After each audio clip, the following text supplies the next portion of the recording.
Chapter 26. Tap, tap, tap. The sound of footsteps echoed in the dark and narrow corridor, spreading far and wide in the silence. There was no other noise.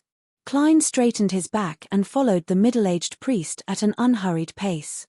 He didn't ask any questions or engage in idle chatter. He was as calm as a windless lake. After passing through the heavily guarded passageway, the middle-aged priest used a key to open a secret door. He pointed at the stone staircase and said, "To the left of the cross-shaped road is Channy's gate. May the goddess bless you."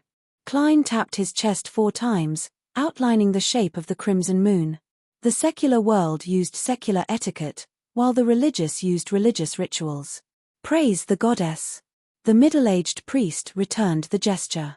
Klein didn't speak further. He followed the stone staircase and walked into the darkness with the help of the elegant gas lamps embedded in the walls on both sides. Midway, he subconsciously turned his head and saw the middle-aged priest still standing by the door.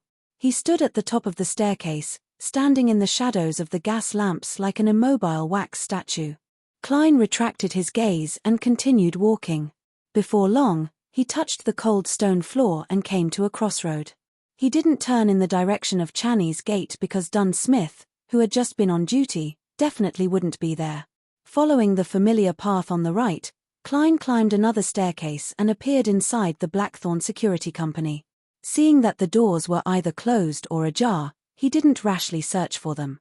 Instead, he entered the reception hall and saw a brown-haired girl with a sweet smile, engrossed in reading a magazine. "Hi, Roshan." Klein came to the side and deliberately knocked on the table. Creak.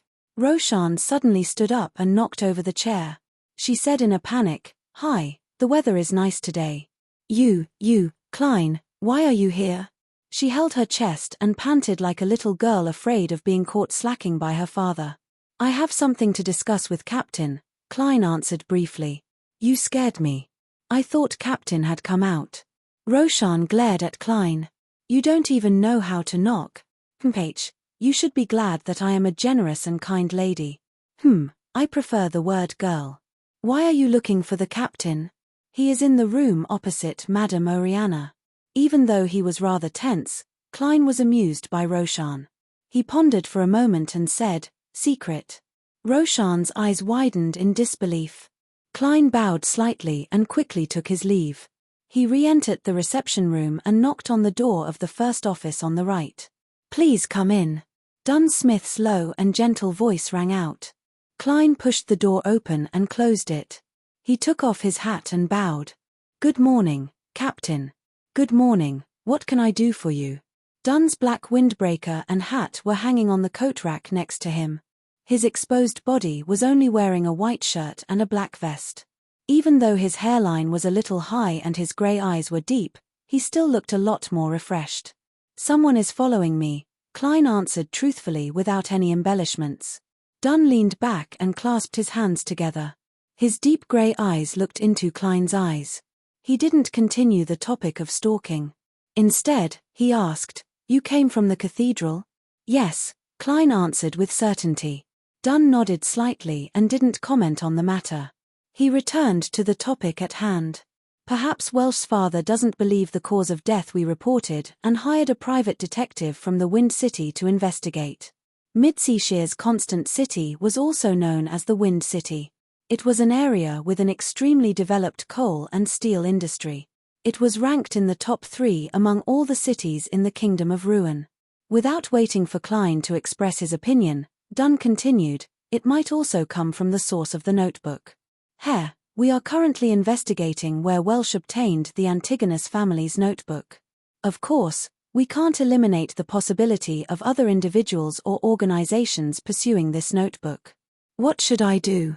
Klein asked in a deep voice. Without a doubt, he hoped it was the first reason. Dunn did not reply immediately.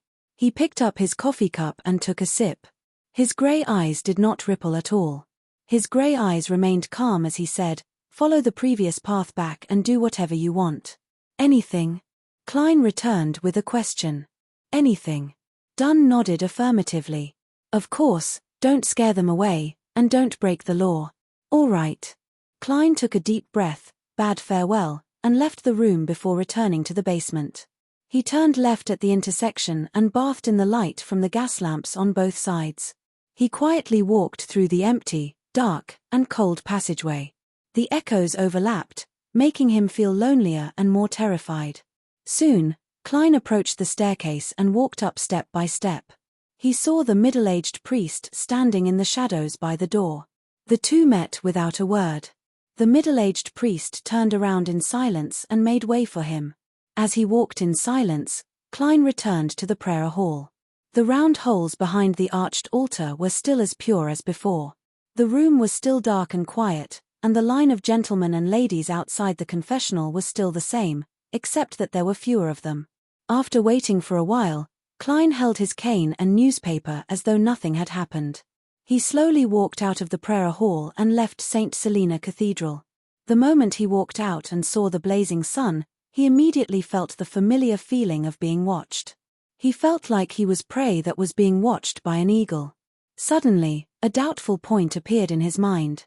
Why didn't the voyeur follow me into the cathedral? Although I could have used the dark environment and the priest's help to temporarily disappear without his knowledge, would it have been difficult for him to pretend to pray and follow the surveillance? He didn't do anything bad, so what's wrong with entering openly? Unless he has a dark history and is afraid of the church and the bishop, knowing that the other party might have beyonder powers, from the looks of it, the possibility of him being a private detective is very low. Phew. Klein exhaled, no longer as tense as before. He walked leisurely and circled to the back of Zoutland Street. He stopped in front of an ancient-looking building with mottled walls. The house number was 3, and the name was Zoutland Shooting Club. The underground shooting range of the police department was open to the public to earn extra funds. The moment Klein entered, the feeling of being watched immediately disappeared. He took the opportunity to hand his Special Operations Department badge to the attendant in charge of reception. After a brief verification, he was led underground to a small, sealed shooting range. 10-meter target. After giving the attendant a simple instruction, Klein took out his revolver from his holster and took out the box of brass bullets from his pocket. The sudden stare made his desire to protect himself overcome his procrastination. Hence, he couldn't wait to practice his marksmanship. After the attendant left, he threw out the revolver and ejected the silver demon hunting bullets one by one. Then, he picked up the normal brass bullets and stuffed them into the cartridge. This time, he didn't leave any empty spots to prevent accidental shots, nor did he take off his formal jacket or half-top hat. He wanted to practice in his most ordinary attire. After all, he couldn't possibly shout, "Please stop for a moment, let me change into something lighter," after encountering an enemy or danger. Click. Klein closed the revolver and slid it with his thumb. Suddenly, he held the gun with both hands and raised it up, aiming at the target 10 meters away. But he wasn't in a hurry to shoot. Instead, he seriously recalled the experience of missing the target during military training, as well as the three-point line and the recoil of firing a gun. Whoosh, whoosh. Amidst the sound of clothes being tugged, Klein practiced aiming and holding the gun over and over again. He was so serious that he was like a child taking his college entrance examination. After a few repetitions, he retreated to a spot against the wall and sat on a soft bench. He put the revolver aside, massaged his arm, and rested for a while. After spending a few minutes to recall what had just happened, Klein picked up the gun with the wooden grip and bronze revolver again. He went to the shooting position, made a standard posture, and pulled the trigger. Bang!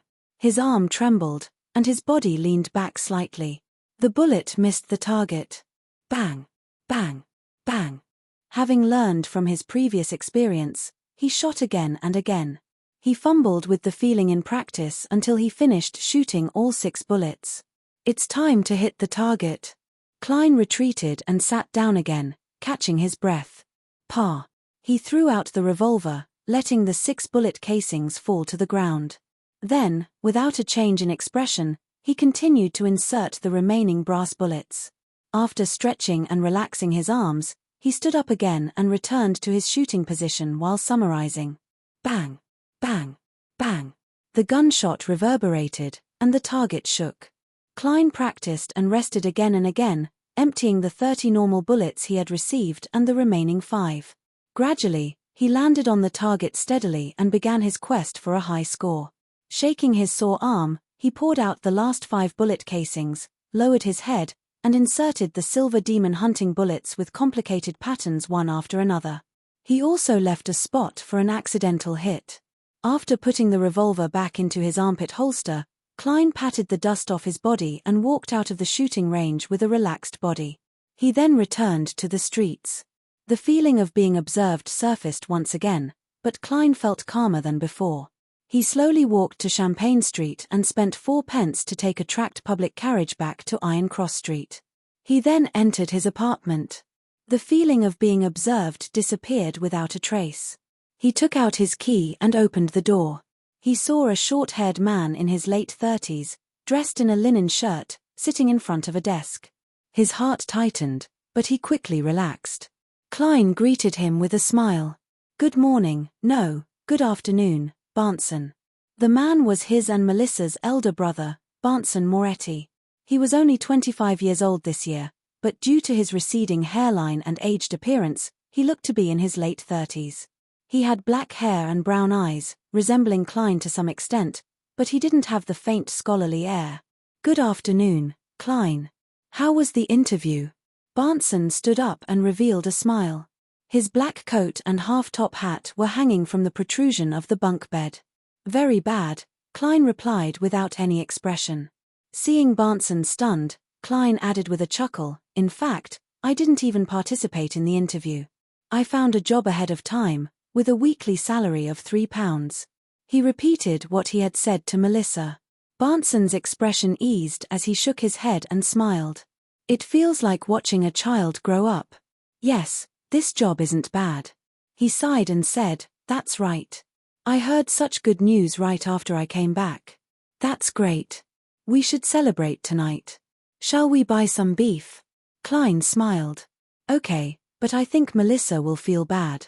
Shall we go shopping together in the afternoon? Bring at least 3 soli? To be honest, £1 for 20 soli, 1 soli for 12 pence, and there are also halfpence and quarter-pence.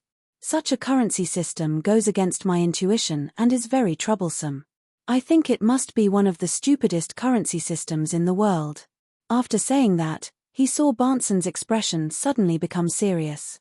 He suddenly felt a little nervous and wondered if he had said something wrong. Could it be that, in the memory fragments of the original owner, Barnson was a pure, extreme supporter of the kingdom, and could not tolerate the slightest negation from others? Barnson paced a few steps and retorted with a serious expression, "No, not one of them. The only one." Klein was stunned for a moment, but he quickly recovered and smiled at his brother. It was indeed the sarcastic humor that Barnson was good at. The corners of Barnson's mouth curled up as he added in all seriousness. Chapter 27. How incisive. Klein laughed out loud. Using his rich experience from his previous life, he mocked him again. "In fact, there is no evidence that those big shots have brains." "All right. Very good." Barnson laughed and gave a thumbs up. "Klein, you're much more humorous than before." After taking a breath, he continued, "I still have to go to the dock in the afternoon, so I can only rest tomorrow. When the time comes, well, let's go to the Tingen Housing Improvement Company and see if they have any cheap and decent townhouses for rent. Also, I have to visit Mr. Frankie first." "Mr. Landlord?" Klein asked, puzzled. Could it be that the current landlord has a row house with a good location? Barnson glanced at his younger brother and said with a smile, "You won't forget that we have a 1-year rental contract, right? It's only been 6 months. Hiss. Klein sucked in a breath of cold air. He had really forgotten about this matter. Although the rent was paid once a week, the lease period was a year long. If they moved now, it would be a breach of contract. If they were to be sued in court, they would have to pay a large sum of money. You still lack enough social experience. Benson touched his receding black hairline and said wistfully, "This is the condition that I fought hard for back then. Otherwise, Mr. Frankie would only be willing to sign a contract every 3 months. To the rich, landlords will rent for a year, 2 years, or even 3 years to ensure stability. But to us and our neighbors in the past, Landlords are constantly worried that someone might get into an accident and not be able to pay the rent. All they want is for a short-term contract. In this way, they can often raise the price according to the situation, Klein added, combining the memory fragments of the original Klein and his own experience of renting a house. Barnson sighed. This is the reality and cruelty of today's society. All right, you don't have to worry about the contract.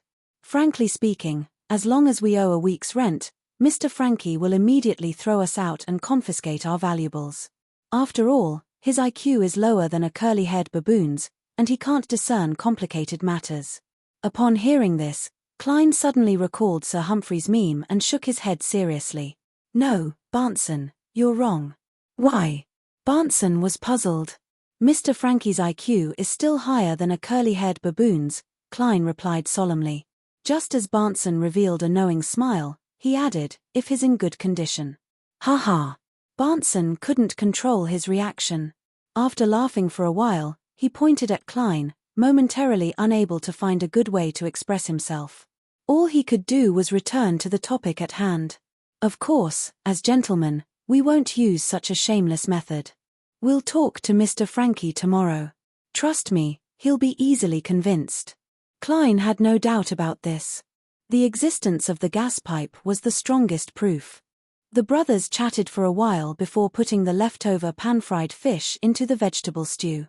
While it was cooking, they used the steam to soften the rye bread. After smearing some butter on the bread, Klein and Barnson had a simple meal. However, they were still rather satisfied. After all, the milky fragrance and sweetness left a lingering aftertaste. After Benson left, Klein took 3 solely notes and some copper pennies and headed for the lettuce and meat market. He spent 6 pence to buy a pound of beef and 7 pence to buy a large tussock fish with tender meat. In addition, he bought potatoes, peas, white radishes, rhubarb, lettuce, turnips, and other ingredients, as well as rosemary, basil, cumin, oil, and other items. During this process, he could still sense that someone was spying on him and watching him, but there was no physical contact. After spending some time at SON Bakery, Klein returned home and began using heavy objects, such as stacked books, to train his arm strength. He originally wanted to do military boxing to strengthen his body, but he had even forgotten the moves of the radio calisthenics. Furthermore, this was something he had only come into contact with during military training, so he had no choice but to make it as simple as possible. Klein didn't let himself train too hard because that would only make him tired and increase the danger. He stopped at the right time and flipped through the original Klein's teaching materials and notes, hoping to go through the relevant knowledge of the fourth epoch. In the evening, Benson and Melissa sat in front of the study table, looking at the food that had been placed on the table. They behaved like children in the upper grades of elementary school. All sorts of fragrances composed a rich prelude to the food. It was the alluring aroma of the boiled beef, the obvious and lasting stimulation of the mashed potatoes, the sweet entanglement of the pea soup, the subtle and balanced balance of the stewed rhubarb, and the sweet and creamy encirclement of the rye bread. Barnson swallowed a mouthful of saliva and turned to look at Klein, who was placing a crispy yellow fish on his plate. He felt the fragrance of the fried fish enter his throat through his nose, into his esophagus, and into his stomach. Rumble. His stomach made a clear sound. Klein rolled up the cuffs of his shirt, carried the fried fish plate, and placed it in the center of the tidied desk. Then, he turned around and took out 2 large glasses of ginger beer from the cupboard. He placed them in the corresponding positions for Barnson and himself. He smiled at Melissa and took out a lemon pudding as though he was performing a magic trick. "We have beer, and you have this." "Thank you," Melissa said weakly as she took the lemon pudding. Seeing this, Barnson raised his glass and smiled. "Come, let's celebrate Klein finding a good job." Klein raised his glass and clinked it with Barnson's, then Melissa's lemon pudding. "Praise the lady." Rumble. He tilted his head back and took a sip. The spicy taste burned through his esophagus, bringing with it a wonderful aftertaste. Ginger Beer's full name was ginger beer, but in fact, it did not contain any alcohol. The spiciness of ginger and the sourness of lemon were blended to create a beer-like taste. It was a beverage that even women and children could accept, but Melissa did not like the taste. "Praise the lady." Barnson followed suit and took a sip. Melissa took a small bite of the lemon pudding and chewed it repeatedly, unwilling to swallow it. Try it. Klein put down his glass, picked up his fork and spoon, and pointed at the table full of food. Among them, he had the least confidence in the pea soup. After all, he would never eat such a strange thing on earth. He could only recreate it based on the original Klein's memory fragments. As the elder brother, Barnson did not stand on ceremony. He scooped a spoonful of mashed potatoes and stuffed it into his mouth. The mashed potatoes were stewed to the limit, and the taste was mixed with the faint taste of lard and just the right amount of salt. It made his saliva secrete crazily, and his appetite increased. Not wrong, not bad. Barnson praised vaguely. It's much more delicious than the one I had at the company last time. Back then, there was butter. This can be considered my specialty. Klein accepted the compliment calmly. It's all thanks to the guidance of the Welsh family's chef. Melissa looked at the beef soup. The green basil leaves, green lettuce heads, and white radish pieces were immersed in the colorless soup, hiding the stewed beef. The color was fresh, and the fragrance was alluring. She forked a piece of beef and put it in her mouth to chew. She felt the chewiness in the soft beef. The salt, the sweetness of the radish, and the spiciness of the basil combined to stimulate the taste of the beef. She seemed to be praising something, but she could not stop her mouth. Klein tasted it and felt that it was delicious, but not without regret. It was still not his best cooking.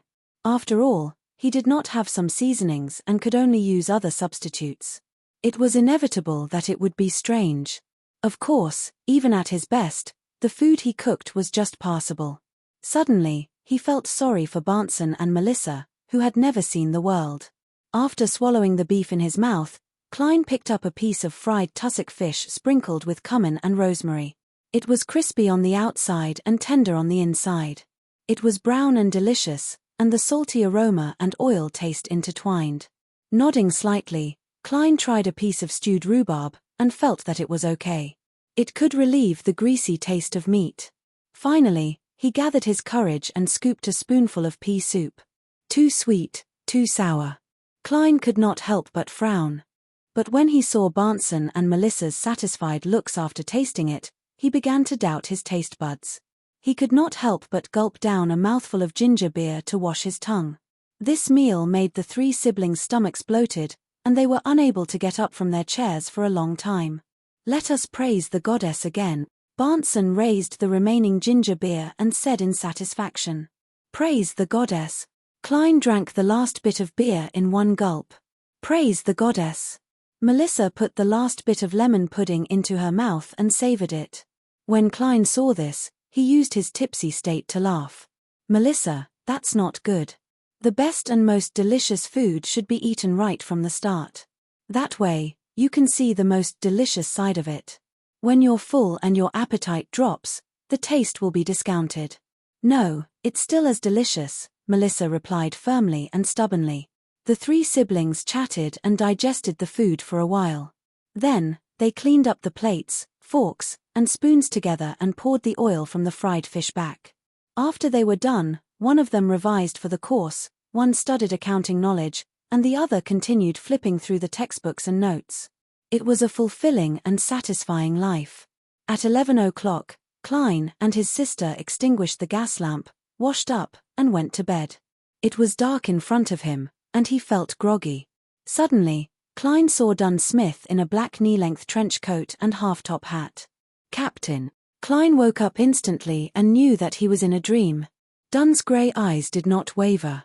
He said as if it was a trivial matter, "Someone snuck into your room. Someone has snuck into your room. Grab your revolver and force him into the hallway. Leave the rest to us." Someone snuck into my room? The watcher finally made a move. Klein was shocked. He did not dare to ask further and only nodded. All right. The scene in front of him changed immediately. Colors appeared chaotically and burst like bubbles. Chapter 28. Badump. Badump. Badump. Klein's heart suddenly began to beat violently. It contracted into a ball before suddenly expanding, causing his body to tremble slightly. For a moment, He nearly forgot what he wanted to do or what he should do until the infiltrator's figure suddenly paused. He turned his ears slightly as though he had heard some changes. As the blood in his brain receded, Klein regained his basic ability to think. He reached under his pillow and grabbed the wooden handle of the revolver. When he felt the hard and smooth sensation, his emotions quickly stabilized. He slowly and silently pulled out the revolver and aimed it at the infiltrator's head. To be honest, he wasn't confident that he could hit his target. Although he had been able to hit the target, a moving person and a fixed target were two completely different concepts. He wasn't arrogant enough to confuse the two. However, he vaguely remembered a saying from his previous life. It roughly meant that the greatest might of a nuclear bomb only existed before it was fired. In this situation, the logic was the same. The best deterrence was before the bullet was fired.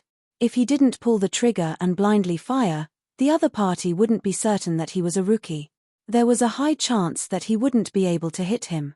He would be worried, fearful, and consider many things, so much so that he would place restraints on himself. In that instant, thoughts surfaced in his mind one after another, making Klein immediately make a decision. He wasn't the kind of person who became calmer the more critical the situation was. Instead, he had long imagined the scene of him encountering a watcher. He had predicted that he would mainly use intimidation instead of attack. There was a saying in the foodie kingdom, better safe than sorry. When Klein aimed his gun at the infiltrator, the thin man suddenly froze as though he had sensed something. Right on the heels of that, he heard a chuckle. "Good evening, sir." The thin man's hands clenched as his body tensed up. Klein sat on the lower bunk of the bunk bed and aimed the gun at his head. He tried his best to speak in a relaxed and natural manner. "Please raise your hands and turn around. Try to be as slow as possible. Frankly speaking, I'm a timid person who gets nervous easily. If you move too fast, I'll be scared. I can't guarantee that I won't fire by mistake." "Yes, that's it." The slim man raised his hands to the side of his head and turned his body bit by bit. The first thing that caught Klein's eyes was the neatly buttoned black tights, followed by two thick and sharp brownish-yellow eyebrows. Klein couldn't see any fear in his blue eyes. Instead, he felt like he was being stared at by a ferocious beast. It seemed that if he wasn't careful, the other party would pounce on him and tear him to pieces. He tightened his grip on the gun and tried his best to keep his expression calm and indifferent. When the thin man was completely facing him, he raised his chin, pointed at the door, and said gently, "Don't worry. Sir, let's go out and talk. Don't disturb other people's sweet dreams. Slow down and light your steps. This is the most basic courtesy of a gentleman." The thin man's cold eyes turned and swept a glance at Klein. Still raising his hands, he walked towards the door step by step. Under the revolver's aim, he twisted the handle and slowly opened the door. Just as the door was half open, he suddenly squatted down and rolled forward. The door seemed to be pulled by a gust of wind as it closed with a bang. Barnson, who was on the upper bunk, was startled by the huge movement. He was about to wake up in a daze. At this moment, a melodious and tranquil melody came from outside. A deep and soothing voice sang, the threat of fear, the crimson hope. At least one thing is true, this life flies by. One thing is true, the rest is a lie. After the flower blooms once, it will leave the world forever. Note 1, the poem seemed to have the power to relax and calm people. Barnson, who was on the upper bunk, and Melissa and the others in the inner room fell asleep again in a daze. Klein's body and mind were at peace, and he almost yawned. The thin man had escaped so quickly that he couldn't react in time. Looking at the closed door, he smiled and muttered to himself, "That's right. You might not believe it, but my bullet was actually a blank. Beware of mistakenly fired blanks." Following that, Klein listened to the poem at midnight and waited patiently for the battle outside to end. In less than a minute, the melody that was as tranquil as the moonlight on the surface of the lake stopped, and the night returned to its deepest silence. Klein silently slid the revolver and moved the empty spot away, waiting for the results to appear. He waited for 10 minutes. Just as he was feeling uneasy and hesitating about whether he should go out to investigate, Dunn Smith's calm and gentle voice finally came from the door. "It's done. Phew. Klein exhaled. He picked up his revolver and the key. Barefooted, he carefully approached the door and silently opened it. He saw Dunn Smith standing opposite him in a black trench coat that reached to his knees and a half-top hat. His grey eyes were deep and unfathomable. Closing the door behind him, he followed Dunn to the end of the corridor and stood under the faint crimson moonlight. "I wasted some time entering his dream," Dunn said calmly as he looked at the crimson moon outside the window. "You know where he came from?" Klein relaxed. Dunn nodded slightly and said, "An ancient organization called the Secret Order. They were established in the Fourth Epoch and are related to the Solomon Empire and some of the fallen nobles of that time. The Antigonus family's notebook came from them. Due to a member's negligence, it entered the antique market and was obtained by Welsh. They had no choice but to send people to search for it."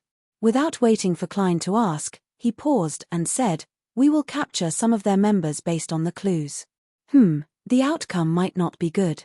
These fellows are like rats in the saws, adept at hiding. But at least they will understand that the Antigonus family's notebook might have already been obtained by us, or rather, we have grasped the key clues. In that case, as long as it's not an extremely important item, they will completely give up on this operation. That's their philosophy of survival.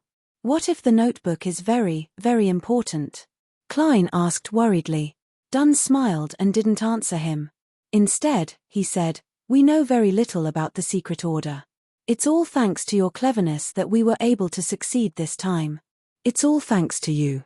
In consideration of the possible and hidden dangers, as well as the increased spiritual perception, it will help in finding the notebook. You will have a chance to choose." A chance to choose? Klein vaguely guessed something as his breathing subconsciously turned heavy. Dunn wiped away his smile and said with a solemn and serious expression, "Do you wish to become a Beyonder? You can only choose a Beyonder from an incomplete sequence. Of course, you can also give up on this opportunity and choose to accumulate credits. When it's enough for you to become a Sleepless, which is also the beginning of the Evernight Guard that the goddess personally bestowed upon you, the beginning of the complete sequence that the church holds." As expected. Klein was delighted. He didn't show any hesitation as he took the initiative to ask, "Then, which sequence 9s can I choose from?" He needed detailed information before he could decide whether to give up or accept it, as well as which one to choose. Dunn turned around and looked Klein in the crimson veil that scattered down. He looked into Klein's eyes and slowly said, "Apart from Sleepless, the church has 3 sequence 9 potion formulas. One of them is called Mystery Prior, which is the power that old Neil possesses. Roshan should have mentioned it to you before. She can never control her mouth." Klein smiled awkwardly, unsure of how to answer. Thankfully, Dunn didn't mind as he continued, "Apart from Sleepless, the church has 3 sequence 9 potion formulas. Our Mystery Prior potion formula and the non-connected parts were obtained from the Moses ascetic order. At that time, it was said that they had not fallen yet. They still adhered to morals and precepts, persisted in the pursuit of knowledge, and strictly guarded their secrets. All those who joined the order had to be muted for 5 years after they became Mystery Priors. They had to learn silence so that they could train and improve their focus. The maxim of Mystery Priors, "Do as you please, but do no harm," originated from them. Mystery Priors have a comprehensive understanding and grasp of magic, witchcraft, astrology, and other mystical knowledge. They know quite a bit of ritualistic magic, but it's very easy for them to sense certain existences hidden behind things. They have to be careful and be filled with reverence towards Beyonder powers. We lack most of this sequence, so it's scattered and can't form a chain. For example, it's sequence 8. Of course, perhaps the Holy Cathedral has it. This matches almost all my requirements." Klein nodded slightly, having the urge to choose. Thankfully, he still remembered something else. "What about the other 2? The second type is called Corpse Collector. Many cultists in the southern continent who worship death choose it. After consuming this potion, unintelligent undead will mistake them for one of their kind, preventing them from being attacked. It can withstand the cold, rot, and the corrosion of the aura of death. It can also directly see some evil spirits and understand the characteristics and weaknesses of many undead creatures. It can also improve one's physique. We have its sequence 8 and sequence 7. Heh, you should be able to guess it's sequence 7. Spirit medium.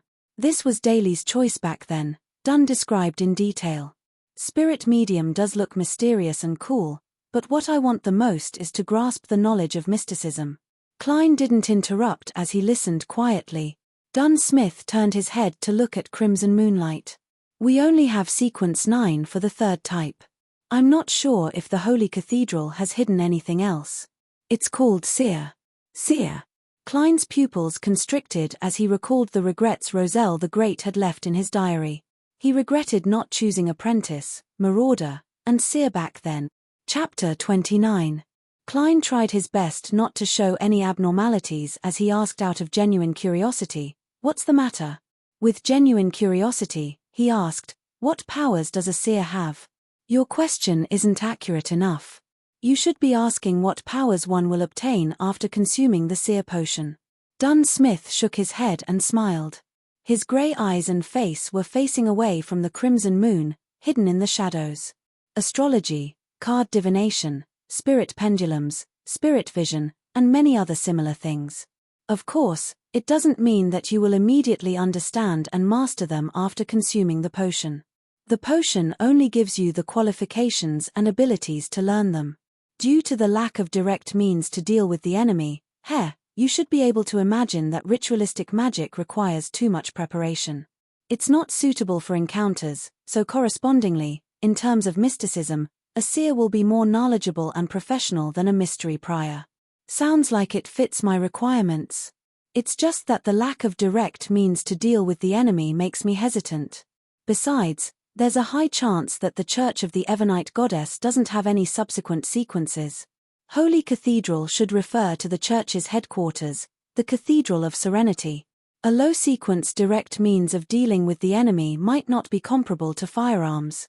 Klein fell silent. The scales in his mind swayed between mystery prior and seer. As for corpse collector, he no longer considered it. Upon seeing this, Dunn Smith smiled and said, "Don't be in a rush to choose. Tell me your answer on Monday morning. No matter which one you choose, or if you plan to give up, we Nighthawks won't have any other opinions. Calm down and ask your soul."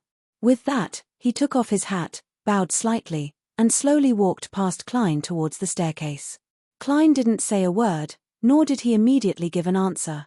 He bowed in silence and watched him silently. Although he had always hoped to become a Beyonder, he was still filled with hesitation when the opportunity came right in front of him. After that, the lack of sequences, the loss of control as a Beyonder, the credibility of Roselle the Great's diary, and the illusory whispers that led people to madness and depravity mixed together to form a swamp that hindered his progress. He took a deep breath and slowly exhaled. It's comparable to a student filling in his choice for the college entrance examination. Klein laughed self-deprecatingly. He restrained his divergent thoughts, opened the door quietly, returned home, and lay on his bed. He lay there with his eyes open, quietly looking at the bottom of the top bunk that was stained with a faint crimson. Drunkards staggered past outside, and in the distance a carriage sped along the empty street. These noises did not disturb the peace of the night, but made it more distant and deeper. Klein's emotions settled down. He thought of all the past events on Earth. He thought of his father who liked to exercise and always spoke loudly. He thought of his mother who was chronically ill but liked to do everything for him. He thought of his best friends who grew up with him and evolved from playing football and basketball to playing video games and mahjong. He thought of the failed lover whose face was already blurred. These were like quiet flowing rivers. There were not many ripples or deep sentiments, but they silently drowned the soul. Perhaps one would only know how to cherish something after losing it. When the crimson color faded, the sky was blazing, and the golden color appeared, Klein had already made his choice. He got up and went to the public bathroom to wash his face to refresh himself. Then, he took a soli note and went to Mrs. Wendy's place to buy 8 pounds of rye bread for 9 pence to replenish the staple food he had eaten last night. The price of bread is starting to stabilize. After breakfast, Barnson commented as he changed his clothes. It was Sunday, and he and Melissa finally had a chance to rest. Klein, who was already dressed formally, sat on a chair and flipped through the outdated newspapers he had brought back yesterday. He said in surprise, "There's an advertisement for a house for rent here. 3, Wendell Street, Northborough. Here's an advertisement for a house for rent. 3, Wendell Street, Northborough. A single-family house with a total of 2 floors. There are 6 rooms, 3 bathrooms, and 2 large balconies upstairs. Downstairs, there's a dining room, a living room, a kitchen, 2 bathrooms, 2 guest rooms, and an underground storage room. Outside the house, there's a 2-acre private lawn in front and a small garden at the back. It can be rented for 1, 2, or 3 years. The weekly rent is £1.06 solely. Interested parties, please head to 16, Champagne Street and look for Mr. Gusev. That's our future goal." Barnson put on his black half-top hat and said with a smile, "The rent in the newspapers is on the high side. The Tingen Housing Improvement Company has cheaper options that aren't much worse than them. Why don't we look for the Tingen Housing Improvement Association for the working class?" Melissa walked out of the cubicle with the worn-out gauze hat in hand. She had changed into a greyish-white dress that had been mended a few times but still looked presentable. She was quiet and reserved, but it was hard to hide her youthful aura. Barnson laughed. "Who did you hear about the Tingen Housing Improvement Association for the working class? Jenny? Mrs. Rocher? Or your good friend, Selina?" Melissa looked to the side and replied softly, "Mrs. Rocher. I happened to bump into her when I was washing up last night." "Mrs. Rochelle. I happened to bump into her when I was washing up last night. She asked me about the interview, and I gave her a brief explanation. Then, she suggested that I look for the Tingen Working Class Housing Improvement Association." When Barnson saw Klein's puzzled expression, he smiled and shook his head. "This is a housing association that targets the poor. To be precise, the lower-class citizens. The houses they build and renovate are basically communal bathrooms. They only provide 3 choices: 1 bedroom, 2 bedrooms, and 3 bedrooms. Do you wish to continue living in such a place? The Tingen Housing Improvement Company has the same business as them, but it also provides a choice for the middle and lower classes. Frankly speaking, we're slightly better than the middle and lower classes, but we're still worse than the real middle class. It's not a problem of salary, but the lack of time to accumulate." Klein understood. He put away the newspapers, took his top hat, and stood up. "Then, let's go.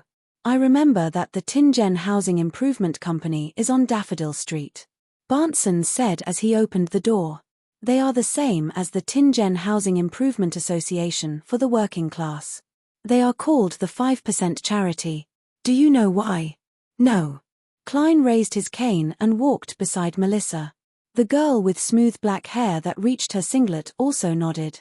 Barnson walked out and said, "These housing improvement associations and companies were established under Beekland's influence. These housing improvement associations and companies were established under the influence of Backlund. They have 3 sources of funds. The first is to raise funds from a charity foundation. The second is to obtain a high-quality loan with an annual interest rate of 4% from the government's Public Affairs Loan Commissioner. The third is to accept commercial investments. By collecting a certain amount of rent, they can give the other party a 5% return every year. That's why it's called 5% charity." Tap, tap, tap. The 3 siblings went down the stairs and slowly walked to Daffodil Street. They planned to find the current landlord, Mr. Frankie, after confirming the house. This was to avoid the situation where they had to move out before they could move in. "I heard from Selina that there are housing improvement companies that are purely charitable," Melissa said as though she was in thought. Barnson chuckled. "Yes, Sir Dewaville donated money to establish the Dewaville Trust Company. He builds apartments targeted at the working class and provides specialized property management. However, he only charges low rent. However, the requirements are very strict." "It sounds like you don't like it," Klein asked with a smile. "Yes, I respect Sir Dewaville, but I believe he definitely doesn't know what life is like for the poor. No, I have great respect for Sir Dewaville, but I'm sure he doesn't know what life is like for the poor. The requirements for his apartment are like the hopes given by a priest. It's too unrealistic."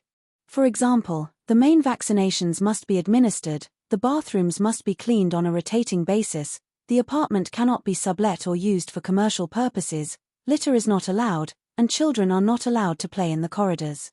Goddess, does he wish to turn everyone into a gentleman and a lady? Benson replied in his usual tone. Klein frowned in puzzlement. It doesn't sound like there's any problem. They are all very good requirements. Yes. Melissa nodded in agreement. Benson turned his head, glanced at them, and chuckled. He chuckled. Perhaps I've protected you too well. You have never seen the life of the poor. Do you think they have the money to receive the main vaccines? The queue for free charity medical organizations can last up to 3 months. Do you think their jobs are stable and not temporary?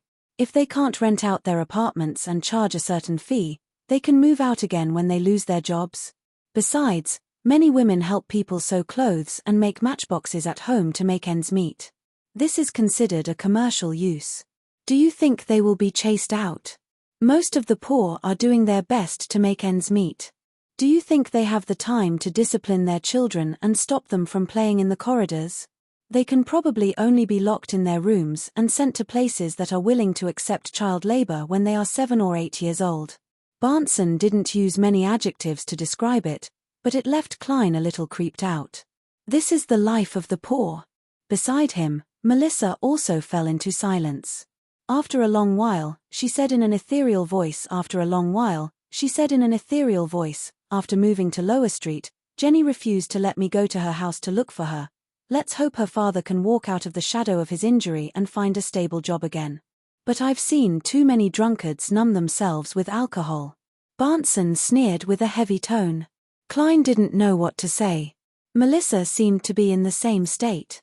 The siblings walked to Daffodil Street in silence and found the Tingen Housing Improvement Company. The person in charge of receiving them was a middle-aged man with an amiable smile. He wasn't wearing a formal suit or a hat. He was wearing a white shirt and a black vest. You can call me Scarter. What kind of house do you need? He glanced at Klein's silver-inlaid cane and smiled warmly. Klein looked at the eloquent Benson and gestured for him to answer. Benson said very directly, "That's right. A terraced house." Scarter flipped through the documents and files in his hands and curled his lips. Currently, there are 5 that haven't been rented out. To be honest, most of them are for people with housing difficulties. 6, 8, or even 10 to 12 laborious and their children squeezed into a room. There aren't many terraced houses. One is at 2, Daffodil Street, one is in the North District, and one is in the East District. The weekly rent ranges from 12 to 16 solely. You can take a look at the introduction. He pushed the documents in his hands to Benson, Klein, and Melissa. After skimming through it, the siblings looked at each other and pointed to a certain spot on the paper. Let's take a look at 2, Daffodil Street first, Benson said. Klein and Melissa nodded. Chapter 30. Daffodil Street number 2, number 4, and number 6 were terraced buildings with polygonal roofs. The overall appearance was grayish-blue, with 3 striking chimneys. Of course, there were no lawns, gardens, or porches. The entrance faced the street. Tingen Housing Improvement Company's Scarter held a bunch of copper keys and opened the door as he introduced, "Our terraced houses don't have a lobby. Once you enter, you'll be in the living room. There's an oriel window that faces Daffodil Street, and the lighting is pretty good." Reflected in Klein, Benson, and Melissa's eyes was a sofa bathed in golden sunlight and a spacious space comparable to their previous 2-bedroom apartment. This living room can also be used as a living room. To its right is the dining room, and on the left is a large fireplace for you to keep warm in the winter, Scarter pointed out with great familiarity. Klein scanned the place and confirmed that it was a crude, open-style layout. There were no partitions between the dining room and the living room, but it was far from the oriel window, making it look rather dim. There was a small, red, rectangular wooden table with 6 upholstered hardwood chairs surrounding it. The fireplace on the left wall was the same as the ones Klein had seen in foreign movies and television series. Behind the dining room is the kitchen, but we don't provide any utensils. Opposite the living room is a small guest room and bathroom.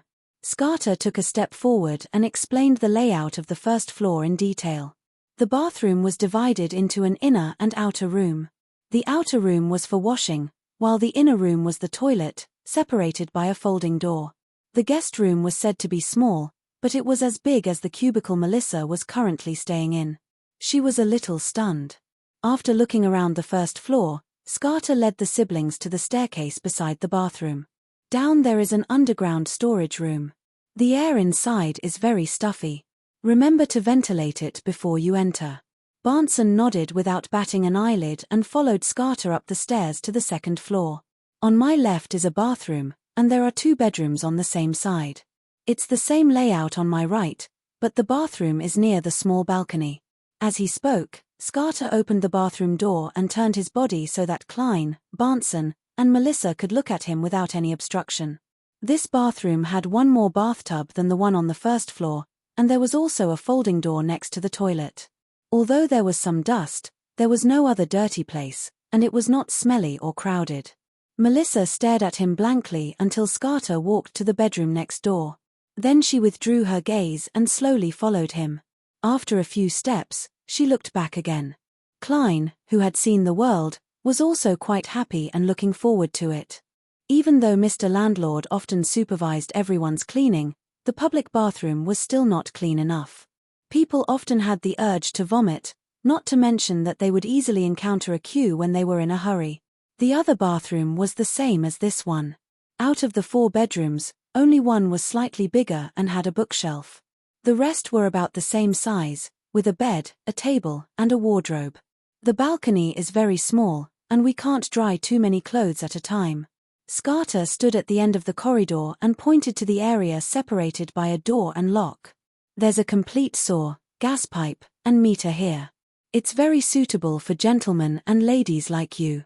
It only costs 13 soldi a week for rent and 5 pence for the use of the furniture. In addition, there's a 2-week deposit. Without waiting for Barnson to speak, Klein looked around curiously. If I want to buy this house, how many pounds would it cost? As a transmigrator from a foodie country, the desire to buy a house had always existed in his heart. Upon hearing this question, Benson and Melissa jumped in fright. They looked at Klein as though they were looking at a monster, but Scarter answered firmly, I'm not sure. Scarter replied firmly, buy? No, we won't sell the property. We only provide a lease. I just want to understand. Understand? Understand, Klein explained awkwardly. Scarter hesitated for a few seconds. Last month, the owner of number 11 Daffodil Street sold a house similar to this one. It was sold for £300 for 15 years, which is much cheaper than renting it directly, but not everyone can afford such a large sum of money at once. If you want to buy it completely, the owner's price is £850. £850? Klein quickly began to do the math in his mind. My weekly salary is £3, and Barnson's is £1.10. The rent is 13 soldi, and if I eat well every day, I'll need about £2 a week. There's also the cost of clothes, transportation, social expenses, and so on. I can only save about 10 soldi a week. A year is about £35 a year, so £850 will take about 20 years. Even if it's just the £300 with the lease, it'll take at least 8 or 9 years. This doesn't take into account future marriage, separation, children, travel, and so on. In this world, where there's no housing loan, most people can only choose to rent. Having come to a realization, he took a step back and glanced at his brother, Barnson, gesturing for him to negotiate the rent. As for Melissa's wishes, it was obvious from her sparkling eyes. At that moment, Klein had the illusion of closing the door and letting Barnson go. Barnson pointed with his cane that wasn't inlaid with silver, looked around, and said, we should look at other houses. The lighting in the dining room is too bad, and the balcony is too small. Look, only that bedroom has a fireplace, and the furniture is too old. We'll have to replace more than half of it if we move in. He spoke unhurriedly and picked out a bunch of faults. In 10 minutes, he successfully convinced Scarter to reduce the price to 12 soldi for rent and 3 pence for the use of the furniture. The deposit was also rounded up to £2. Without wasting any more time, The siblings followed Scarter back to the Tingen Housing Improvement Company. They signed 2 copies of the contract and went to the Tingen notary office to have it notarized. After paying the deposit and the first week's rent, Klein and Barnson had a total of £9, 2 soldi, and 8 pence. Standing at the entrance of 2, Daffodil Street, they each held a string of copper keys. They couldn't move their eyes away as all sorts of emotions surged through them.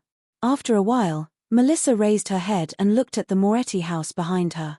Her voice was soft and airy as she said, "It feels like a dream." Barnson exhaled and smiled. "Then don't wake up." Klein wasn't as emotional as them. He nodded and said, "That's right." He nodded and said, "We have to change the locks on the main door and balcony door as soon as possible. There's no need to rush. The Tingen Housing Improvement Company has a good reputation. The rest is for your formal wear. But before that, we have to go to Mr. Frankie's place." Barnson pointed in the direction of the apartment. After returning home and making do with some rye bread, the siblings headed for the townhouse on Iron Cross Street and knocked on the landlord's door. "You should know my principles. You are not allowed to default on your rent," the short Mr. Frankie announced as he sat on the sofa. Barnson leaned forward and smiled. "Mr. Frankie, we are here to cancel our rent." So direct. Is it really appropriate to negotiate like this? Klein was surprised when he heard that. On the way here, Barnson had mentioned that his bottom line was 12 soldi. "Cancel your rent?" "No. We have a contract. There's still half a year left." Frankie glared at Barnson and waved his arms. Benson looked at him seriously and waited for him to calm down before saying in a deep voice. After he calmed down, he said, "Mr. Frankie, you should know very well that you should earn more." "Earn more?" Frankie touched his thin face and asked with great interest. Barnson sat up straight and explained with a smile. "Renting a 2-bedroom apartment to the 3 of us costs 5 soldi and 6 pence. But if you rent it to a family with 5 or 6 people, with 2 or even 3 of them working and getting paid, I believe they would be willing to pay more than that to a place with poor security like Lower Street. 5 soldi and 10 pence, or 6 soldi, I think is a reasonable price." Seeing Frankie's eyes light up and his throat move, he continued. "Besides, you must know that the rent has been rising in recent years. The longer we stay, the more you will lose. But I need time to find a new tenant." Mr. Frankie, who had inherited the apartment, was clearly tempted. "I believe that you will be able to find it very soon. You have the ability and resources. Maybe in 2 days, maybe in 3 days. We will compensate you for your losses during this period of time. Just use the deposit we paid, 3 soldi. That's very fair." Benson immediately made the decision. Frankie nodded in satisfaction. "Barnson, you really are a conscientious and honest young man. All right, let's sign the termination contract." Klein watched from the side in a daze. He completely understood how easily Mr. Frankie could be persuaded.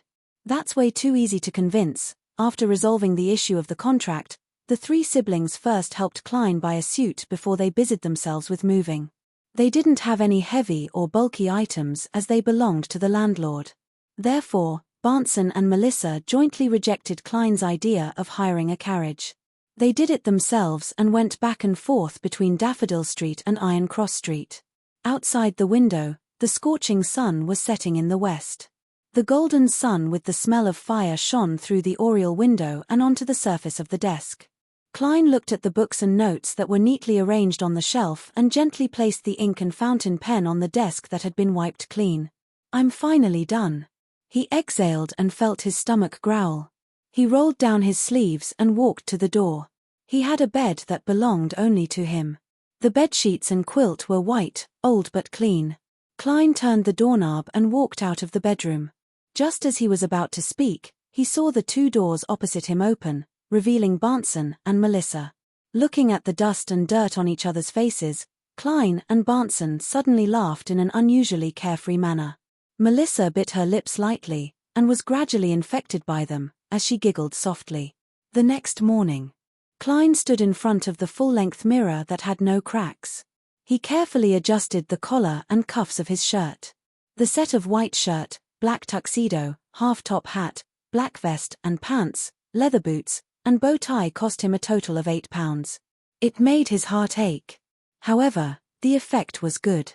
Klein felt that his scholarly aura in the mirror was stronger and he seemed to be a little more handsome. Click.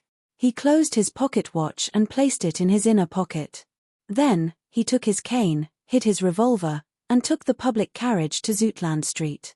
Just as he was about to enter the Blackthorn Security Company, he realized that he had gotten used to his previous lifestyle. He hadn't given Melissa any extra money this morning and allowed her to continue walking to school. Shaking his head and making a mental note of it, Klein stepped into the Blackthorn Security Company. He saw the brown-haired girl, Roshan, brewing coffee. The aroma of the coffee wafted through the air. "Good morning, Klein. Nice weather today." Roshan greeted him with a smile. "To be honest, I've always been curious. Don't you men feel hot in formal wear in such weather? I know that Tingen's summer can't be compared to the south. It's not hot enough, but it's still summer." "That's the price of poise," Klein replied humorously. "Good morning, Miss Roshan. Where's Mr. Captain?" "Same old place." Roshan pointed inside. Klein nodded indiscernibly. He passed through the partition and knocked on Dunn Smith's office door. "Come in."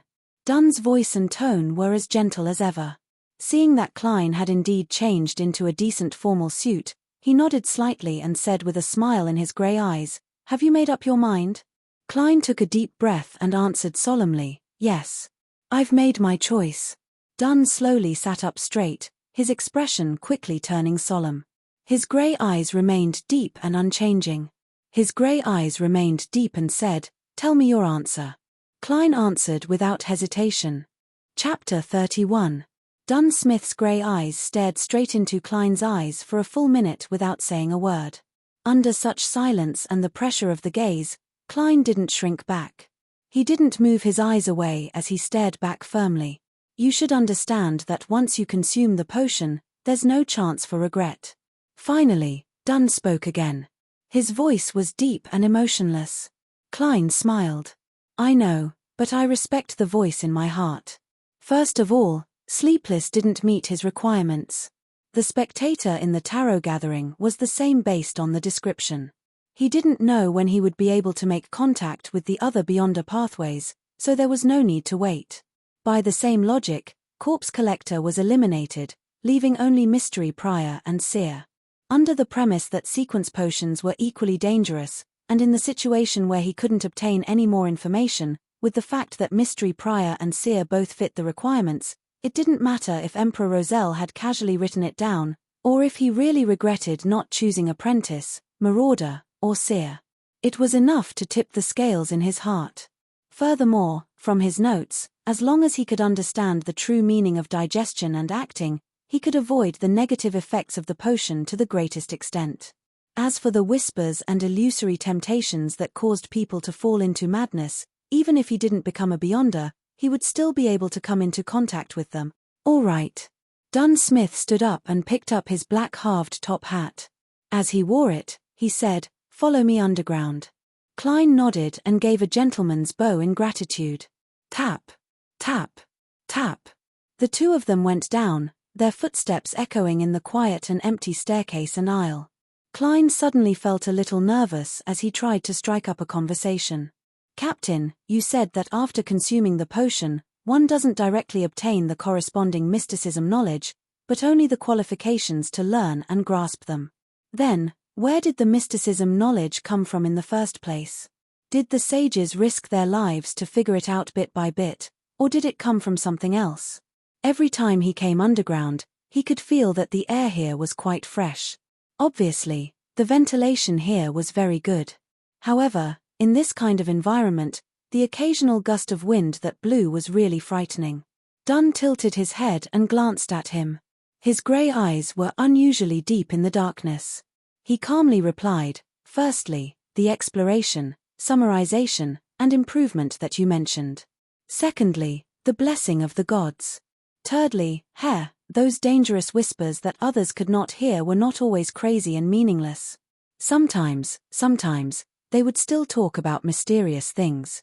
But as far as I know, Those who really listened to these whispers for a long period of time all went mad or degenerated into monsters. Of course, we have to thank them. The notes they left behind are valuable treasures in the field of mysticism. A lab rat in human form. The underground was cold, and Klein suddenly shuddered. That luck enhancement ritual of mine that turned into friendship magic, will it always be accompanied by those crazy and terrifying whispers? Will it bring about the same effects? At the crossroads, Dunn did not proceed to Channy's gate, nor did he turn towards the weapons, materials, and documentation vault. Instead, he brought Klein and chose to approach St. Selena Cathedral on the left. Midway, he stopped.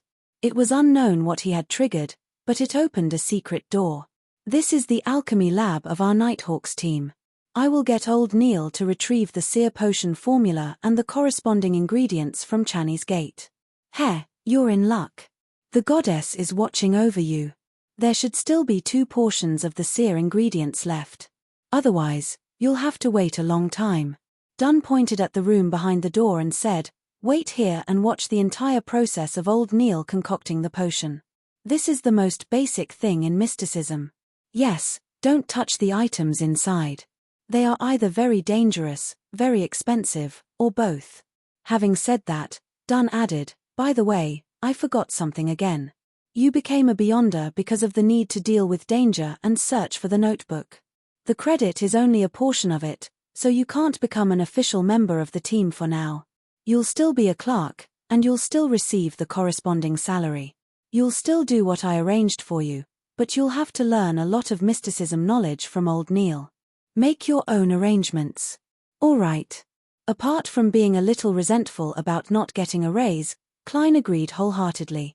According to Dunn, after consuming the potion and going through the process of learning and mastering it, he would become an official member and participate in missions related to supernatural events. He really didn't know how to spell the word death. Dunn turned around and took 2 steps towards the crossroads before he suddenly turned back. Suddenly, he turned back and said, "There's one more thing." I knew it. Klein was already used to Captain's style. "We've gained something from the Secret Order's previous operations," Dunn said with his usual expression. "For the time being, they probably won't dare to provoke us again, but don't be careless. For the time being, we can't confirm the importance of the Antigonus family's notebook to them. From what we discovered, they do retain some ancient customs. We can confirm that it has something to do with the Solomon Empire and the fallen nobles of that time." "Got it. Thank you, Captain." Klein exhaled. This was also one of the reasons why he didn't want to wait and couldn't wait to seize the opportunity to become a Beyonder. After watching Dunn leave and confirming that he wouldn't turn back to add anything else, Klein slowly walked into the alchemy room. There were long tables with test tubes, pipettes, scales, and beakers. It looked like the chemistry laboratory he had seen in his previous life, except that it was simpler and older. Apart from that, there were also large cauldrons, black wooden spoons, transparent crystal balls, and strange symbols like the dark sacred emblem that could be seen everywhere. They gave off a mysterious vibe.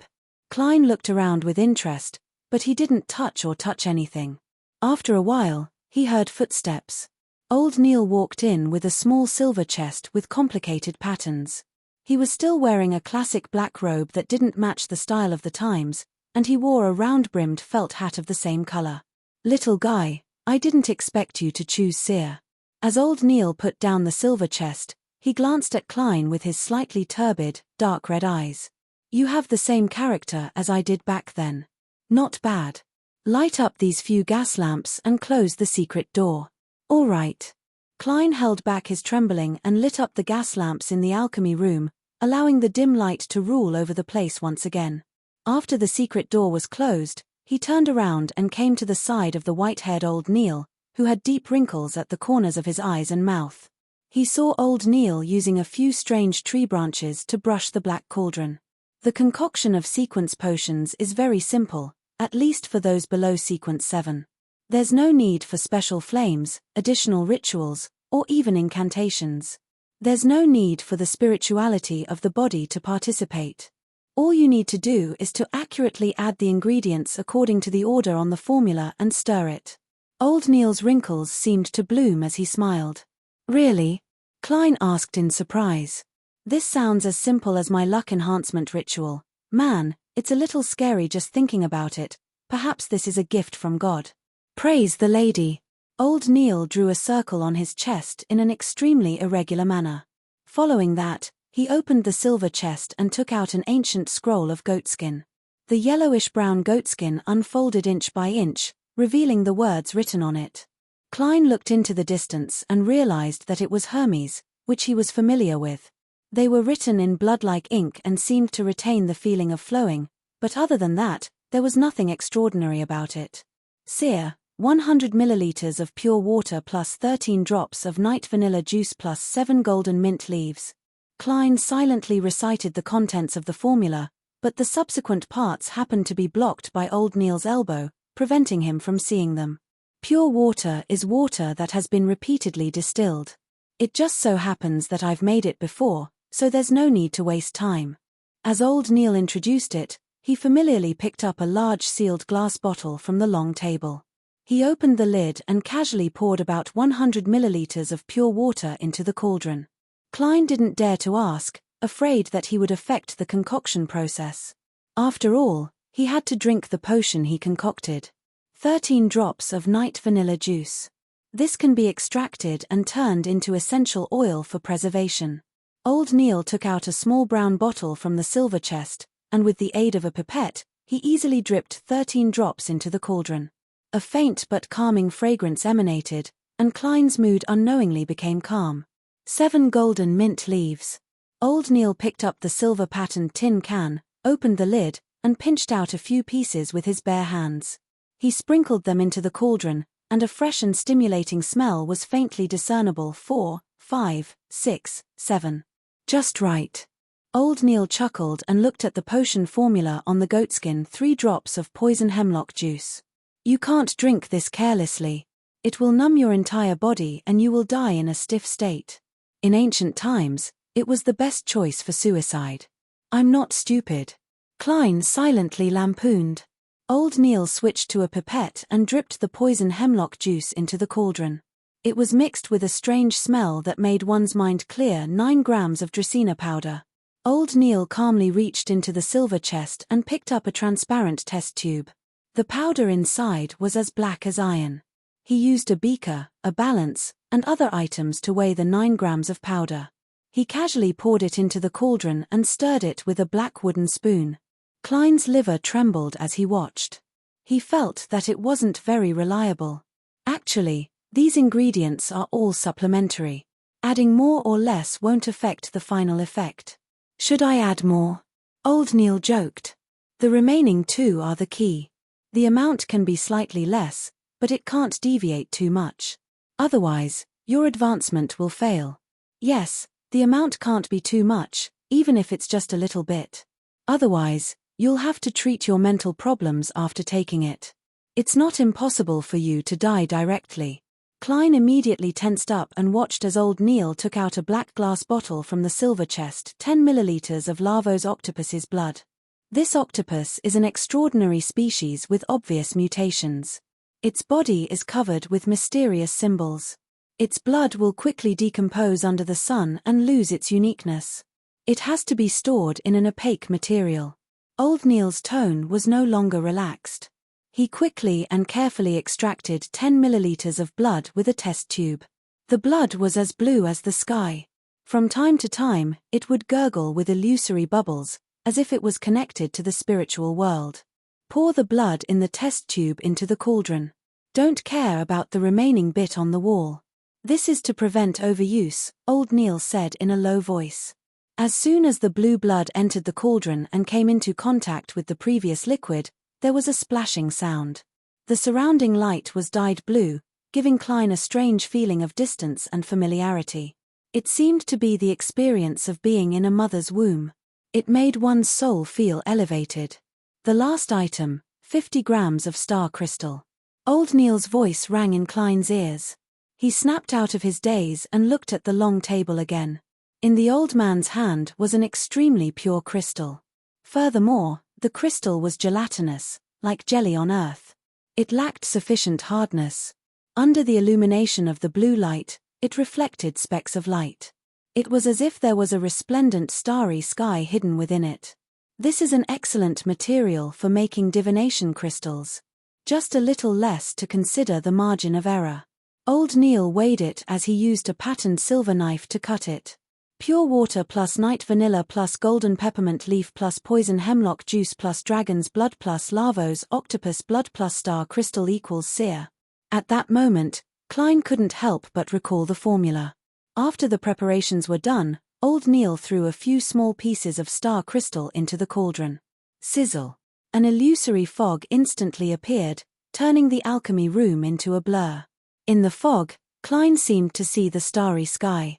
He also felt like he was being watched by an invisible existence.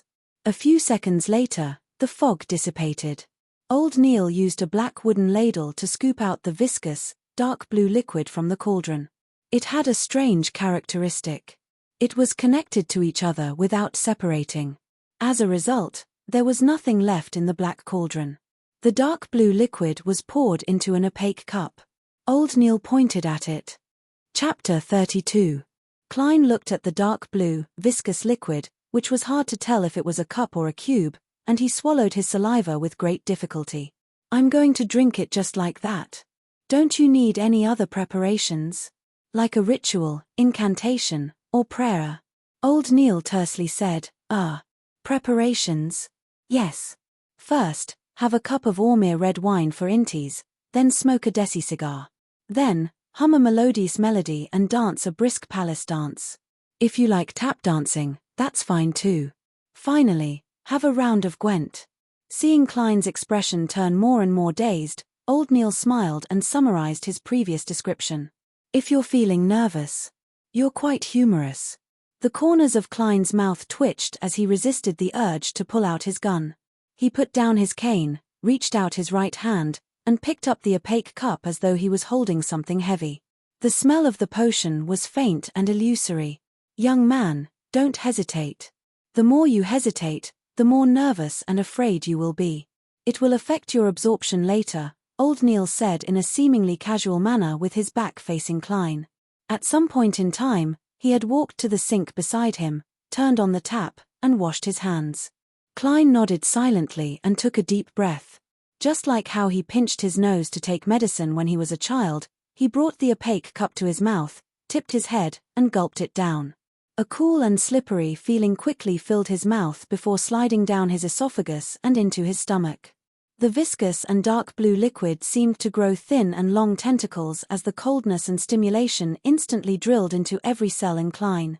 He couldn't help but convulse as his vision quickly turned blurry. Everything's colors intensified. The red became redder, the blue became bluer, and the black became blacker.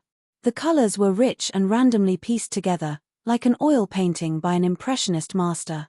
Klein had experienced such a scene before. It was the scene of spirit medium Daly's inquiry. At that moment, his vision was blurry, and his thoughts were fleeting but clear, like a victim floating in the sea. Gradually, he saw his surroundings clearly. All the colors clearly overlapped each other as a gray and illusory fog emanated faintly. Around him were indescribable bodies. Some of them were so transparent that they didn't seem to exist. Deep in their depths, there were bright lusters of different colors. These lusters seemed to be alive or contained infinite knowledge. This is similar to what I saw in the luck enhancement ritual. Klein instinctively looked down and realized that himself was still standing in his original spot. His body was convulsing. Suddenly, he came to a realization as his consciousness sank, becoming one with his body. Boom! The fog quickly dispersed, and the color returned to normal at the same time. The clear brilliance and the non-existent object disappeared in an instant. The scene in the alchemy lab returned to normal, but Klein felt his head swell up as though it was about to explode. Everything he saw had countless double images, and he heard an ethereal whisper from an unknown object. Hornacis. Phlegria. Hornacis. Phlegria. Hornacis. Phlegria. Klein felt a stabbing pain in his forehead as his heart was quickly filled with the urge to vent and destroy. He frowned and shook his head. Is there something wrong with your vision? Are you hearing sounds that you couldn't hear previously? Old Neil asked with a smile. Yes, Mr. Neal. What should I do? Klein held back his intense mania and asked. Old Neal chuckled. This is because the potion's powers are overflowing, and you lack the means to control it. All right, do as I say. Imagine an item in your mind. Something common, simple, and easy. Klein focused his attention and outlined his half-tall black silk top hat in his mind. He thought about the feeling of rubbing it and its exact shape. Place all your attention on it. Keep repeating it and outlining it. Do you feel better? Old Neal's voice penetrated his mind like a song of reassurance. Klein slowly shifted his attention to the silk top hat he imagined. He felt the whispers in his ears gradually soften until they disappeared. The double images in his eyes also slowly overlapped and were no longer blurry. Much better. Klein calmed the chaotic emotions in his heart and exhaled. He looked down at his body and didn't discover anything abnormal. After moving his hands and feet again, Klein asked in anticipation and doubt, I succeeded. I've succeeded. I'm considered a seer now. Old Neal took out a mercury-plated mirror and moved it in front of him. Look at your eyes. Klein focused his gaze and saw himself wearing a black top hat in the mirror. His facial features were ordinary, and apart from the sweat covering his face, he didn't seem any different from before. He followed Old Neal's instructions and looked at his eyes seriously. Only then did he realize that his brown eyes had deepened significantly. They were so dark that they seemed like a dark night without any light.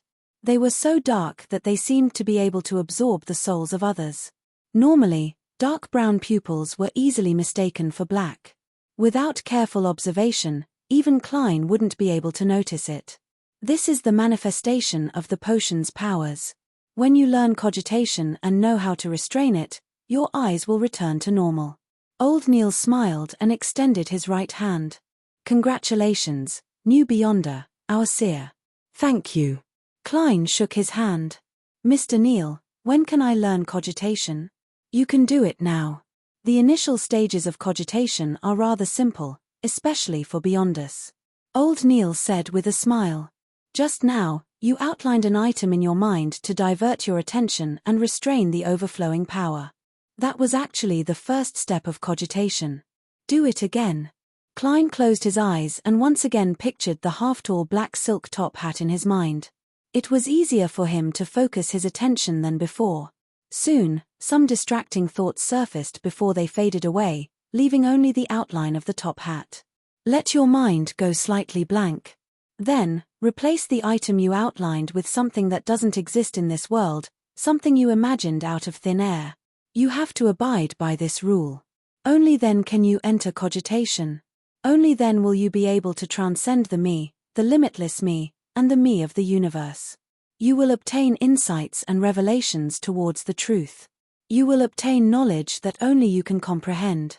In the field of mysticism, this is known as the secret contract experience. Old Neal said in a soothing tone. You only need to listen to the rest of the description for now. The most important thing now is to enter cogitation. Something that doesn't exist in this world, something you imagined out of thin air.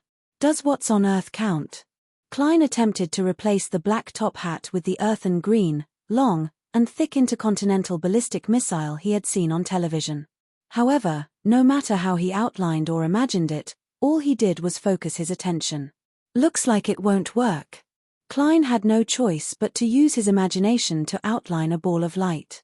Then, he outlined a lot of similar items and placed them together. The balls of light overlapped and were filled with the feeling of fantasy. Klein's thoughts gradually went blank, as though they were drifting. His body and mind calmed down. The illusory grey fog that was filled with non-existent objects and pure light appeared once again. It floated silently in the sky, within reach. His spirituality extended bit by bit and unfolded inch by inch. Klein quietly looked down at it, feeling it, and restraining it. Very good. As expected of a seer. You entered cogitation very smoothly. You're only a little worse than me back then. Just a little. Old Neal chuckled. In that case, I'll begin teaching you the most commonly used, easiest to master, and most promising ability in mysticism, spirit vision. He switched off the gas lamps one by one, but he opened the secret door to the alchemy room. It made the place where Klein was abnormally dark, but not to the point where he couldn't see the outlines of objects. All right, continue in this state. Raise your hands and place them in front of your eyes. Your index fingers are facing each other, but don't touch. Open your eyes until they're used to the darkness. Following Old Neil's description, Klein completed it step by step. He saw his fingers facing each other and the outlines of the objects around him. You should lie down and let your body completely relax, but since the effects of your cogitation are pretty good, let's continue. Old Neil laughed. Focus your vision on the back of your hand. It has to be the back. Then, slowly move your fingers, maintaining a state of facing each other without touching each other. Don't let them leave your line of sight. Klein listened calmly and cast his gaze to the empty space behind his palm. He slowly moved his 2 index fingers that were facing each other without touching each other within his line of sight. Once, twice, thrice. Suddenly, Klein saw a fiery red color appear between his fingers. Hey! He made a sound. You see the color? That's right. This is the initial stage of spirit vision. The color you see is your own aura. Old Neil chuckled. Don't be anxious. Do it a few more times and stabilize it. Then, look at other places. I'll also take this opportunity to explain to you the meaning of different colors. All right. Klein moved his fingers back and forth as he focused on examining the fiery red dot. Old Neil pondered for a moment. To put it simply, the mainstream field of mysticism divides a person's non-physical body into 4 layers. The core is called the spiritual body, which is also the most fundamental spirituality of every person. The animist faction believes that all living things have spirituality and a spiritual body. I don't know about other things, but for mystery priors, the purpose of meditation and the way to increase their strength all point to the spirit body. It's the way the former communicates with the spirit world and the cosmos. It's an external manifestation of the former, and it's directly related to your will and current emotions. The scene you see after consuming the potion is the scene the astral projection sees when wandering the spirit world. It doesn't abide by the rules of the material world. It involves the transcendental me, the infinite me, the me of the universe. The past, present, and future can all overlap. This is the root of divination. In the spiritual realm, what you see is only an image, a symbol. You have to decipher it to figure out its specific meaning. Divination and many other spells are cast through the astral projection. You must not be mistaken about the relationship and difference between it and the spiritual body. One is the body, and the other is the use. Klein continued looking at the aura on his fingertips and made a concise summary. Further out is the body of heart and mind. From here, it fuses with the physical body. It involves the mind, and it's a comprehensive representation of your reasoning, thinking, insight, and ability to recognize things. Some potions mainly improve this, and many spells target it. Old Neil explained in detail. The outermost layer is the ether body. It's a manifestation of your vital energy and physical state. The color of the aura you see is the external representation of the ether body. In other words, you can use spirit vision to directly see some spirit bodies, ghosts, and wraiths. Heh, perhaps even some existences that shouldn't be seen. You can also see the ether body, or aura, of others. From there, you can determine the health and emotional state of the other party through its thickness, brightness, and color. When your spirit vision improves and you grasp more knowledge of mysticism, you can discover even more detailed things, allowing you to determine the length of the other party's lifespan. Yes, I just mentioned the emotional state because the astral projection will also appear externally. When your sequence becomes higher and your spirit vision reaches a relatively powerful stage, you will even be able to see the other party's astral projection. Then, you will know more things. This is a level that only beyonders like seers and mystery priors can achieve. Some people even claim that the strongest state of spirit vision allows them to see anything in any place, including the past and future. However, I don't really believe it. It sounds impressive. Klein was almost yearning for it. Old Neil coughed and continued, let's return to the color of the ether body or aura. Let's go back to the color of the ether body or aura. Your limbs and other parts that are involved in movement will appear red, the head and the surface of the brain will appear purple, the excretion and detoxification will appear orange, the digestive system will appear yellow, the heart and the regulatory system will appear green, the throat and parts of the nervous system will appear blue, and the overall balance will cause the body to be covered in white. These are the symbols of health. Once they turn dim, thin, or change in color, it means that there's something wrong with the corresponding areas. They're in a state of exhaustion or illness. In addition, the corresponding colors of the inner astral projection represent your current emotions. Red is passionate and excited, orange is warm and satisfied, yellow is happy and extroverted, green is calm and peaceful, blue is calm and contemplative, white is bright and positive, dark is melancholic, sad, and silent. Purple means that spirituality is dominant, cold, and distant. Klein silently memorized it and stabilized his spirit vision. All right, you can look at other things. Old Neil didn't speak further as he said with a nod. Klein slowly turned his head and looked at Old Neil. Indeed, he discovered that his body had different colors and auras of varying thickness. The purple on his head was the brightest, while the red on his hands and feet were relatively dim. The overall white was also a little shallow. Is he really getting on in years? Klein silently muttered to himself. Only now, seeing all of this, did he truly feel like he had become a beyonder. I'm a beyonder now. He moved his gaze and carefully sized up Old Neil, but suddenly, he saw a pair of eyelashless, cold, and almost transparent eyes in the void behind him. This pair of nearly illusory eyes were silently watching Old Neil, watching him. This. Klein shuddered, opened his mouth, and blurted out, "That's right." He blurted out, "There's a pair of eyes behind you." Old Neil was taken aback for a moment before he forced a smile. "Ignore it. P.S. It's almost Monday again. I'll continue updating at midnight tonight." Chapter 33. Just as Old Neil finished his sentence, the pair of illusory eyes in the darkness behind him quickly disappeared. Even with his spirit vision, Klein couldn't find any traces of its existence. "This is a symbol of ritualistic magic," Old Neil explained with a chuckle. "That's a little magical. Spirit vision is an enhanced version of the yin-yang eye." Klein was like a child who had received a new toy. He looked away with great interest and sized up every corner of the room. He wanted to see the difference between the current alchemy room and the previous one. The darkness outlined the objects. The long table, test tubes, scales, cups, cabinets, and other items were no different from before Klein activated his spirit vision. They didn't emit any light. Lifeless objects don't have spirituality. Klein mumbled to himself as he swept his gaze across the silver chest on the table. Suddenly, he saw light appear inside. It was as blue as the sky, as resplendent as the stars, and as red as fire. Materials that originate from beyond a species still have some sort of life. Activity? Even if the original owner is dead. Klein deliberated over his words as he asked Old Neil curiously. The accurate description is that their spirituality will remain. This is one of the keys to the successful concoction of a potion. It's also one of the reasons why Beyonders lose control. Dunn should have told you, Old Neil explained frankly. He seemed to have thought of something as he suddenly laughed.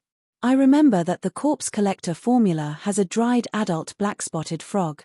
It takes a lot of courage to consume this potion.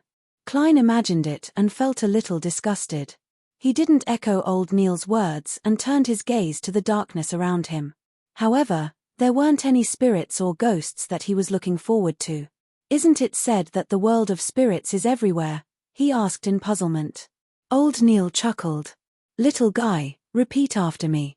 This is the headquarters of the Nighthawks. This is the underground of the Church of the Evernight Goddess. There are many Beyonders here. Do you think we would allow spirits and souls to roam around here? Moreover, the world of spirit and spirit are two different concepts." Klein felt a little awkward for a moment. He turned his head and pretended to look at the faint light from the gas lamp at the entrance of the secret door. "I understand." As he spoke, the space between his brows suddenly began to twitch uncontrollably, as if it was spasming. What was going on? Klein was about to turn around and ask when he suddenly saw an almost transparent figure standing quietly at the edge of the bright yellow light. It was in the shape of a human, and the color of its aura blended perfectly with the dim environment, making it difficult to distinguish. Hiss! Klein's eyebrows throbbed violently, and his vision became chaotic. He focused his attention again, but there was no invisible figure. Strange. He turned around and said, "Mr. Neal, the space between my eyebrows is twitching. It hurts a little." "Haha, that's very normal. You are a newly advanced beyonder. Spirit vision will place a huge burden on your soul body, and it will constantly drain you. Externally, it will appear as a twitching between your eyebrows, a stabbing pain in your head, hypersensitivity, and some hallucinations. Furthermore, in the spirit vision state, you will easily feel uncomfortable in unfamiliar environments, and you will be easily affected by the emotions of others. These are all things that you need to pay attention to. You have to adapt and eliminate them through repeated practice. In addition, control your usage and end it in time," Old Neil replied with a smile. "Why does it feel like you're enjoying it?" Klein hurriedly asked for guidance. "Then how do I exit the spirit vision state?" He had wanted to mention the invisible figure he had just seen, but when he heard that the symptoms included some hallucinations, he dismissed the idea. Combined with the twitching and stabbing pain in the space between his eyebrows, Old Neil's answer could be completely guess. Then, switch to cogitation, close your eyes, control your spirituality, and repeatedly tell it to stop. When you open your eyes again, you will realize that the spirit vision has ended. Old Neil leisurely described, and towards the end, he added, "Of course, this is the most cumbersome and clumsy method. We can, through practice, repeatedly hint to ourselves in cogitation to repeatedly influence our spirituality, leaving behind a simple switch action. For example, if I tap my glabella twice, I can easily activate spirit vision, and another 2 taps can easily end it. As for how to set it up, it will depend on your habits and hobbies." "Got it." Klein thought for a moment and decided to imitate Old Neil by tapping his glabella twice as a switch for spirit vision. Once was easily confused with an instinctive tap on the head, and thrice in a dangerous situation could waste precious time. As for snapping his fingers, it was too individualistic and would attract attention. He focused his attention, visualized the gathered spheres of light, and entered cogitation again. Under Old Neil's guidance, he finally set up the switch action after repeated hints and practice. Clenching his fist lightly, he tapped his glabella twice with the knuckle of his index finger. Suddenly, different thicknesses and colors of aura light appeared in front of Klein's eyes. After another 2 taps, everything returned to normal. There was nothing out of the ordinary.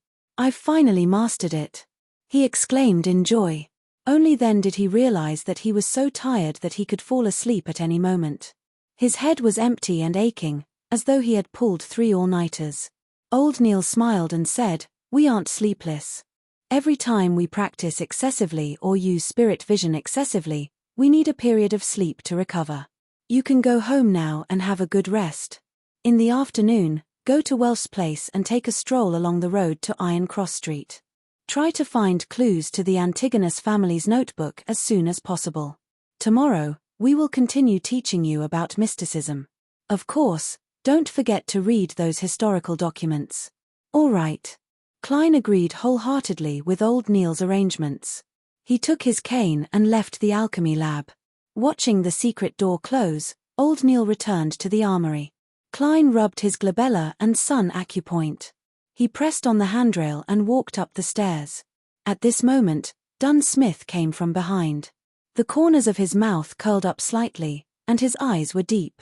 "I heard from Old Neil that you adapt very well, be it cogitation or spirit vision. Perhaps it's just something special about being a seer," Klein replied humbly. He guessed that Dunn had been guarding the armory for Old Neil. Dunn slowed down his pace, only slightly ahead of Klein.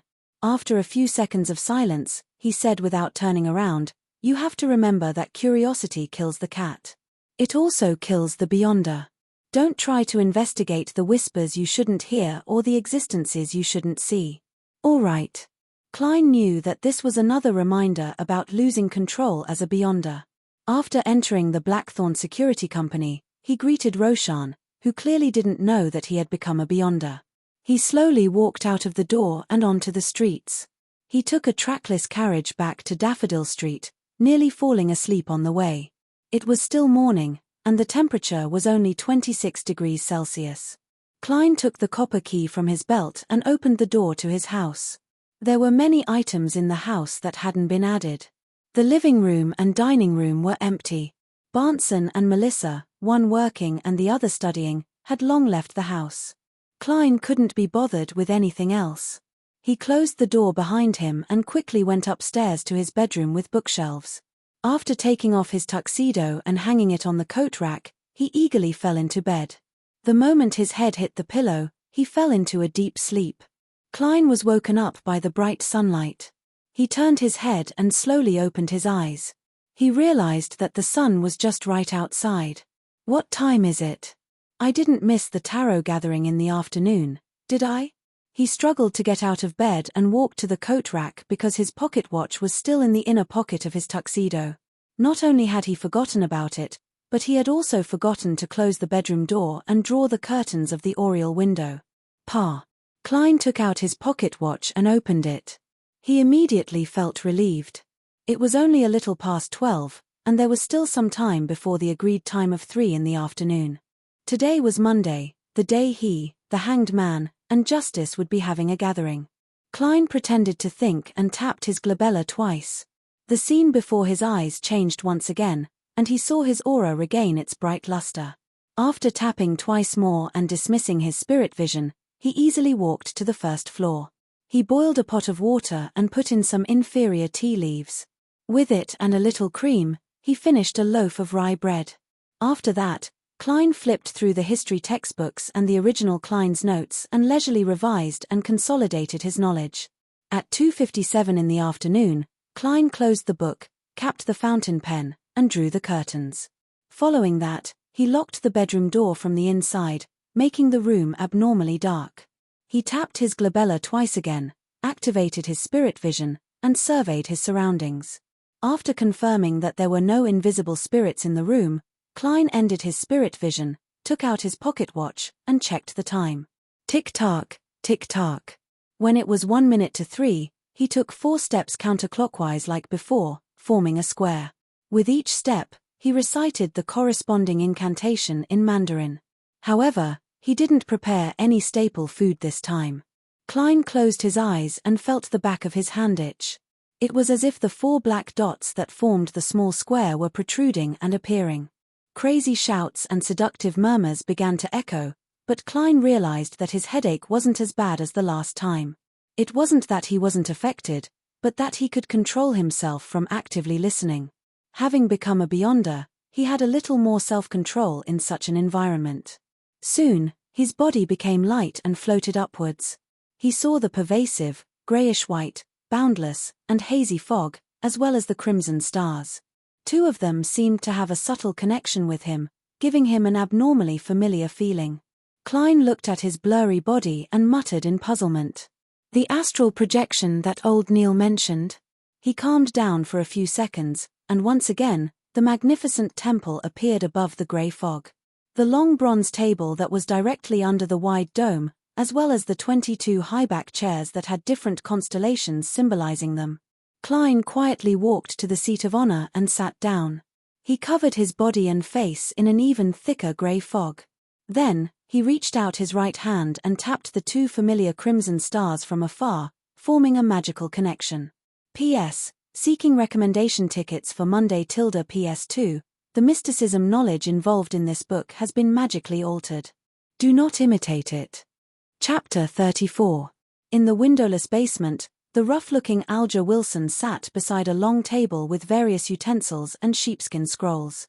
In front of him, there was a half-burned candle. The dim yellow flame illuminated the objects and the surface of the long table, making them look like shadows. Alger's hair was as messy as seaweed. It was dark blue and almost black. He wore a robe embroidered with lightning patterns. His hands were clasped together with his thumbs facing each other. He leaned forward and stared at a bottle of black liquid to the left of the candle. Whoosh, whoosh, whoosh, whoosh, whoosh, whoosh. From time to time, The sound of howling wind could be heard from the sealed bottle, and from time to time, the sound of the surging sea could be heard. In the areas that the black liquid hadn't drowned, a faint mist wriggled, as though it had grown eyes and mouths. Alger turned his head and glanced at the clock on the wall. He saw that the hour hand was pointing at 3 o'clock. He pinched his sun acupoint, and his eyes suddenly turned dark. The various utensils on the table also had a subtle luster. At this moment, he realized that a dark red light surged out of nowhere like a tide and drowned him. Beekland, Empress Borough, inside the Hall family's luxurious villa. After sending the dance teacher away, Audrey locked the door and sat upright in front of the dressing table. Outside the window, the sun was shining brightly, and the flowers were blooming brightly. On the table was a blank notebook bound in light brown parchment. On the right side of the notebook was a pen with a golden tip and a ruby embedded in its body. Audrey tried to make sure that she could pick up the pen as soon as she left the gathering and record the formula. "I'm really looking forward to it." She took a deep breath and suppressed her excitement. She pursed her lips and looked at the mirror. However, she couldn't see herself reflected in the mirror. Only a dark red and illusory light erupted from her surroundings and her body at the same time. Above the grey fog, in the magnificent temple that looked like the residence of a giant king. Crimson blossomed on both sides of the long bronze table, rising and falling like a fountain, sculpting two blurry figures. Their positions were exactly the same as last time.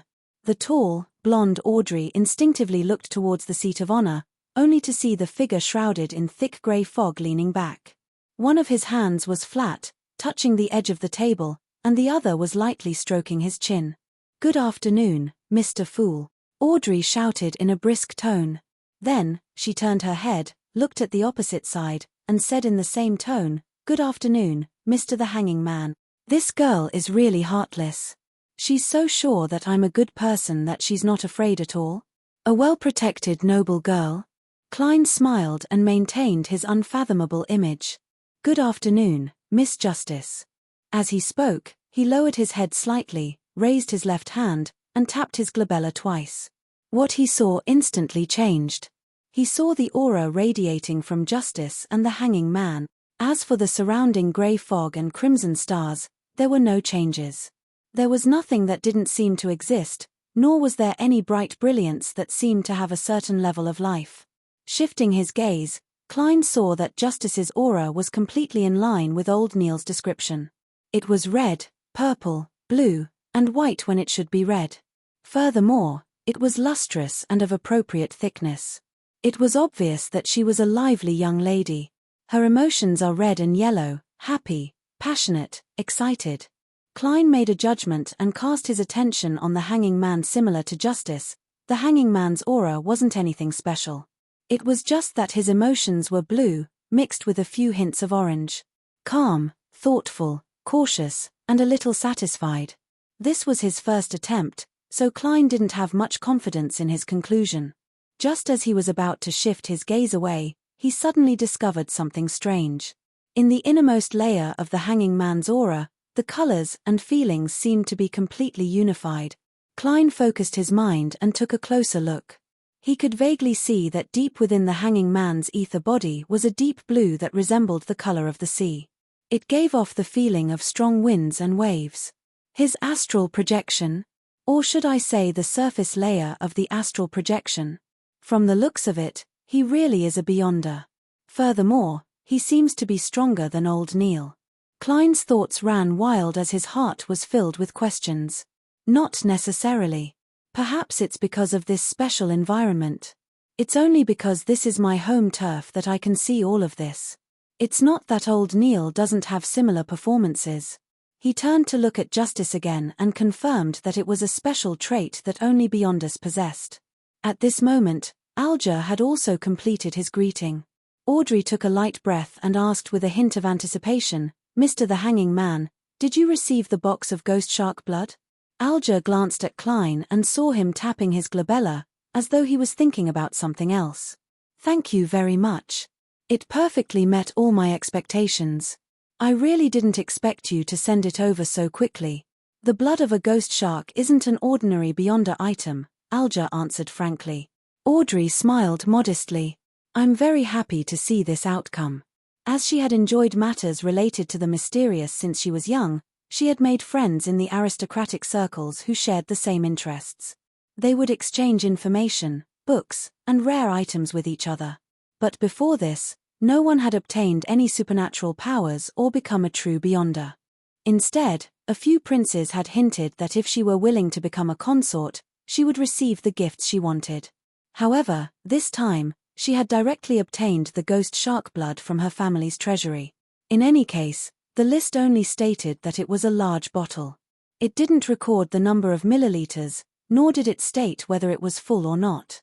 She believed that no one would notice if she poured half of it away. Even if an accident happened and the matter was exposed, her parents probably wouldn't pursue the matter. Alger took another deep look at the fool who was shrouded in grey fog. He turned his head and smiled. According to the agreement, I'll tell you the potion formula for the spectator. I'll make some preparations. All right, let's begin. Audrey took a deep breath and focused all her attention. The concoction of a low-sequence potion is very simple. Just place it in according to the order given. But remember, it's better to have fewer ingredients than more. That will cause a huge problem. You should have heard of Beyondus losing control. I don't need to repeat myself, right? Alger first mentioned the things to take note of. Audrey nodded gently. I understand completely. As she spoke, she turned her head to glance at Mr. Fool. She wanted to know if the mysterious expert had anything to add. Unfortunately, the fool sat there quietly like a statue. Alger thought for a moment. A little less doesn't mean it's too far off. If you don't have a helper, I suggest you spend some time familiarizing yourself with the chemistry experiments. I have a tutor in this area, Audrey answered without any burden. Alger then mentioned the maximum deviation and other matters before smoothly reciting it. That's right, it's not a problem. Spectator, sequence 9 potion, 80 milliliters of pure water, 5 drops of autumn narcissus essence, 13 grams of cow's teeth peony powder, 7 petals of elf flowers, a pair of adult Manhattan fish eyes, 35 milliliters of goat-horned blackfish blood. The last two are the main ingredients. They come from marine beyonder species. You have to be careful. Okay. Audrey recalled as she repeated, 80 milliliters of pure water, 5 drops of autumn narcissus essence, 13 grams of cow's teeth, peony powder, Alger reminded. With the other party's help, Audrey gradually memorized the formula in the correct order. However, she was still not at ease. She muttered softly and repeated it over and over again. Do you know cogitation? Seeing Justice nod, Alger continued, I don't know what you know about cogitation, so I'll describe it first. After consuming the potion, quickly begin cogitation to control your spirituality and strength. You have to practice every day to truly grasp the potion's power and dig out its symbolic meaning and more mysteries. Only by doing so can you avoid the danger of losing control to the greatest extent. And the symbolic meaning of the potion lies in its name, such as spectator. Klein listened to their conversation silently. He originally didn't plan on interrupting and only wanted to secretly memorize and learn, but when he heard this, his heart suddenly stirred as he had an idea. Audrey listened attentively to the hanging man's explanation. Just as she was about to ask a few questions about the details, she suddenly heard a tap on the table. She and Alger turned their heads at the same time and looked at the fool Klein, who was sitting at the seat of honor. They saw the mysterious powerhouse tap his fingers and say in a deep voice, It's not grasping, it's digesting. It's not digging, it's acting. It's not digging, it's acting. The name of the potion isn't just symbolic, it's also an image. It's also the key to digestion. Audrey was stunned and confused when she heard that. She didn't quite understand what Mr. Fool was trying to say. She subconsciously looked at the hanging man's reaction from the corner of her eye, but she was surprised to see his body tremble and stiffen, like an ordinary person hearing a loud and sudden thunder. Digest, acting. Digest, acting. Digest, acting, key. Alger muttered again and again, as if he had grasped something crucial or was under a strange spell. After a while, he raised his head and said in a hoarse voice, Thank you, Mr. Fool. Your hint is as precious as my life. It has allowed me to understand many things. Of course, I believe that I haven't fully understood everything. Klein maintained his mysterious and unfathomable image and said with a smile, "This is the payment in advance." In fact, he didn't quite understand the exact meaning of those words. He was only certain that Roselle the Great was stronger than the average Beyonder, stronger than the hanging man advance payment. When Audrey saw the hanged man's reaction, she knew how precious the hint was. As she ruminated over it, she asked, "Mr. Fool, what do you want us to do?" Alger nodded in agreement. "What can I do for you?" Klein leaned back slightly and glanced at both sides. He said in a low and soothing voice, "That's right. Help me collect Roselle Gustav's secret diary, even if it's just one page." Chapter 35. Roselle Gustav's secret diary? Roselle the Great? Indeed, only such a matter is worthy of the attention of a powerhouse at Mr. Fool's level. Audrey was first taken aback before she realized that she wasn't surprised at all. It was said that Roselle the Great had once seen the blasphemy slate, and it was said that the secret card he created contained 22 pathways of the divine. This was something that every high-sequence Beyonder would definitely pay attention to. Diary? That's a diary? Alger frowned slightly as he keenly noticed a detail. Mr. Fool had used an affirmative tone to say that Roselle Gustav left behind was a diary. How did he know? How did he confirm it? Could it be that he has grasped the method to decipher Roselle's secret text? Faced with the hanging man's question, Klein, who had achieved the desired effect, leaned back in his chair and clasped his hands together. He replied in a relaxed tone, "Let's temporarily treat it as a diary." He didn't deny it, nor did he affirm it. It's said that Roselle the Great's diary is written in secret text or symbols that he invented himself. Audrey had heard other aristocratic children mention this matter, but she had never seen it for herself. She was momentarily curious and asked. "Yes." Alger answered simply, "Some people believe that it's a unique set of mysticism symbols, while others believe that it's a form of hieroglyphic text. But to this day, no one has found the correct way to decipher it, at least as far as I know." At the end of his sentence, he turned his head to look at Klein, as if seeking confirmation, but also as if he was doubting something. "It's a text that has evolved over several generations, and it no longer has its original hieroglyphic form. According to your train of thought, how is it possible to decipher it?" Klein remained calm as he secretly scoffed. As for treating it as a mysticism symbol, it instantly made him think of a ridiculous and hilarious scene. An evil wizard in a black hooded robe rolled up his sleeves, revealing a symbol on his arm that was said to have been left behind by Emperor Roselle. It was a symbol of mysterious power. It was two large, cyan, simplified Chinese characters. Joker. The corners of Klein's mouth slowly curled up. He was in a good mood. After listening to the hanging man's description, Audrey said awkwardly, "We don't understand symbols or words. Then how are we to convey them to you here, Mr. Fool? Or should I say, to a certain place?" "That's an important question. I don't have a secret channel to receive things yet." Klein wasn't in a hurry to answer. He crossed his hands and touched them with his thumbs. Soon, he found an idea. "Since I can create a shrine, tables, and chairs here according to my own thoughts, can I let others directly copy the contents that appear in their minds? Give it a try." At this moment, Audrey and Alger saw Mr. Fool, who was shrouded in a thick grey fog, slowly sit up. "Miss Justice, let's give it a try. Imagine a paragraph of text and give it the emotion you want to write. Yes, pick up the fountain pen beside you and write on the paper." Before Klein could finish his sentence, Audrey saw a yellowish-brown goatskin and a dark red fountain pen appear in front of her. She picked up the fountain pen in puzzlement and curiosity and followed the instructions. In her mind, she imagined a poem that Roselle the Great had once written: "If winter comes, can spring be far behind?" Note 1. After examining the text, she picked up the fountain pen and gave it the thought of presenting all of them. Klein sensed this emotion, so he used the fountain pen as a medium to guide it. Just as Audrey put down the fountain pen, she saw an additional line of words on the goatskin: "If winter comes, can spring be far behind?"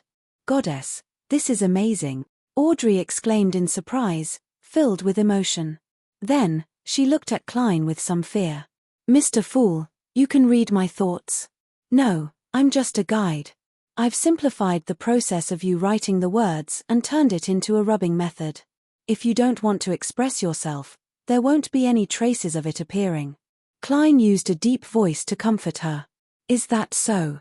Then, as long as we remember the symbols or the arcane text, we can directly present them according to our wishes. Audrey heaved a sigh of relief and asked in enlightenment. Yes, Klein answered briefly. That's a pretty good method, Miss Justice. Don't doubt your memory. After becoming a spectator, you will receive a great improvement in this aspect. Alger had watched the attempt from the side and felt that the fool was more mysterious and powerful than he had imagined. He believed that with his subsequent advancement, he would be able to obtain sufficient growth in his memory. With regards to this, Audrey nodded in delight. What a delightful hint. Mr. the Hanging Man, what else do you have to teach me about a spectator? Having said that, she turned to look at the seat of honor. Mr. Fool, I will work hard to complete your mission and try my best to gather as many of Roselle the Great's secret diaries as possible. I've said it before, I'm a person who likes an equivalent exchange. The advance payment just now is only equivalent to 2 diary pages per person. If there are any extras, I'll give you additional, Klein said calmly in a tone that didn't take advantage of a child.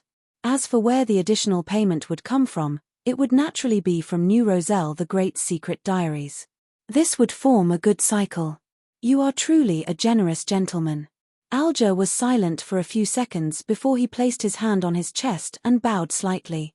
After bowing, he turned to Justice and said, I'll emphasize it again. A spectator will always be a spectator. I know that many spectators like to imagine themselves as the main character or some other character.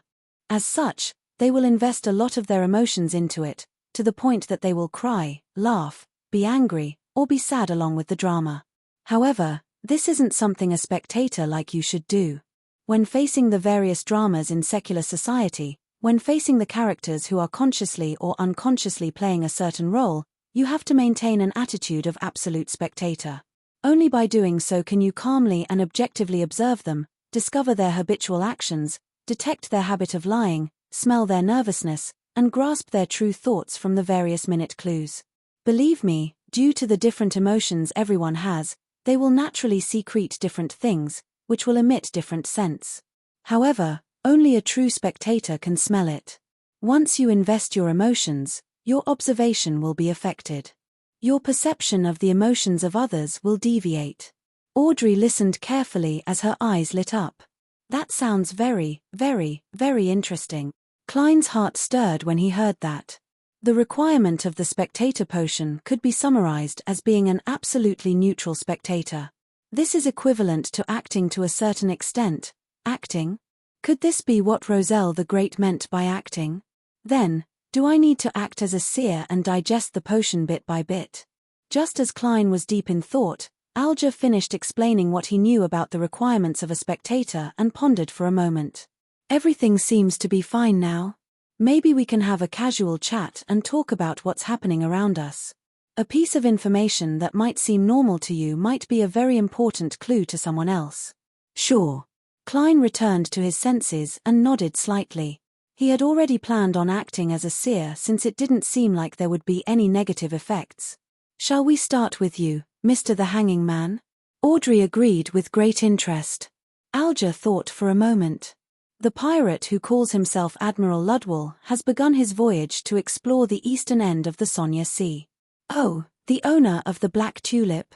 Audrey asked after some deliberation. Yes. Alger nodded in reply. I don't even know who it is. Klein listened in silence as he considered what information he should say, one that wouldn't expose himself while still allowing him to obtain intelligence feedback. Soon, he made a decision. He maintained his profound image as the fool and stroked the edge of the long bronze table.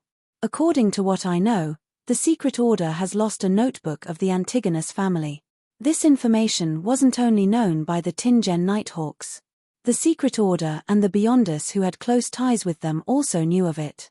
The Antigonus family's notebook? Alger repeated and shook his head with a chuckle. I'm really curious about the reaction of the Church of the Evernite Goddess when they learn of this news. Why is it only the Church of the Evernite Goddess? Klein acutely sensed the problem, but he didn't say anything. That would destroy the fool's mysterious and profound image. At this moment, Audrey asked in puzzlement. Why are you curious about this? Will the Church of the Goddess have any special reaction? Alger smiled. The Antigonus family was destroyed by the Church of the Evernite Goddess. As for whether it's the end of the fourth epoch or the beginning of the current epoch, I'm not too sure. Klein's pupils constricted as he felt a chill in his body. From the looks of it, the importance the Nighthawks place on the Antigonus family's notebook far exceeds my imagination. The reason why they suggested for me to become a Beyonder is probably because of a certain degree of contribution and preventing danger. They wish for me to increase my spiritual perception, which would help me find the notebook. Captain didn't hide this point. He did mention it, but I didn't pay much attention to it back then. After hearing the hanging man's explanation, Audrey said with great interest, I never expected such a thing to happen. I never expected such a thing to happen. All right, it's my turn. Let me think of what to say. She tilted her head slightly, held her forehead with her hand, and chuckled. Yesterday, my etiquette teacher was teaching me how to faint. How to faint gracefully and politely. This is a practical technique to avoid awkward situations and despicable people in social situations. Heh, I was just organizing my words. What I really want to say is that ever since we lost the war on the east coast of Balaam, the king, prime minister, and all the gentlemen have felt immense pressure. They have an urgent desire for change. Chapter 36. As Audrey recalled her father and brother's discussion of the situation, she said, they believe that the current government structure is too chaotic. They believe that the current structure of the government is too chaotic. After every election, as long as there is a change of party, a group of people will be replaced from top to bottom, making things a mess and extremely inefficient. Not only has this led to the loss of the war, but it has also brought great inconvenience to the people. Klein knew very well that because there was no reference, the ruined kingdom had yet to evolve a civil service examination system. The governing system was still in its infancy. Therefore, after the election, many so-called administrative positions would be awarded to members and supporters. Roselle the Great actually didn't invent such a system during Intis. It doesn't match his character at all. Could it be that he shifted his focus to something else in the later stages? When the hanging man Alger heard this, he interrupted with a chuckle. They think. Their senses are really slow. Perhaps after being bitten by black mosquitoes, they will only feel itchy after a year. Black mosquitoes were a type of creature in the southern part of the ruined kingdom.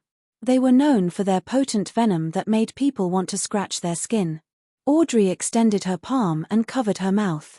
Ignoring the hanging man's mockery, she threw out the core of the news. Unfortunately, they haven't found a good way to replace this system for the time being. Klein listened quietly and felt that the topic had entered a domain he was good at. He smiled and said, that's right. He smiled and said, this is a simple problem. The Foodie Empire and the corrupt countries that learned from the Foodie Empire had very successful and advanced experiences. Simple? Audrey asked in surprise. Although her tutoring didn't include politics, she often listened to her father and brother's discussions. She still had a sufficient understanding of such matters. Klein seemed to have returned to the forums of the past as he smiled calmly. The examination is just like the university entrance exam. An examination for the public will be held. It can be divided into 2 or 3 rounds, using the most objective method to select the elites. But Audrey vaguely knew what kind of opposition this would bring. Without giving her a chance to organize her thoughts, Klein continued. After that, use these elites to fill the administrative positions in the cabinet, county government, municipal government, and various towns. In other words, the positions that work directly, such as senior cabinet secretaries. Based on the different requirements of different positions, we can conduct separate and differentiated examinations in the 2nd or 3rd round. Professional matters should be left to the professionals. The positions of ministers, sheriffs, and mayors are reserved for the party that wins the election. This is their rightful share of the cake. Alger, who did not have enough interest in this question, subconsciously turned his head and listened carefully. Audrey, on the other hand, frowned slightly and fell into deep thought. Don't be in a hurry to replace everyone at once. The cabinet and the governments at all levels will be paralyzed. You can hold an examination every year or every 3 years to gradually replace them. After that, depending on the situation of the kingdom's expansion and the vacancies caused by the resignation or old age of the government employees, the quota will be determined in a planned manner. Klein fully displayed his characteristics as a keyboard politician. In the end, he spread his hands and said, "This design can bring the knowledgeable elites of the kingdom into the government to the greatest extent. And no matter which party comes to power, no matter who the minister is, the administrative officers can maintain the basic and relatively effective operations of the kingdom." Of course, the side effect was the birth of the undying demon of bureaucracy. Audrey asked doubtfully as she pondered. In other words, even if those ministers become curly-haired baboons, it won't have much of an impact. No. Alger took the initiative to interrupt. I think the curly-haired baboon is a better choice than the current minister. He paused for a moment before adding, after all, curly-haired baboons only need to eat, sleep, and mate. They won't come up with stupid ideas or insist on brainless plans. Mr. the Hanging Man, it sounds like you have a bad boss. Klein sat at the seat of honor and shook his head with a smile. Audrey ruminated over Mr. Fool's description for a while before saying in surprise, "That's right. This sounds like it can really work. It's a very simple but effective method." She looked at Klein and praised sincerely, "That's right. Mr. Fool, you must be an elder with rich life experience and outstanding wisdom." The corners of Klein's mouth twitched. He looked at the Hanging Man and Justice and fell silent for a few seconds. Let's end today's gathering here. If Miss Justice can influence her family and push for this matter to happen, I'll guide Barnson ahead of time and give him a chance to become a civil servant. Come to think of it, Barnson is indeed quite suitable for this line of work. However, Justice probably won't take the initiative to do it, because if she does, I'll just have to ask the Hanging Man which noble made the suggestion and we'll be able to guess her true identity. Of course, she can circle around and use a more covert method. By your will. Audrey and Alger stood up at the same time. Klein leaned back slightly and severed the connection. He saw Justice and the Hanging Man's illusory and blurry figures quickly shatter and dissipate. Above the grey fog, in the magnificent hall that looked like a deity's residence, he was the only one left sitting quietly at the long bronze table. Klein didn't fall into the grey fog and leave like the last time. This was because he was already a beyonder, so he still had enough energy. The reason why he ended the meeting with Tarot ahead of time was because he knew the Nighthawk's true attitude towards the Antigonus family's notebook. He decided to look like he was seriously searching for it instead of just lying down and sleeping. That would make Dunn Smith and the others suspect that he had done something at home. Furthermore, he had gained quite a lot today. Klein sat on the high-back chair at the long bronze table. He rested his arms on the armrests and crossed his fingers. He sized up the endless grey fog with a heavy gaze. He found it empty and silent, as though no one had set foot in it for thousands of years. When he established the connection and summoned Justice and the Hanging Man's projection, he acutely noticed something. That was, as a beyonder, he had the remaining strength to touch another crimson star. In other words, I can summon another one? Klein recalled the feeling and muttered to himself with certainty. However, he didn't rashly attempt it before, because he didn't know the identity of the newcomer he pulled in and what their attitude would be. After all, not everyone could be like Justice and the Hanging Man because of their unique personalities and quickly blend in. They each took what they needed and seemed willing to hide it. If he pulled in someone like Dunn Smith, then his newly established mysterious organization would immediately be exposed to the church's attention. As the big boss of an evil organization, his future would be bleak. Klein knew that the grey fog was very special, and he knew that it wasn't something a beyonder like Dunn Smith could crack. But the problem was that since he had beyonder powers, he had to consider the existence of deities. At present, Klein cautiously believed that the 7 orthodox deities truly existed. Of course, he was more inclined to believe that these deities were only slightly stronger than high sequence beyond us, and that they were under certain strict restrictions. At least since the fifth epoch, other than a few oracles, their deeds hadn't appeared. Forcefully pulling people in isn't a good thing either. No one wants to be involved in mysterious matters for no reason. I'll wait and see. Klein sighed and stood up. He released his spirituality and sensed the existence of his body. Then, he began to imitate the heavy feeling of falling rapidly. The scene in front of him immediately changed. The grey fog and crimson instantly went far away. Klein seemed to have penetrated an endless membrane of water and finally saw the real world. He saw the room filled with darkness. This time, he was completely awake as he seriously experienced the process. Strange. The grey fog is still a little different from the spirit world.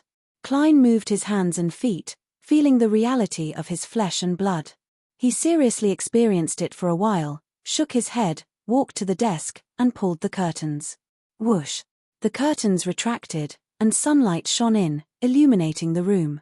Looking at the streets and the pedestrians coming and going outside the oriel window, Klein took a deep breath and silently said to himself, "It's time to go out and work. How should I act as a seer? This can't be rushed. I can only use spirit vision for now." Beekland, Empress Borough. Audrey Hall looked at herself in the mirror. She saw her cheeks flushed with excitement and her eyes so bright that no one dared to look her in the eye. She couldn't be bothered to examine this as she quickly recalled the past. Then, she picked up the gem-embedded fountain pen and began writing the potion formula for the spectator potion on the exquisite goatskin parchment. 80 milliliters of pure water, 5 drops of autumn lilies essence, 13 grams of cow-tooth peony powder, 7 petals of elf flowers, a pair of adult Manhattan fish eyes, 35 milliliters of goat-horned blackfish blood. Phew! Audrey exhaled. She read it a few times and finally confirmed that there was no mistake. She had the urge to dance again, but she told herself to be reserved. After some thought, she began to write the names of various chemicals around the potion formula, disguising the page as complicated and messy scientific knowledge. Yes, as long as one doesn't read it carefully, anyone who flips through it won't be able to discover the details I've hidden. Awesome. Audrey praised herself and turned her thoughts to obtaining the ingredients. I'll look in the family's treasure vaults first. I'll see if I can exchange for the parts one don't have from others. If I still can't gather them, I'll have to ask the Fool and Mr. the Hanging Man for help at the next gathering. What should I use as payment? After some consideration, Audrey closed the notebook and placed it on a small bookshelf in her bedroom. Then, she walked briskly to the door and opened it. A large golden retriever was sitting obediently outside. The corners of Audrey's mouth curled up, revealing a smile as bright as the sun. "Susie, you've completed your mission well." In the serialized stories in the newspaper, the detective always has a capable assistant. I believe that a real spectator also needs a large dog following behind him. Tilda. In the basement with only a flickering candle, Alger Wilson raised his palm and looked at it carefully. After a long while, he sighed. "It's still so magical. I can't grasp the details at all." Even though he had made ample preparations, he still couldn't understand how the Fool completed the summoning. He looked down at the goatskin scroll on the long table. At the top of the yellowish-brown scroll, a line of Hermes was written in dark blue ink. Chapter 37. Under the blazing afternoon sun, Klein walked out of his house. As he had to walk all the way from Iron Cross Street to Welsh residence, he had changed out of his formal suit, top hat, and leather boots into a linen shirt, an old brown coat, a round-brimmed felt hat of the same color, and old leather shoes. This way, he didn't have to worry about the smell of sweat contaminating his expensive outfit. Following Daffodil Street, he slowly walked towards Iron Cross Street. When he turned a corner, he subconsciously looked over. The tents had already disappeared. The circus from before had long finished its performance and left. Klein had originally imagined that the beast tamer who had helped her with the divination was actually a hidden powerhouse. As he had discovered her uniqueness, he had specially come to guide her.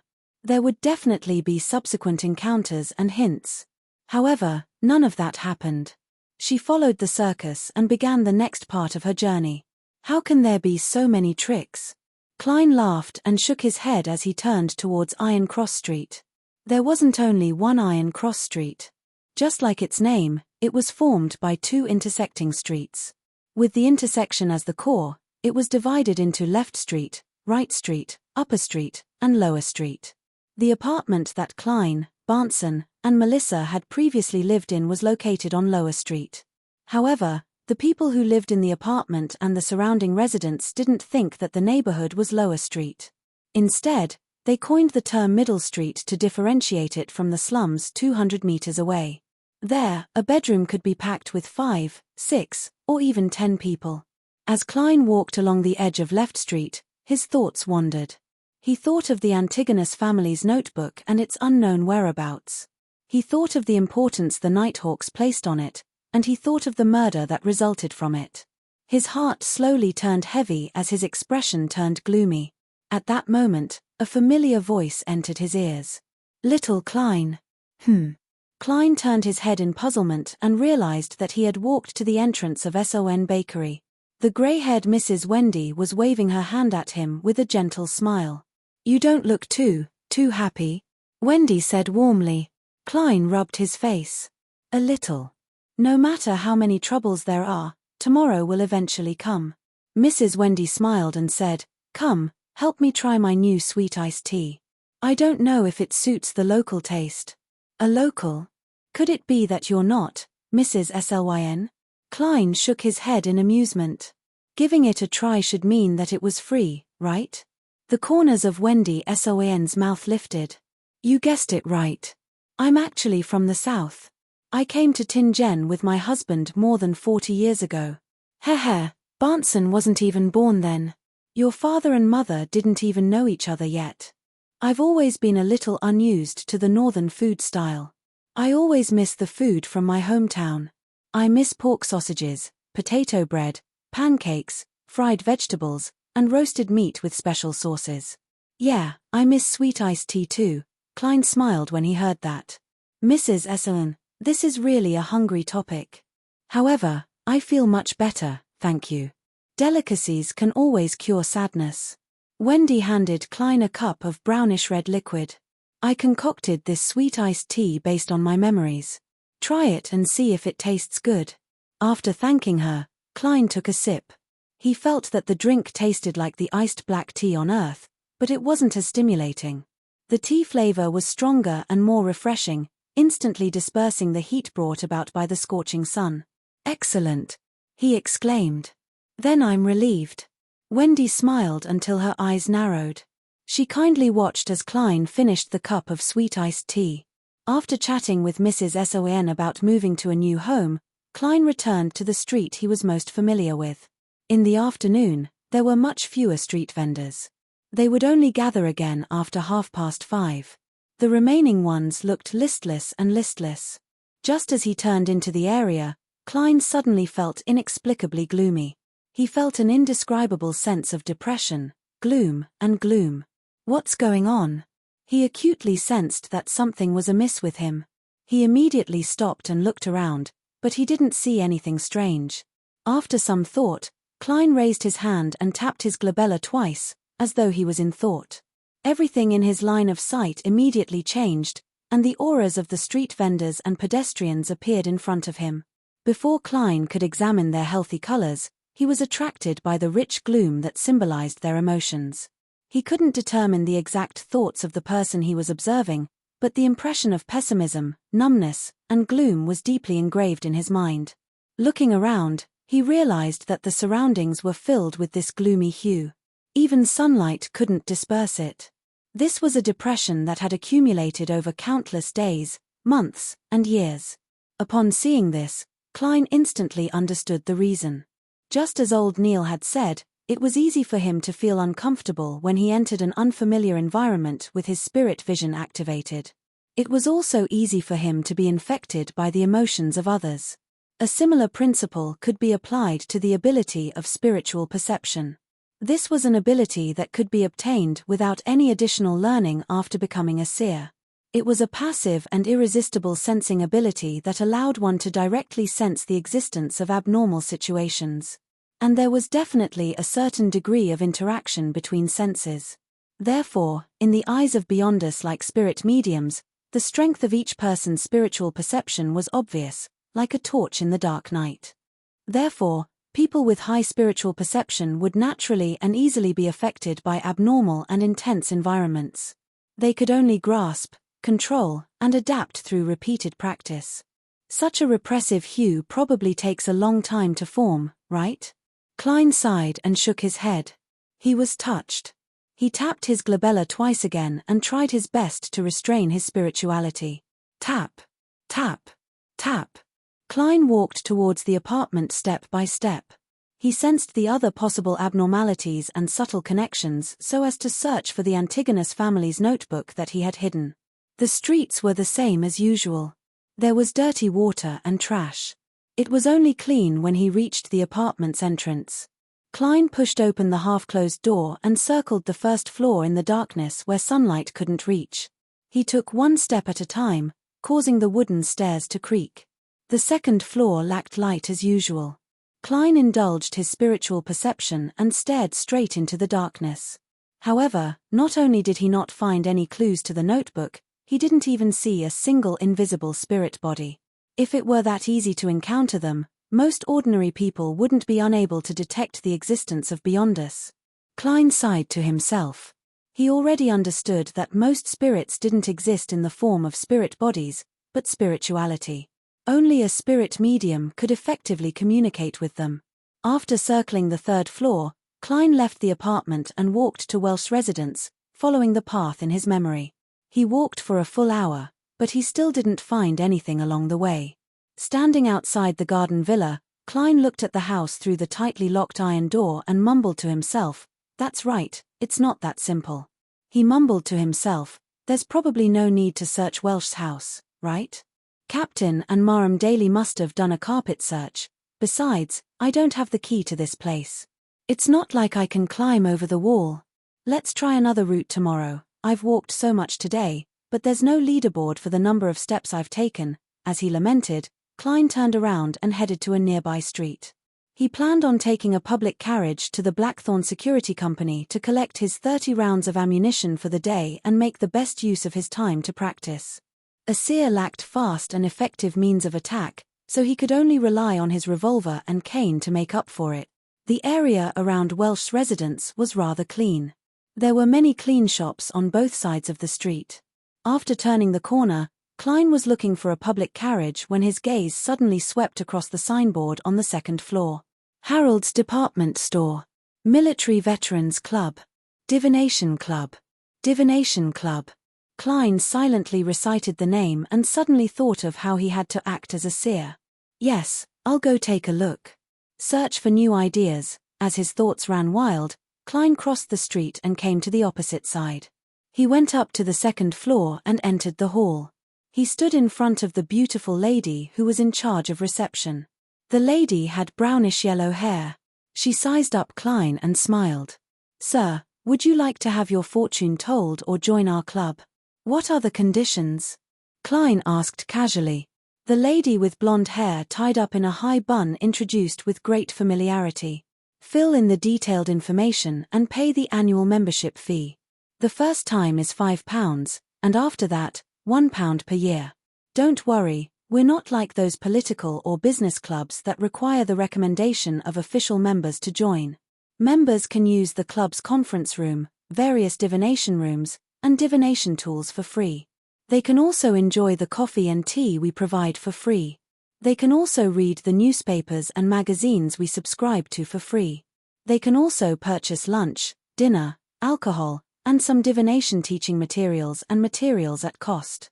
Furthermore, we will invite at least one famous fortune teller to give a lecture every month to answer any questions. Most importantly, you'll be able to find a group of friends who share the same interests, and you'll be able to exchange experiences with each other." "Sounds good, but I don't have money." Klein laughed at himself and asked. Chapter 38. Upon hearing Klein's question, the beautiful lady with long brown hair elegantly coiled up did not look impatient at all. She maintained a polite smile and said, "Our members are free to perform divination for others in the club and set their own prices. We only take a very small percentage of the fee. If you want to perform divination, you can take a look at this brochure. There are introductions and prices for members who are willing to perform divination for others. However, today is Monday afternoon. Most of our members are at work and busy. Only less than 5 of them came. As she spoke, she invited Klein to take a seat on the sofa near the window in the reception hall. Then, she flipped open the album opposite him and pointed out the current members of the club. Hannes Vincent, a famous fortune-teller in Tingen. He's a mentor who's permanently stationed at the club. He's good at all kinds of divination. Each session costs 4 soli. It's so expensive. It's enough for me, Barnson, and Melissa to have 2 sumptuous dinners. Klein was speechless and did not reply. Seeing this, the brown-haired lady continued to flip to the next page and introduced them one by one. The last one, Glassy. He just joined the club this year and has mastered tarot divination. Each session costs 2 pence. Sir, who do you want to choose? Klein didn't stand on ceremony at all. Mr. Glassy. The beautiful lady in charge of reception was silent for 2 seconds. Sir, I have to remind you beforehand that Mr. Glassy is only a beginner. Understood, I will be responsible for my decision. Klein smiled and nodded. Then please follow me. The beautiful lady stood up and led Klein to the door beside the reception hall. There was a corridor that wasn't too long, and at the end of it was an open conference room. The room was full of sunlight, and there were tables and chairs. There were newspapers, magazines, cards, and other things on them. The faint aroma of coffee wafted from the room. When they were 2 rooms away from the conference room, the beautiful lady in charge of reception signaled for Klein to stop. She quickened her pace and walked to the end of the corridor. Mr. Glassy, someone is looking for you for divination. Me? A voice full of surprise and doubt immediately sounded, accompanied by the movement of the chair. Yes, which divination room would you like to use? The beautiful lady replied emotionlessly. Topaz room. I like Topaz. Glassy appeared at the door of the meeting room and looked curiously at Klein, who was waiting nearby. He was a man in his 30s. His skin was darker, and his pupils were dark green. His hair was light yellow and soft. He wore a white shirt, a black vest, and a monocle hung on his chest. He had a good temperament.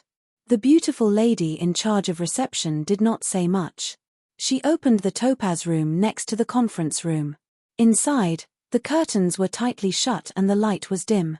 It was as if this was the only way to receive the revelation of God and Spirit and obtain accurate divination results. Hello, I'm Glassy. I didn't expect you to choose me to do your divination. Glassy bowed in a gentlemanly manner and quickly entered the room. He sat behind the long table. Frankly speaking, I'm only trying to divine for others. I don't have much experience. At the moment, I'm not a good fortune teller. You still have a chance to back out. After returning the greeting, Klein entered the room and closed the door behind him. He looked at the light that penetrated the curtains and said with a smile, "You are truly an honest gentleman. You're an honest man, but I'm a man who's very firm in his choices. Please have a seat." Glassy pointed at the seat opposite him and thought for a few seconds. Divination is only my hobby. A person will often receive guidance from the gods in their lives, but ordinary people are unable to accurately interpret the Lord's intentions. This is the meaning of divination, and also the reason why I joined this club.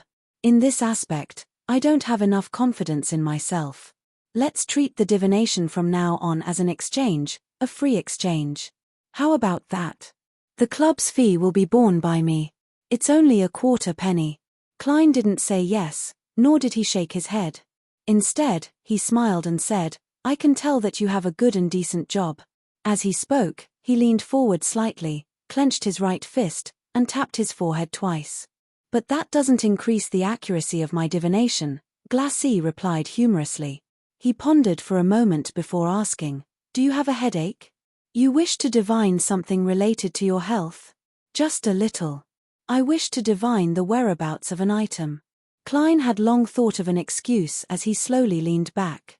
In his eyes, Glassy's aura appeared clearly. The orange-red color of his lungs was dim and thin, and it affected the other brightness. This isn't a sign of fatigue. Klein nodded indiscernibly. Find a lost item? Glassy thought for a few seconds. Then, let's do a simple judgment. He pushed the neatly stacked tarot cards on the black table towards Klein. Calm down and recall the item in your mind. Silently ask the question, can you still find it? At the same time, shuffle and cut the cards. All right. In fact, Klein didn't remember what the ancient notebook looked like. All he could do was expand the question that needed to be silently asked. Can you still find the Antigonus family's notebook? As he repeated the process, he skillfully shuffled and cut the cards. Glassy picked up a card from the top and pushed it horizontally in front of Klein. Turn it clockwise to vertical, then flip it over. If it's in the reverse position, which means that the picture on the card is facing you, it means that the item can't be found. If it's in the forward position, then we can continue the divination to find its exact whereabouts. Klein followed the instructions and turned the cards that were placed horizontally into a vertical position. He held the edge of the tarot card and flipped it over. It was a card with an inverted picture. What a pity. Glassy sighed. Klein didn't respond because his attention was focused on the tarot card in front of him. The picture on the reversed card was of the Fool, who was wearing gorgeous clothes and a gorgeous headdress. It's the Fool again. It can't be that coincidental, right? According to the Hanging Man and Old Neil, divination is the result of spirituality and the spirit world communicating with a higher level me. Tarot cards are just tools to facilitate the interpretation of a symbolic revelation. In theory, it doesn't matter what divination item is used. It doesn't affect the outcome. Klein frowned slightly and thought for a moment. Can I divine if the item has already been obtained by someone else? Absolutely. Let's do it again using the same method. Glassy nodded enthusiastically. Klein shuffled and cut the cards again as he pondered over the question. He drew a card, placed it horizontally, turned it clockwise to vertical, and completed his preparations with a serious expression. Taking a deep breath, Klein reached out and flipped the tarot card. Please don't let it be the Fool again. While praying, he suddenly relaxed because the card appeared to be a star. Inverted. From the looks of it, that item hasn't been picked up by anyone else, Glassy explained with a smile. Klein nodded, raised his right hand, and tapped his glabella twice in thought. Then, he took out 2 dark brass pennies from his pocket and pushed them to Glassy. Didn't I say it's free? Glassy said with a frown. Klein smiled and stood up. This is a sign of respect for divination. All right, thank you for your generosity. Glassy stood up and extended his hand. After shaking hands, Klein took 2 steps back, turned around, and walked to the door before turning the doorknob. Just as he was about to leave, he suddenly turned back and tersely acknowledged. Mr. Glassy, I suggest you see a doctor as soon as possible. It's mainly a lung problem. Why? Glassy asked in surprise. Is he cursing me because he's dissatisfied with the divination's results?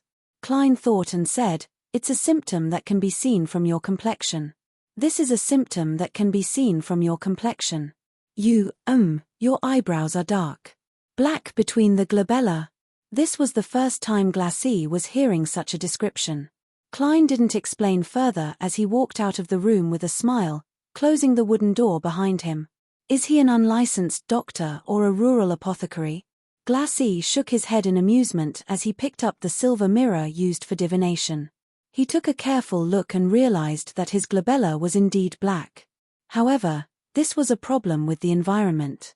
Under the dim light that penetrated the curtains, not only was his glabella black, but his entire face was black. A less than flattering joke, Glassy muttered. He divined his health worriedly and confirmed that there was nothing wrong with him. When he left the divination club, Klein had an additional plan for the future. It was to save money as soon as possible, pay the annual fee, and become a member of the club. From there, he could begin acting as a so-called seer. Why didn't he do it himself? It was because he had no resources or channels for the time being. He couldn't possibly stand on the streets as a street vendor. After all, he was a respectable person with a reputation. A few minutes later, he waited for a public carriage. He spent 2 pence and arrived at Zootland Street, which wasn't too far away. When he pushed open the door to the Blackthorn Security Company, he didn't see the familiar brown-haired girl. All he saw was the poet, the black-haired, green-eyed Leonard Mitchell sitting behind the reception desk.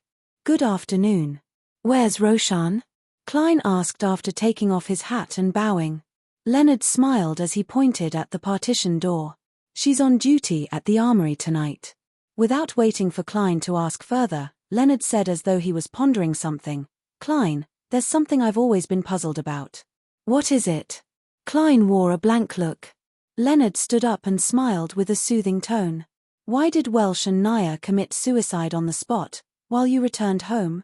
It's likely that unknown existence wanted me to take the Antigonus family's notebook away and hide it," Klein said, making a widely accepted guess. Leonard paced a few steps before he suddenly turned and looked straight into Klein's eyes. Chapter 39. "In fact, I don't know if the notebook was destroyed or hidden. But I can deduce that if it wanted to be destroyed, it could have done so on the spot. There was no need for me to take it away." Hearing Leonard's question, Klein instantly activated his keyboard detective mode. He pondered and said, "Perhaps the unknown existence that Welsh, Naya, and I came into contact with enjoyed the sacrifice of life, and wished for something similar to happen. Therefore, knowing that the suicide incident would definitely be discovered, it asked me to take the notebook away and hide it in preparation for a second enjoyment. But I don't know what went wrong in the process, but I didn't succeed in the end." This was a reasonable guess that Klein had based on the information, novels, movies, and television dramas he had read in his previous life that involved evil sacrifices. As for what went wrong in the process, he knew very well that it had to do with him, a transmigrator, as a variable. Not a bad explanation, but I think there might be another possibility. Welsh's and Naya's suicide sacrifice made it possible for the unknown existence to descend. That notebook carried or nurtured evil. It asked you to take it away and hide it because it was afraid that we would discover it and destroy it before it was born. Leonard Mitchell elaborated on another possibility. Having said that, he stared into Klein's eyes and smiled. Of course, the notebook might have been destroyed in order to cover up its contents, to hide the true object that carried or nurtured evil. That way, your suicide attempt would have a sufficient explanation. "What do you mean? Is he suspecting me? Suspecting that the original Klein's body carried or nurtured evil?" "No, he carried or nurtured a transmigrator." "Nurture is a good word." Klein was taken aback as he lampooned inwardly. He deliberated and said, "I won't defend myself. After all, I've really forgotten that part of my memory. But both Captain and Madam Daly have confirmed that I'm fine." "Your joke isn't funny. I'm just investigating a possibility. I can't rule out the possibility that the unknown existence suffered a blow when it descended, causing you to fail to commit suicide. We have to believe that the goddess will always protect us." Leonard smiled and changed the topic. "What did you discover this afternoon?" After the conversation just now and what happened before, Klein was very wary of Leonard, but he replied without batting an eyelid, "Leonard, I'm not afraid. No, I have to change my route tomorrow afternoon." He pointed at the partition. "I have to go to the armory to get bullets. The shooting club would be open until 9 o'clock at night. After all, many of its members would only be free after work." "May the goddess bless you." Leonard smiled and drew a circle in front of his chest that symbolized the crimson moon. Watching Klein pass through the partition and listening to his footsteps as he walked down the stairs, the smile on Leonard's face gradually disappeared. His green eyes were filled with doubt. He muttered something in a disgruntled tone. After going down the stairs, Klein walked along the corridor that was quietly illuminated by the gas lamp and turned towards the weapons, materials, and documents warehouse. The iron door here was wide open, and the brown-haired girl, Roshan, was standing in front of a long table, talking to a middle-aged man with a thick black beard and a half-top hat. "Good afternoon, no, good evening. It's always like midnight here. Klein, I heard from old Neil that you've become a beyonder. What's his name, Seer?" Rosen turned her head and asked quickly. She did not hide her curiosity and concern. Klein nodded with a smile. "Good afternoon, Miss Roshan. Although it's always dark here, it feels peaceful. Your description wasn't accurate enough. It should be said that the name of the sequence potion I consumed was Seer. You still chose to become a Beyonder. Roshan sighed and fell silent. Klein looked at the middle-aged man beside him and asked politely, "This is?" "Another member of the Nighthawks, or one of the two clerks I've never seen before." Roshan pursed her lips and said, "Bright, our colleague. Brett, our colleague. He wants to switch shifts with me so that the night after tomorrow will be free. He and his wife are going to the North District Grand Theatre to watch the Proud One to celebrate their 15th wedding anniversary. What a romantic gentleman." Bright smiled and stretched out his hand. "With Miss Roshan around, there's no need to repeat anything." "Hello, Klein. I didn't expect you to become a Beyonder so quickly. As for me, I might never have the courage to do so. It's probably because the ignorant are fearless." Klein gave a self-deprecating remark and shook her hand. "That's not a bad thing." Bright shook his head and smiled. "A Beyonder once told me before he died that I should never probe into strange and dangerous matters. The less I know, the longer I live." At this moment, Roshan interrupted. "Klein, don't mind it too much. I heard from old Neil that your seer is considered a support. It's relatively safer as long as you don't attempt to communicate with unknown existences. Why are you wearing such clothes? You're not a gentleman at all. What are you doing here?" "To collect today's 30 bullets." Klein didn't answer Roshan's previous question. He believed that the lady would soon forget about it. "All right." Roshan pointed at the table and said, "Bright, I'll leave it to you. You should know where the keys and bullets are." Sigh, old Neil Shaw is stingy. He didn't even leave the hand-ground coffee behind. "He promised to let me drink to my heart's content today." As she nagged, Klein collected the bullets. The two left the underground together and parted ways on Zootland Street. One took a public carriage home, while the other walked into the shooting club. Bang, bang, bang. Holding the gun, raising his arm, shooting, throwing out the cylinder, ejecting the cartridge, and inserting the bullet. Klein repeated this process over and over again, familiarizing himself with the feeling of shooting. Of course, he had a few breaks in between to summarize and revise. After finishing his practice, Klein used the venue to do various exercises like push-ups. He worked hard to train his body and improve his physique. When everything was over, he took the trackless carriage home. Only then did he realize that it was almost 7 in the evening. The sky had already turned dark. Just as Klein planned on heading to the market or the streets to buy ingredients for dinner, he realized that the door had opened. Melissa had returned with a bag of stationery and books. In addition, she was carrying quite a number of dishes. "I thought that you and Barnson would be coming back rather late today. I took one solely from where you hid the money when I left in the morning," Melissa explained seriously out of habit when she saw her brother's puzzled gaze. "You already took the money. Why didn't you take the public carriage to school?" The reminder reminded Klein of what had happened in the morning. Melissa frowned slightly. "Why should I take the public carriage? It costs 4 pence to go to school, which means 8 pence for a round trip. Including you and Barnson, we will have to spend 24 pence a day on the public carriage. That's a total of 2 solely. A week, excluding Sundays, that's 12 solely. It's almost equivalent to our rent." Stop. Don't show off your math skills." Klein pressed his hand down in amusement. Melissa paused before adding, "It's pretty good for me to walk to school. It's pretty good for me to walk to school. The teacher said that everyone should exercise regularly. Besides, I can pick up some broken parts on the way." Klein chuckled and said, "Then let's do the math again. The public carriage costs 12 solely, and the rent is 12 solely and 3 pence. That's a total of £1, 4 solely, and 3 pence. We can use Barnson's salary to pay for it, so there's still quite a bit left." He received last week's salary.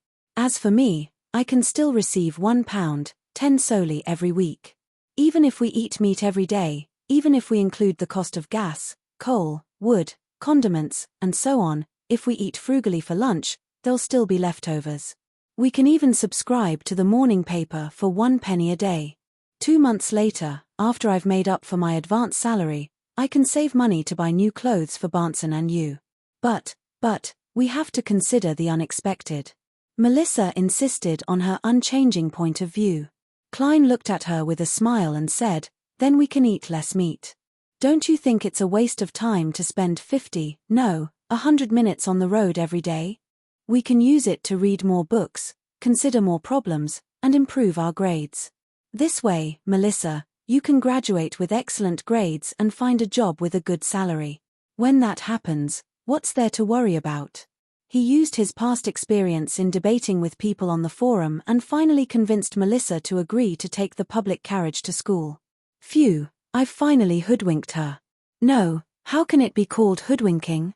This is called convincing through reasoning. Klein lampooned inwardly. He took the groceries that Melissa bought and sighed.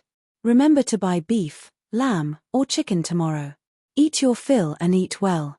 Only then will you have a healthy body and a smart brain to deal with difficult studies. Just saying it makes me want to salivate. Melissa pursed her lips and was silent for a few seconds. All right.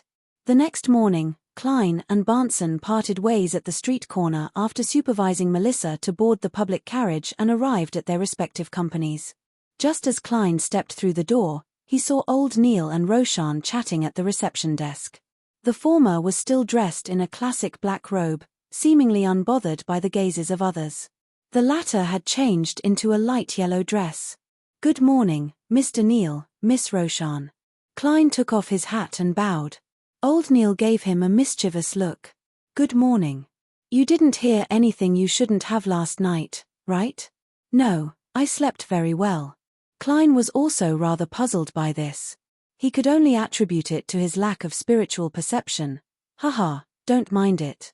It's actually not that easy to hear." Old Neil pointed at the partition. "Let's go to the armory. We'll continue our mysticism class this morning." Klein nodded and followed Old Neil down the stairs and underground to the armory. He replaced Bright, who was on duty last night. "What do we need to learn today?" Klein asked curiously. Old Neil gave a long grunt and said, "Complex, basic knowledge. Complex, basic knowledge. But before that, let me teach you an interesting technique." Chapter 40. An interesting trick. Klein asked out of curiosity. Old Neil chuckled. "I'll patrol the weapons, materials, and documents warehouse. Use the 2 cups on the table to brew 2 cups of coffee. Put something bad in one of the cups. As for what it is, you can decide for yourself. Use your imagination. The only requirement is that you don't waste too much coffee powder. I ground it myself using coffee beans from the Highland." "All right." Although Klein didn't quite understand what Old Neil was up to, he still happily agreed. As he watched Klein take out a copper key and open the armorous metal door, he heard the drawn-out footsteps echoing inside. He slowly set up the cups and confirmed that there was hot water in the kettle. Removing the lid of the silver-inlaid tin can, Klein used a small spoon that suffused a metallic luster to scoop a spoonful of fragrant coffee powder into the 2 cups. Then, he poured in hot water and stirred it. As a transmigrator who had come from an era with abundant resources, he wasn't a stranger to coffee. After doing all of this, Klein thought for a moment before sitting down. He crossed his right leg and used his hand to scoop up some of the dirt on his leather boot before placing it into the cup on his left. Then, he carefully stirred it again until the 2 cups of coffee were almost identical in terms of color and fragrance. A few minutes later, Old Neil walked out of the armory with his key string in hand and closed the metal door with a clang. "It's done." His slightly turbid dark red eyes turned as he looked at Klein across the table. "It's done." Klein nodded in reply. Old Neil chuckled as he undid the silver chain around his wrist and sat down. His expression quickly turned calm as he extended the chain in his left hand, letting it hang vertically over the coffee cup on his right. The pure white crystal was just short of being stained by the liquid. Amidst the relaxing tranquility, the white crystal inexplicably began to sway slightly as the silver chain began to spin counterclockwise. "This cup is for letting off bad things," Old Neil said with certainty. Without waiting for Klein's confirmation, he put away the silver chain and took a sip of the coffee beside him. "Do you like bitter coffee? I have a spoonful of sugar and a spoonful of milk." Klein didn't answer. He asked with great interest, Your divination results are very accurate. Did you rely on that white crystal? Is it a white crystal? This is the pendulum in divination, also known as spirit pendulum. It relies on one's astral projection's connection with the spirit world and the cosmos. It uses natural materials to communicate with spirituality, such as crystals, gems, and special metals to divine the good or bad of an object. Let's go back to the 2 cups of coffee. Shaking it counterclockwise is bad, and shaking it clockwise is good. Not shaking it means it's neither good nor bad. You can also write the incident on a piece of paper. Take note, it's an incident, not a question. Old Neil put down the coffee cup in his hand and explained in detail. As if in thought, Klein said, yes. In other words, don't use questioning sentences. Yes, you can't use who is willing to be my fiancé. You have to use who is willing to be my fiancé. Write it on a piece of paper and place it flat on the table. Then, use your non-dominant hand to hold the pendulum chain. Take note, use your dominant hand. Old Neil chuckled. At this moment, straighten your arm and adjust the length of the pendulum chain. Let the crystal hang right above the piece of paper, almost touching the incident we wrote. Then, close your eyes and recite the sentence 7 times in your heart. After you finish, open your eyes and see if the spirit pendulum is spinning. If not, close your eyes again and repeat the previous process until there is a pendulum. Klein nodded slightly. Counterclockwise no and clockwise yes. It can also be interpreted as not going well and going well. Old Neil corrected him and taught Klein the other uses and details of spirit pendulum divination. Klein thought about it a few times and realized that it was a very practical divination technique. For example, in an unfamiliar environment, he could use it to quickly determine if food was poisonous. He didn't need to learn skills like field biology. Of course, this form of divination was too simple, and there were only 2 or 3 answers. There was no way to conduct in-depth research and interpretation. For example, although some things were harmful to the body, they could become extremely beneficial after certain treatment. For example, some ingredients were indeed harmful to the human body, but it wasn't serious. When one was about to starve to death, it wasn't too much of a problem to eat. These were things that couldn't be determined with spirit pendulums. I have to quickly save up money to buy crystal or pure silver to create a spirit pendulum. Klein sighed. Old Neil looked at him in surprise. You can directly apply for it. It's a standard equipment for Beyonders, especially support-type Beyonders like us. There's also a topaz and a pure silver spirit pendulum in the armory. But I'm not considered an official member of the team. Klein's heart palpitated as he hesitated. Old Neil chuckled. For Beyonders, regardless of whether they are official members or not, since they aren't getting a raise, they definitely have to be given some convenience in other aspects. It might be more appropriate to use benefits. I'll apply to captain later. Klein secretly clenched his fists and made up his mind. Without giving it a try, how would he know if captain would agree? All right. Old Neil smiled and said, let's begin the official mysticism course. One of its basics is symbolism. Do you know what symbolism is? Klein recalled the bits and pieces he had heard before, as well as what he had seen and heard in the spirit world and above the grey fog. He deliberated and said, be it the spirit world, the illusory cosmos, or the unknown realms, they are all beyond the world of our senses. It's not something that can be accurately described by our ears, nose, or eyes. What we get are indescribable, intuitive revelations and experiences. They also appear as abstract symbols and graphic symbols. These symbols represent different things and different meanings. It's very accurate. As expected of a seer. Old Neil nodded solemnly. Only by grasping the ability to interpret symbolism can one be considered to have truly entered the door of mysticism. Yes, the patterns on the tarot cards and every element on the pattern are a symbol, a man-made symbol that helps us understand and interpret the primordial revelation. He took out a piece of paper, picked up a fountain pen beside him, and drew a short arc. Following that, he added a few vertical lines below the arc and looked up at Klein. Do you know what this symbol represents? Klein looked at it again and again, and after a while, he hesitantly said, eyelashes? Old Neil exhaled and said, "This is the symbol of the harvest constellation. This is the symbol of the thunder constellation, and this is the symbol of the hoarfrost constellation." He casually drew a few more symbols. As Klein memorized them, he couldn't help but say, "The names of these constellations are really, really simple." Yes, simple. How rustic and primitive, old Neil revealed a smile. Back then, Roselle the Great thought so too. He always wanted to change the constellations' names to something like Virgo, Cancer, or Scorpio. Unfortunately, he was unable to resist the power of tradition. At least the ancient names of these constellations and the dates they represent can guide farming and harvest. I have to say, Roselle the Great is a person with ideas. Klein didn't know how to lampoon. Yes, Roselle the Great was probably a decent person when he was alive. Old Neil couldn't understand Klein's humor. He continued explaining the various basic symbols, such as the various constellations, such as the sun, the crimson moon, the brown star, the scarlet star, and the blue star. As he spoke, he also taught Klein how to draw a divination astrolabe and things to take note of. He also taught him the production and materials of the crystal ball, and the choice of incantations. It was a feast for Klein's eyes. If he hadn't discovered that the seer potion could slightly improve his memory, he would have gotten old Neil to stop long ago to make it easier for him to digest what he had learned. That's all for today's mysticism lesson. Think about it yourself. If you have any questions, you can come to me. Old Neil took out a golden pocket watch and snapped it open. Don't forget to read the historical information I prepared for you. Frankly speaking, I feel fear when I see it. All right.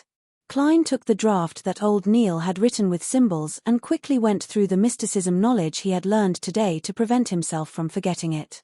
Old Neil took another sip of the coffee he had brewed and said, "Just memorizing it won't do. Memory alone won't do. You have to use it often. Only then can you turn the knowledge into your instinct. Also, meditation has to be done every day.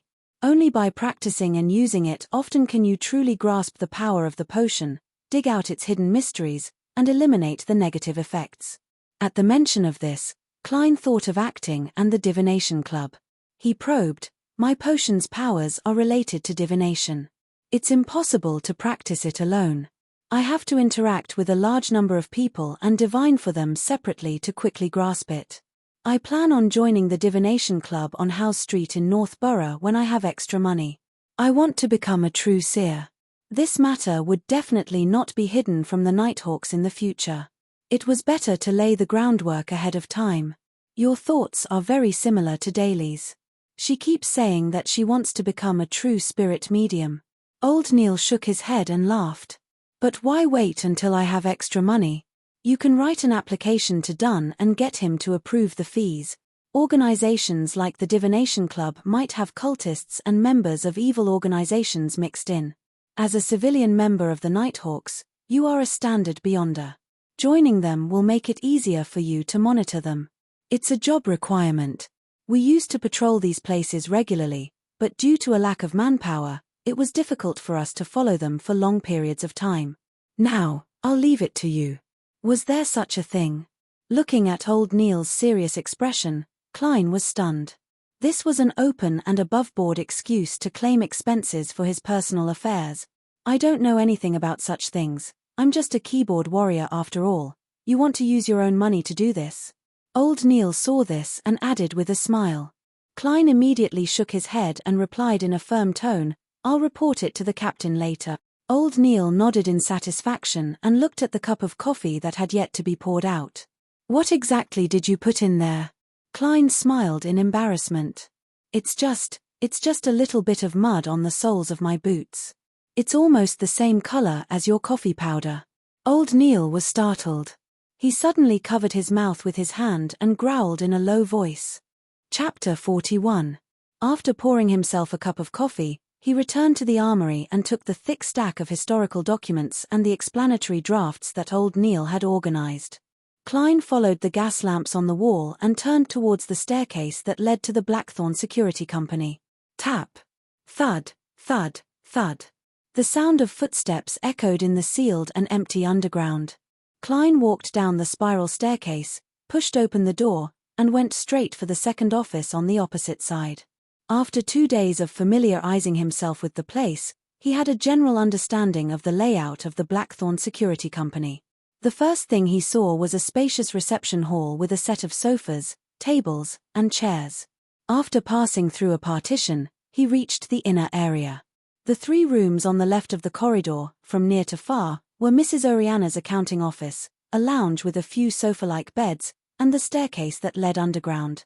The 3 rooms on the right, from near to far, were Captain Dunn Smith's office, the civilian staff office with typewriters, and the recreation room for the official members of the Nighthawks. Klein had previously seen Leonard Mitchell playing cards with 2 other team members in the recreation room. He guessed that it was Fight the Landlord. Of course, Roselle the Great had already renamed it Fight the Evil, but the gameplay was no different from what Klein knew. Bright would have a day of sleep after his night shift. Roshan stayed at the reception desk. Cesar Francis, who was in charge of purchasing and applying for supplies as well as part-time carriage driver, was out as usual. When Klein pushed open the door to the civilian staff office, he saw that the 3 tables inside were empty.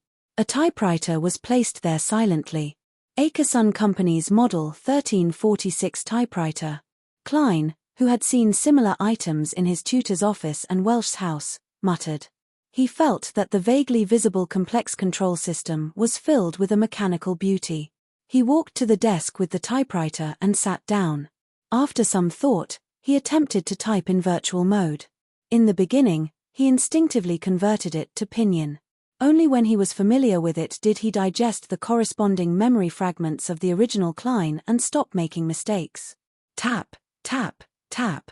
The rhythmic tapping of the keyboard was like a hard music from metal and industry.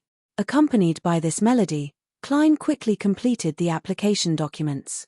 But he wasn't in a hurry to find Dunn Smith. Instead, he calmed himself down and carefully read the historical materials provided by Old Neil. It was both revision and learning. When it was close to noon, he stretched his neck and put away the materials. Based on the draft of the Mysticism Studies course, he reflected on and consolidated the content he learned in the morning. It was not until then that he took their application, went to the office next door, and knocked on the door slowly. Dunn was waiting for lunch to be delivered. When he saw the documents handed over by Klein, the corners of his mouth curled up slightly. Old Neil taught you that? En. Klein betrayed Old Neil without hesitation. Dunn picked up the dark red fountain pen and signed. I was just about to apply for funding for July, August, and September from the church and the county police department. I'll include yours in the list. Once it's approved, I'll get Mrs. Oriana to withdraw it. The spirit pendulum can be collected in the afternoon. All right, Klein answered simply and forcefully. His tone and gaze were tainted with obvious joy. Before he left, he asked casually, "What's the matter? How can there be a need to apply for July's funding in July?" Dunn was silent for a few seconds. He picked up his coffee cup and took a sip. There were 3 cases in a row in June. I was so busy that I forgot some things. As expected of Captain with a bad memory, Klein knew that he had asked a question he shouldn't have. He laughed dryly and hurried out. As expected of Captain with a bad memory, Klein knew that he had asked a question he shouldn't have. He laughed dryly and hurried out the door. Just like that, he began a simple and regular life. Half an hour of cogitation in the morning, 2 hours of mysticism lessons in the morning, and 1.5 hours of historical information. After lunch, he would take a nap in the lounge to recover his energy. Following that, he would get some bullets and head to the shooting club to practice. After practice, he would stroll to Welsh's residence, which wasn't too far away. He would change his route and walk back to Iron Cross Street. This way, he could save on the public carriage fare. If he had free time, he would practice his spirit vision, spirit pendulum, and other skills. He would also do some grocery shopping. In a private chemistry laboratory with complete equipment and items. Audrey, who was tall and had soft blonde hair, stared at the cup in her hand. Countless bubbles emerged, causing the atmosphere to become quiet. Finally, the liquid in the cup settled into a sticky silvery white. Haha, I really do have talent in mysticism. I succeeded on my first try. I was worried about failure and prepared 2 sets of ingredients, the girl muttered to herself in delight. She put away the leftover ingredients she had taken from her family's treasury and exchanged with others. She took a deep breath and prepared to close her eyes and drink the spectator potion. Just then, a woof woof woof came from outside the laboratory. Audrey frowned. She placed the cup with the silvery white liquid gently rippling in a dark corner, turned around, and walked to the door. Susie, who's here? Audrey twisted the doorknob and asked the golden retriever sitting by the door. Susie wagged her tail with a fawning look. Her personal maidservant, Annie, appeared in the nearby corridor. Audrey walked out of the laboratory, closed the door, and looked at Annie. She looked at Annie and said, "Didn't I tell you? Don't disturb me when I'm doing chemistry experiments." Annie answered in distress, "But there's an invitation from the Duchess." "There is an invitation from the Duchess, Lady Della." "The wife of the Duke of Negan?" Audrey took a few steps forward and approached Annie. "Yes, she invited the royal baker, Madam Weaver.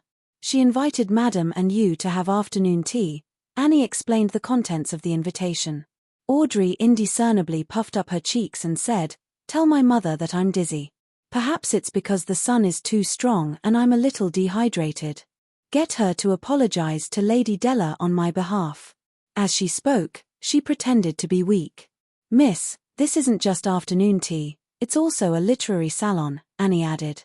"But this won't cure my dizziness." "I need rest," Audrey firmly rejected. At the same time, she silently muttered inwardly, "If you insist, I'll faint for all of you to see. The etiquette teacher said that I did it perfectly. I think I heard something." "All right." Annie exhaled. "Do you need me to help you back to your room?" "There's no need. I'll clean up the laboratory first." Audrey wished she could immediately return and consume the potion. However, she held back her urge and watched Annie leave before returning to the laboratory's entrance. Suddenly, she realized that Susie, who was supposed to be outside, was gone.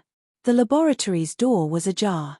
"I forgot that Susie knows how to open doors with handles. What's that sound?"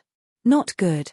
When Audrey heard the crisp sound from inside, she suddenly thought of something and rushed into the laboratory. All she could see was the shattered cup on the ground, and the golden retriever, Susie, had licked off the last drop of silvery white liquid. Audrey stood dumbfounded at the door like a statue. The golden retriever, Susie, immediately sat up straight and looked at her owner innocently, wagging her tail. In the outer seas of Pritz Harbor, on an island that was always shrouded in storms, an ancient sailboat was docked at the harbor. A man with soft blonde hair and a lightning-patterned robe looked at Alger Wilson opposite him and said in puzzlement, "Alger, you could have returned to the kingdom and become a captain of the mandated punishers or a respectable bishop. Alger, you could have returned to the kingdom and become a captain of a mandated punisher team or a respectable bishop. Why did you choose to go out to sea and become the captain of the Blue Avenger?" Alger's rough and deep face didn't have any additional expression as he solemnly replied, "The sea belongs to the storm. This is the Lord's kingdom. I am willing to follow the Lord's will and patrol this kingdom for him." "All right." The yellow-haired man clenched his fist and punched his chest. "May the storm be with you. May the storm be with you." Alger returned the standard etiquette. He stood on the deck with only a few crew members and watched as his companion left the ghost ship and walked further and further away. "Signs, you don't understand because you don't know enough," Alger muttered silently. At the same time, Audrey completed the second concoction in fear. Looking at the silvery white potion that didn't look any different from before, she was so touched that she nearly cried. Phew. She drank the spectator potion in small but quick sips. On Friday, a storm hit Tingen, and the rain beat on all the windows. Inside the Blackthorn Security Company, Klein, Roshan, and Bright sat on the sofa in the reception hall, enjoying lunch on the table. As there was only a stove to boil water, there was no way to heat up leftovers. Klein couldn't possibly eat black bread every day or take the public carriage back. He would have to consider taking a bus back after walking from Iron Cross Street to Welsh residence in the afternoon. It was a huge waste of money. Therefore, he could only follow Roshan and his colleagues to eat the so-called office food. The nearby Old Wool restaurant would send a waiter over at 10:30 every day to ask how many people wanted lunch. After confirming the number of servings, they would send it over at 12:30 in a container similar to a lunchbox. At 3 in the afternoon, they would ask if they wanted to order dinner and take back the cutlery. Such meals included meat, vegetables, and bread. Although the portions weren't large, it was enough to fill a person's stomach. A meal ranged from 7 to 10 pence, with different grades. Klein shamelessly chose the meal that cost 7 pence every time. Usually, there was half a pound of oat bread, a small piece of meat cooked in different ways, a spoonful of vegetable soup, and a little cream or butter. There's actually only one nighthawk here today. Roshan scooped the soup into her mouth. I heard that there's a case in Golden Industry. There's a cult involved, so the police department invited 2 nighthawks over. Bright said as he put down his bag. Klein dipped the remaining oat bread into the last bit of meat juice and stuffed it into his mouth without saying a word. Inside his left sleeve, there was a faint silver chain with a topaz hanging on it. At that moment, there was a knocking sound coming from the half-closed door. "Please come in," Roshan was taken aback. She put down her spoon, quickly wiped her mouth with a handkerchief, and stood up. The door was pushed open, and a man wearing a half-top hat walked in. His black suit was drenched on his left shoulder. His sideburns were white, and he held an umbrella in his hand. He looked at Klein and company. "This is the former mercenary squad?" "You can say that," Roshan answered familiarly. The lanky man coughed and said, "That's right." Chapter 42. I have a mission to entrust. I'm afraid you've come to the wrong place. This security company's brand is really just a brand. Upon hearing the visitor's words, Klein immediately cursed. He hated the fact that there weren't any forums or bullet screen comments for him to communicate with. However, he quickly recalled that he had once asked a similar question. The captain's answer was that if he was free, why not take on the job? The money earned could be used for the team's coffers and the welfare of the participants. Roshan's eyes darted around as she thought for a moment. Our security personnel are out on a mission. They will take at least an hour to return. If your matter isn't urgent, we can consider it. Among the 6 official Nighthawks, Captain Dunn Smith had been invited to the cathedral by the bishop. It was unknown what they were discussing. Leonard Mitchell was guarding Channy's gate on his behalf. Corpse collector Fry and Sleepless Royal Redine had already headed to Golden Indus Borough to cooperate with the police in investigating a theft that was related to a sect. Another Sleepless, Kenley White, was on a break. Another midnight poet, Seeker Tron, had gone to Raphael Cemetery in the outskirts of the North Borough for her daily patrol. As for the remaining 2 beyond us, Old Neil was old and weak. He hadn't been on a mission in a long time, while Klein was still considered a beginner. He was truly a dabbler in every aspect. None of them are here. The tall, thin man with white sideburns and an umbrella had a gloomy expression. He took off his hat and bowed. "Sorry for disturbing you. Farewell." He turned around and walked out the door. Amidst the pitter-pattering rain and howling wind, he left 36, Zootland Street along the stairs. What a coincidence. Roshan watched the gentleman leave and sighed regretfully. Although she wouldn't receive a share of the commission, she would definitely be able to share in a sumptuous meal. There's no other way. Channy's gate needs to be guarded at all times. Klein put down his knife, fork, and spoon in satisfaction. Even though he didn't like the turnip and vegetable soup, he finished it all. "Don't tell me you want Bright to go on a mission? Or yourself?" Roseanne's eyes darted around as she giggled. "Bright can't, but you can. Our Mr. Sear." Before she could finish her sentence, she suddenly came to a realization and hurriedly shut her mouth. This was because the door had yet to close. If anyone passing by or visiting heard about Beyond Us, it would be considered a leak. Fortunately, Captain isn't here. Roshan looked at the door and secretly stuck out her tongue. Otherwise, I would have to go and repent again. Bright and Klein laughed at the same time. They looked at each other and began to clean up the tableware. After settling everything, Klein, who didn't bring an umbrella, chose to stay at Blackthorn Security Company when he saw that the storm hadn't stopped. He took a newspaper, sat on the soft and bouncy sofa, and took a leisurely lunch break. The airship route from Beekland to Desi Bay is open. The Great Detective Munson has been compiled into a book and will be published soon. An advertisement for the Leoglas Arms shop? A standard revolver with 6 bullets costs £3 and 10 solely. A double-barreled shotgun costs £2. As Klein flipped through the Tingen City Honest paper, he suddenly discovered a piece of news. The criminals who murdered Mr. Welsh and Maram Nair have all been arrested. It is believed that the panic that has spread through North Borough, Golden Indus Borough, and East Borough will be greatly alleviated. Welsh's father, the banker Mr. McGovern, has escorted his youngest son's corpse back to Constant City for a grand funeral. After reading it a few times, Klein suddenly sighed. From the looks of it, Welsh's father has already believed the police and didn't hire another private investigator to investigate. His feelings for losing his youngest son are definitely not as bad as my parents losing their only son. With his mood sinking, Klein sat there for a long time without moving. As for the fact that he wasn't invited to Welsh's and Nair's funerals, he didn't find it strange, nor did he feel depressed. When everything calms down, I'll find an opportunity to offer a bouquet of flowers to their graves. Just as Klein was about to take a nap in the lounge, there was a sudden knock on the reception hall's door. "Please come in." Roshan's head nodded, and she immediately sobered up. The half-closed door was pushed open, and the tall, skinny man with white sideburns and dressed in formal attire from before walked in again. "Can I wait here for a while? Your mercenaries, no, security personnel should be back soon, right?" He tried to hide his anxious expression and asked sincerely. "Sure, you can sit there for a while." Roshan pointed to the sofa next to her. Klein, on the other hand, asked out of curiosity, "Where did you hear about our security company? Who referred you here?" So much so that he had to make 2 trips in the afternoon in the heavy rain and was willing to wait. Yes, it must be because the members of the Nighthawks easily completed missions that others thought were difficult and accumulated enough reputation in this line of work. The tall and thin man leaned his umbrella against the door, walked to the sofa, and answered with a bitter smile, "I've visited all the mercenaries, security companies, and private detectives in the nearby streets. Only you have any hope. They don't have the manpower to take on other missions.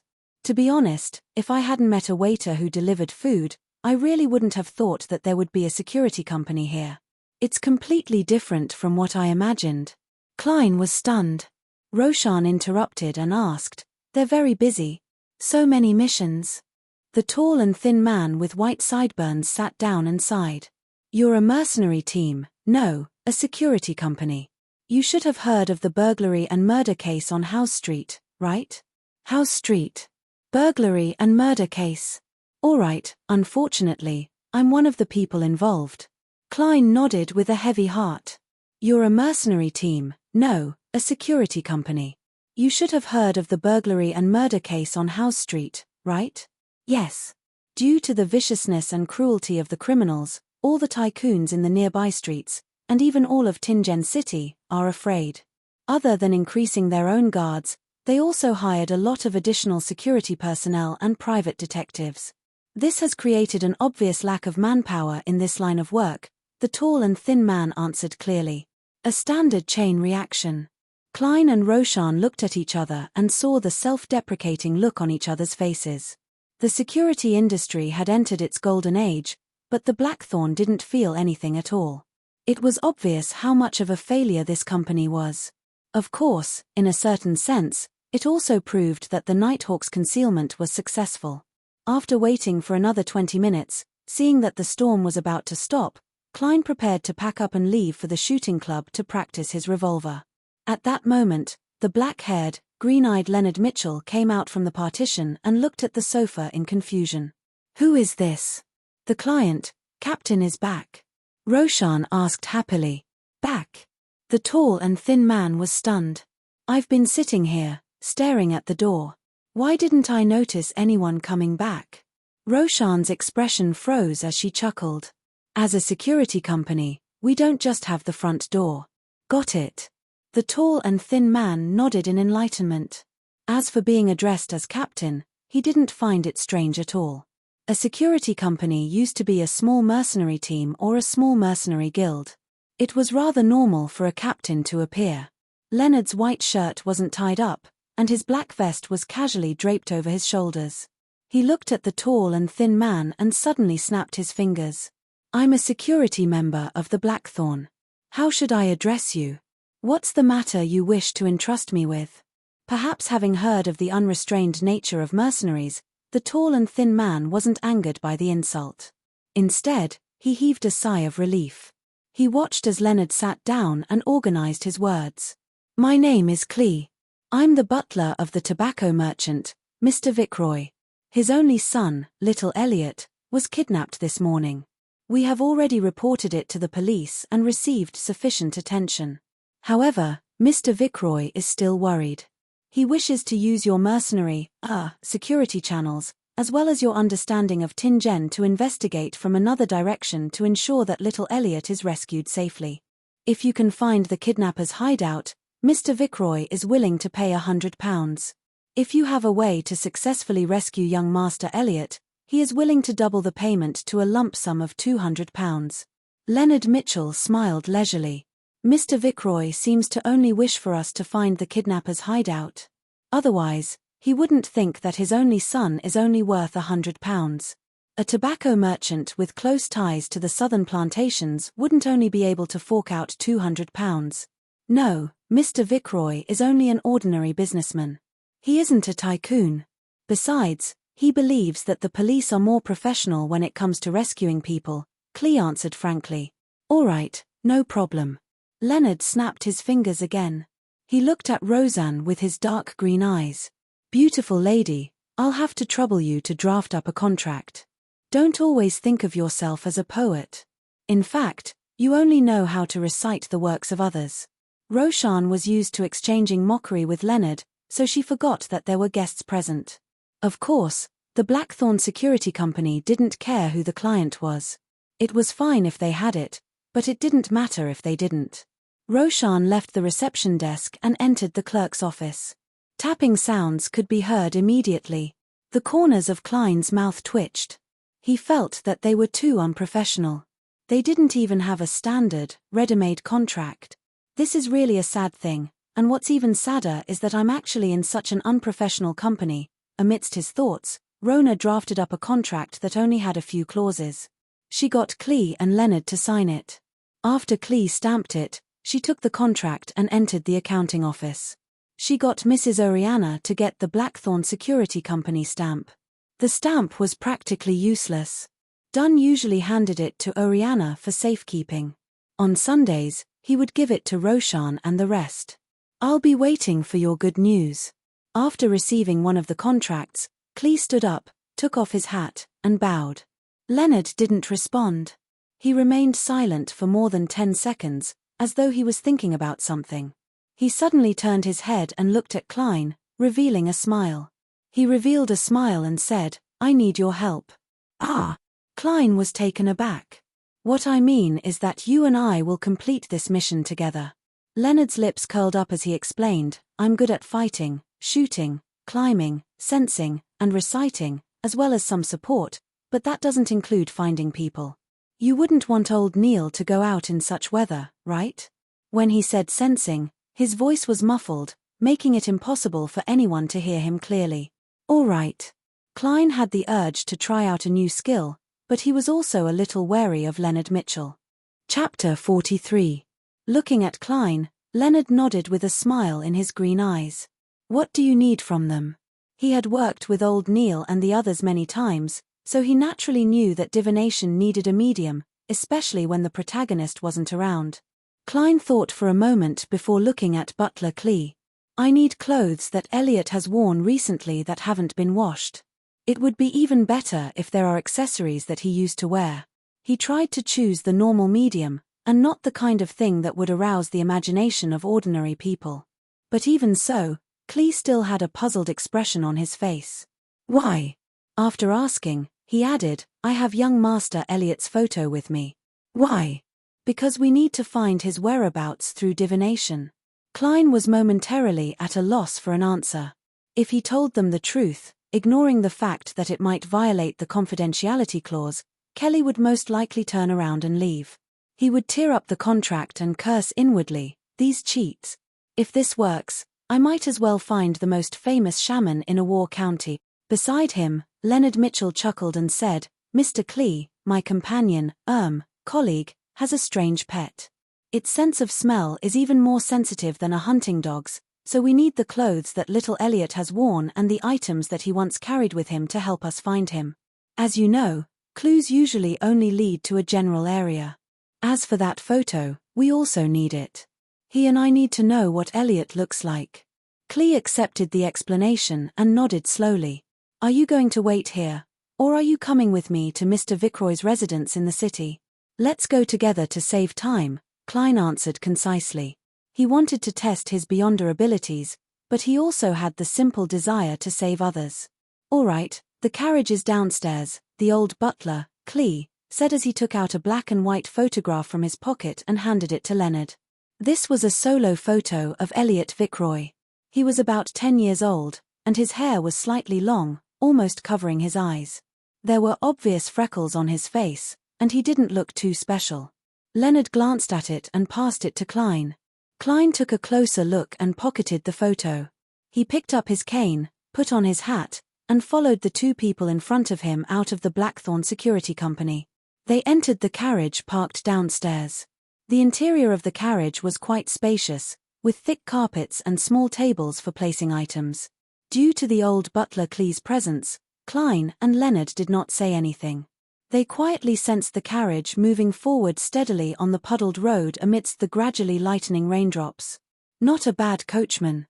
After an unknown period of time, Leonard broke the silence and praised with a smile. "En." Klein replied perfunctorily. The old butler, Clee, squeezed out a smile. "Your praise is his honor." "We're almost there." Fearing that the kidnappers would notice them, the carriage did not approach Vickroy's residence. Instead, it stopped at a nearby street. The old butler, Clee, returned alone with an umbrella. While waiting, Leonard said to Klein, "I didn't have any ulterior motives when I speculated the reason. I didn't have any ulterior motives when I speculated the reason last time. I just wanted to tell you that the notebook will definitely appear again, perhaps very soon." That's really not a pleasant deduction. Klein used his chin to point at the coachman outside, indicating that they should not discuss sensitive topics with others around. Leonard whistled and turned to look out the window. He saw droplets of rain sliding down the glass, leaving behind blurry marks. It made the world outside a complete blur. After a while, Clee returned with a bag of items. As he had left in a hurry, his pants were covered in mud. There were many wet marks on the front of his body. "These are the clothes young Master Elliot wore yesterday. This is the storm amulet he wore previously." Klein received it and took a look. He realized that it was a miniature gentleman's suit. There was a shirt, a vest, a bow tie, and so on. As for the storm amulet, it had a bronze base and was engraved with symbols that symbolized strong winds and waves. However, it did not trigger Klein's inspiration. "I'll now tell you the details of young Master Elliot's kidnapping so that you can lock onto your target." The old butler, Clee, sat down and repeated the nightmare he had experienced in the morning. He hoped that the helper he had gone to great lengths to find would be of some use. Klein and Leonard were not interested in the details. They were only concerned about the number of kidnappers, whether there was anything unusual about them, and whether they were armed. 3. Normal, armed. After obtaining the information they wanted, they bade farewell to Clee and hired a two-wheeled carriage nearby. Unlike public horse carriages, these kinds of carriages had 4 wheels and 2 wheels. They could be charged based on the distance traveled or the time traveled. The former was 4 pence for 1 kilometer in the city and 8 pence for 1 kilometer in the suburbs. The latter was 2 soldi per hour. If it was less than an hour, it would be charged as 1 hour. If it was more than an hour, it would be charged as 6 pence for every 15 minutes. If it was less than 15 minutes, it would be charged as 15 minutes. If there was bad weather or an emergency that needed to be sped up, the price would increase. Klein had heard from instructor Aztec that in the capital, Beekland, the carriage drivers were famous for asking for ridiculous prices. To him, this was a rather extravagant luxury. However, he did not need to worry about this at the moment because Leonard had thrown 2 1 soldi notes to the carriage driver. Charge according to the time, Leonard instructed before closing the carriage door. Where are you going? The carriage driver asked, feeling both delighted and at a loss as he held the 2 notes. Wait a moment. Leonard cast his gaze at Klein. Klein nodded slightly. He took out Elliot's clothes and spread them on the carriage's floor. Then, he wrapped the storm amulet around the tip of his cane. He held the silver-inlaid black cane and propped it straight on Elliot's clothes. A ball of light condensed in his mind as Klein's mood quickly calmed down. The brown color of his eyes darkened as he entered a half-cogitation state. He felt that the spirit in his body was showing signs of becoming light and floating. He could vaguely see the omnipresent world of spirits as he silently chanted Elliot's location. After repeating it 7 times, his hand left the black cane. Surprisingly, the cane did not fall to the ground. It remained standing straight, even though the carriage was shaking slightly. Subtle but invisible movements came from all directions. Klein felt as though he could sense pairs of indifferent eyes staring at him. During this period of time, he would occasionally experience similar feelings in his spirit vision state during cogitation. With this slightly creepy feeling, he stared at the cane with his dark eyes and chanted again in his heart. Elliot's location. Just as he finished chanting, the silver-inlaid, wooden, and black cane fell to the ground in front of him. Go straight, Klein said in a deep voice as he held the cane. His voice sounded ethereal, as though it could penetrate the unknown world of spirits. This was one of the divination powers he possessed. It was called dowsing rod seeking. The item had to be made of wood, metal, or a mixture of both. Typically, this required 2 real dowsing rods. The shape was similar to an unbent iron wire bent at a right angle. One could then hold the shorter end of the rod and rotate it to determine the direction. However, as a seer, Klein realized that he could directly use this method to find people through practice. He could also use a cane in place of a dowsing rod. The direction in which it fell was the direction of the item he was looking for. As for the Antigonus family's notebook, Klein had no impression of it since he couldn't remember what it looked like. Go straight, Leonard instructed the carriage driver loudly. I'll tell you when it's time to turn. The carriage driver didn't understand why he was doing this, but the cash in his pocket and the fact that Klein didn't hesitate to hand over the money made him choose to accept it without saying a word. The carriage slowly moved forward, passing through one street after another. Along the way, Klein used dowsing rod seeking several times to correct his direction. After the carriage circled a building, he finally confirmed that Elliot was inside. It had only been 30 minutes since he bade farewell to Klee. After dismissing the carriage driver, Klein didn't use Elliot's clothes. Instead, he struck the cane that had a storm amulet swirling around it into the ground. His eyes darkened once again as the few raindrops around him suddenly swirled in place. The cane fell diagonally in front of him as Klein pointed at a staircase. There. Sometimes, I'm envious of old Neil. Similarly, I'm envious of you now. Leonard sighed with a smile when he saw this scene. Klein glanced at him and replied calmly, this isn't considered difficult. As long as you are willing, you will definitely be able to learn it.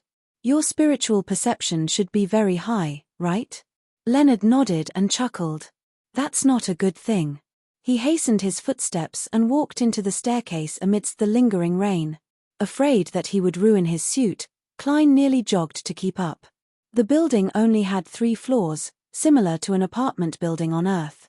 There were only 2 rooms at each entrance. Klein used dowsing rod seeking on the 1st and 2nd floors, but the cane remained stationary as it pointed upwards. The duo lightened their footsteps and arrived at the 3rd floor. Klein placed the silver-inlaid black cane on the ground again. Whoosh! A gentle breeze blew past the staircase as his eyes changed color. They were so dark that they seemed to suck at one's soul. Woo woo woo. There seemed to be invisible sobbing sounds around him. Klein released his palm as the cane that had a storm amulet swirling around it magically stood upright. Silently reciting Elliot's location, he watched as his black cane fell to the ground and silently pointed at the room on the right. It should be inside. As Klein picked up the cane, he tapped his glabella twice. As the various colors deepened, he looked at the door on the right and saw the various auras inside. 1, 2, 3, 4. 3 kidnappers and a hostage. The numbers match. One of them has a short aura, so it should be Elliot. Mr. Klee mentioned that they have 2 hunting rifles and a revolver. Klein whispered. Leonard chuckled. Let me recite a poem for them. Why do you want to be a kidnapper? Can't you be a civilized person?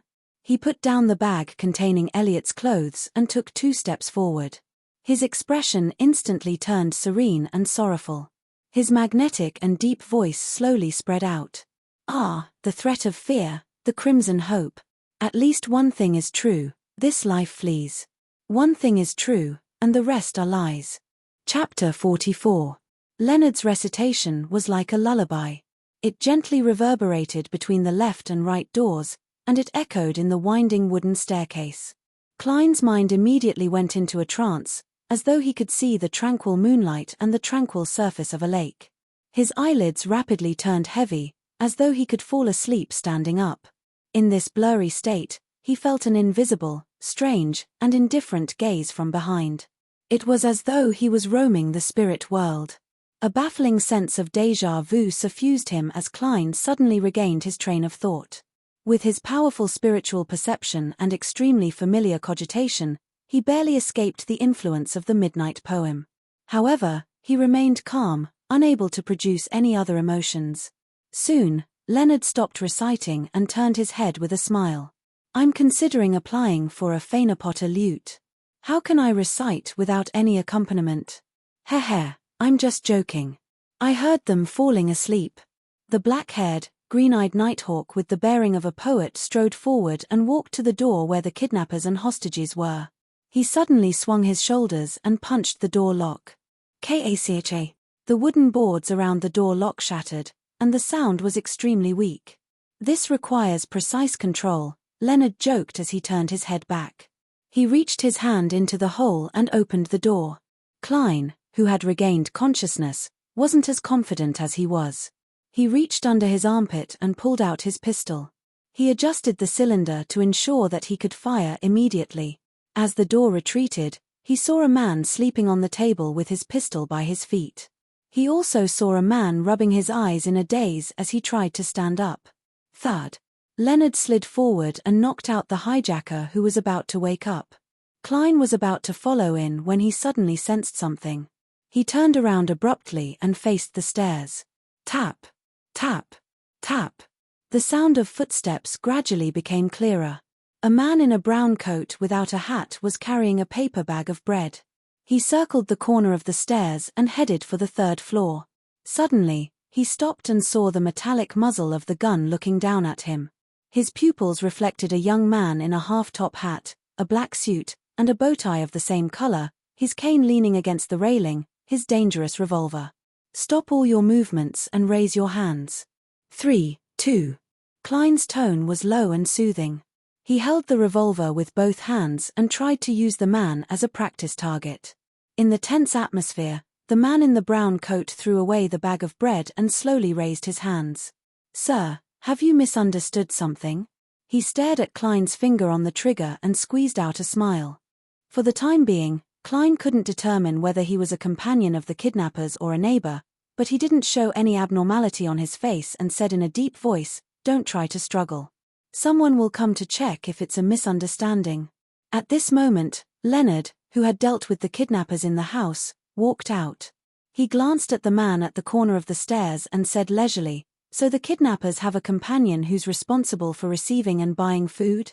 Upon hearing this, the pupils of the man in the brown coat constricted. He suddenly raised his foot and kicked the bag of bread in front of him in an attempt to block Klein's line of sight. Klein didn't seem to be affected as he calmly pulled the trigger as though he was practicing. Bang! Blood spurted out from the man's left shoulder. He rolled and was about to escape to the 2nd floor, but Leonard had already reached out to hold the railing and jumped down. With a muffled thud, Leonard fell from the sky and landed on the man's body. The man fainted. Leonard patted away the bloodstains on his clothes and looked up at Klein with a chuckle. He chuckled and said, "Your marksmanship isn't bad. I was thinking of hitting his leg." The corners of Klein's mouth twitched indiscernibly as he caught a whiff of the faint scent of blood.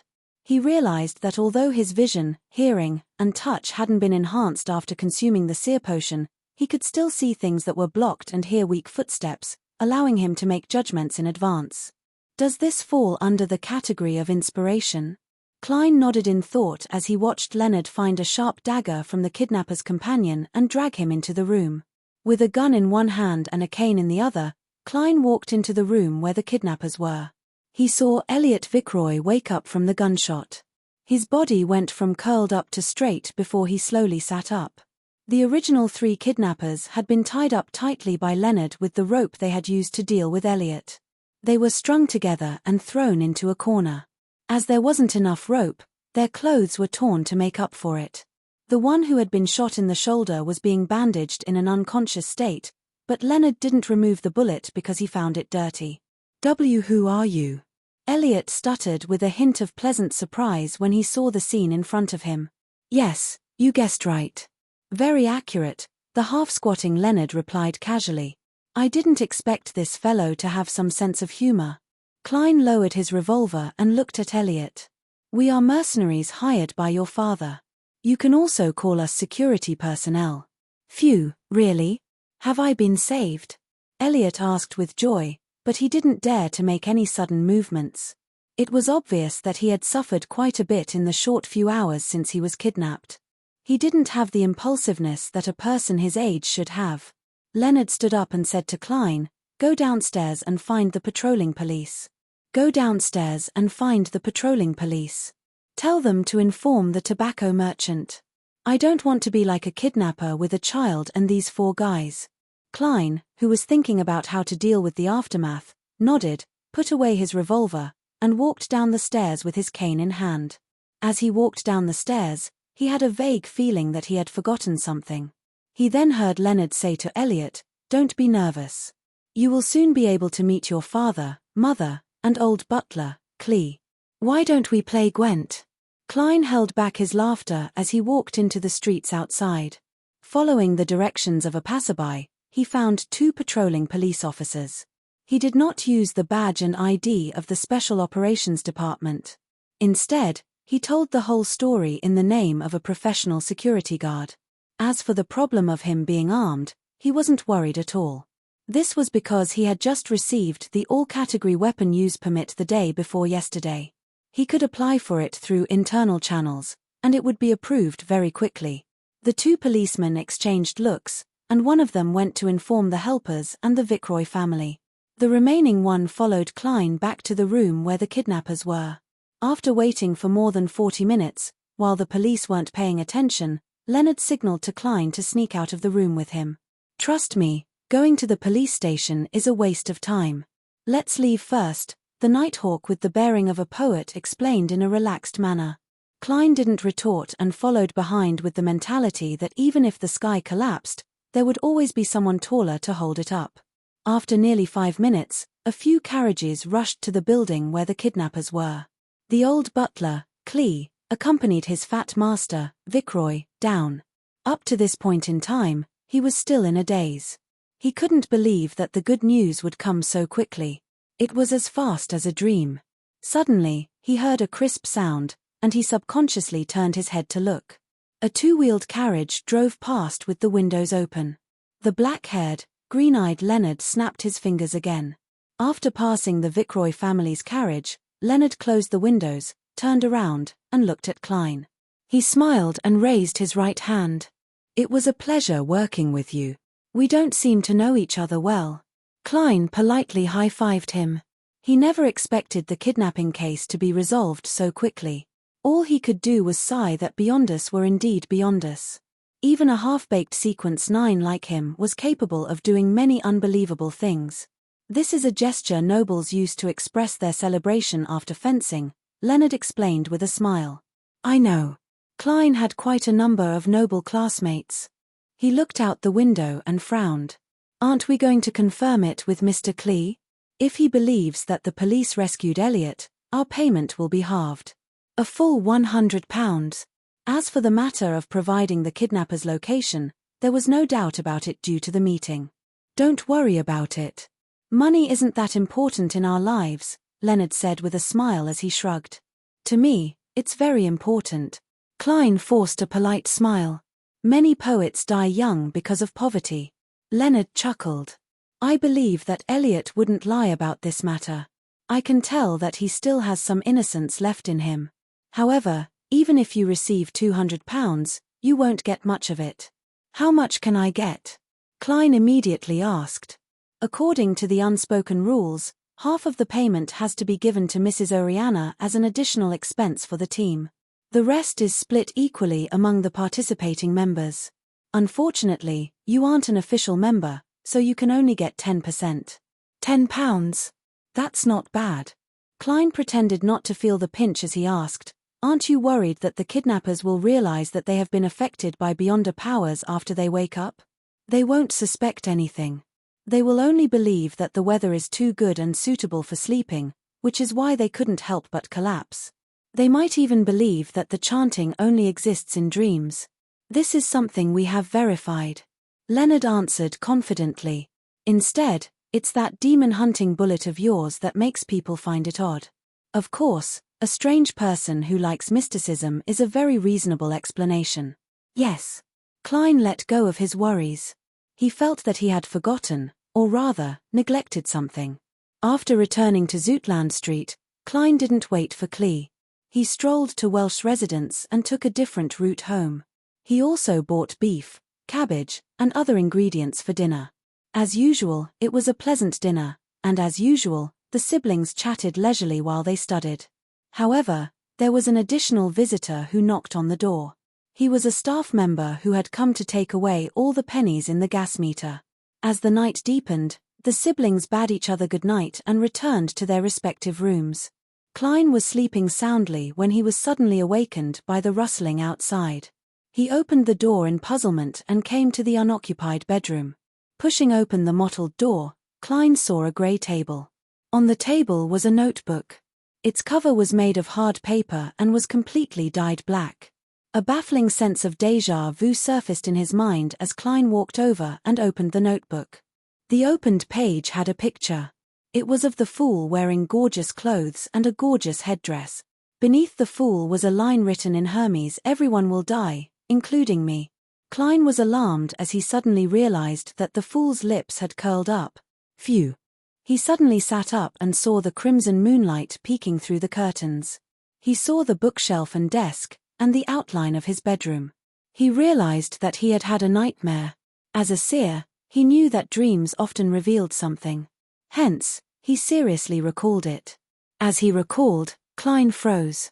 This was because he knew what he had overlooked today. While immersed in Leonard's chanting, he had felt an invisible, indifferent gaze from behind him. This sort of gaze was different from normal cogitation or spirit vision. It gave him a sense of déjà vu, and according to Captain Dunn, once he had such a feeling, it usually meant. Klein suddenly sat up straight and confirmed his feelings. Chapter 45. The Antigonus family's notebook was in the room opposite the kidnappers. Although it was a coincidence, Klein believed that his intuition wasn't wrong. He immediately got out of bed and took off the old clothes he wore to sleep. He took the white shirt beside him and put it on. He quickly buttoned it from top to bottom. 1 button, 2 buttons, 3 buttons. He suddenly realized that he was missing a button, and the left and right sides didn't seem to be symmetrical. Upon closer inspection, Klein realized that he had buttoned the wrong buttons from the beginning, causing the shirt to become distorted. He shook his head helplessly, took a deep breath, and slowly exhaled. He used some cogitation techniques to restore a certain level of calmness. After putting on the white shirt and black trousers, he reluctantly put on the armpit strap. He took out the revolver hidden under the soft pillow and placed it inside. Without bothering to put on a bow tie, he put on his formal suit and walked to the door with a hat in one hand and a cane in the other. After putting on his half-top hat, Klein gently twisted the doorknob, opened the door, and entered the corridor. He carefully closed the wooden bedroom door and went down the stairs silently like a thief. He used a pen and a piece of paper in the living room to leave 2 lines of words, indicating that he had forgotten to mention that he had matters to attend to at the company last night and needed to arrive early today. When he walked out the door, Klein immediately felt a cool breeze, calming him down. The street in front of him was dark and silent. There were no pedestrians, and only the light from the gas lamps shone quietly. Klein took out his pocket watch from his inner pocket and snapped it open. He discovered that it was only 6 o'clock. The crimson moonlight had yet to completely fade, but there was already a hint of light in the sky. He was about to look for an expensive rental carriage to hire when he suddenly saw a trackless public carriage with 2 horses and 4 wheels driving over. "There's a public carriage so early in the morning?" Klein was slightly surprised. He went forward and waved for the carriage to stop. "Good morning, sir." The carriage driver skillfully stopped the horse. The staff beside him, who was in charge of collecting fees, covered his mouth with his hand and yawned. "To Zoutland Street," Klein said as he took out 2 pennies and 4 halfpence from his trouser pocket. "4 pence," the staff in charge of collecting the fees answered without hesitation. After handing over the fare, Klein boarded the carriage. He saw that the carriage was empty. There were no other guests. In the darkness, there was an obvious sense of desolation.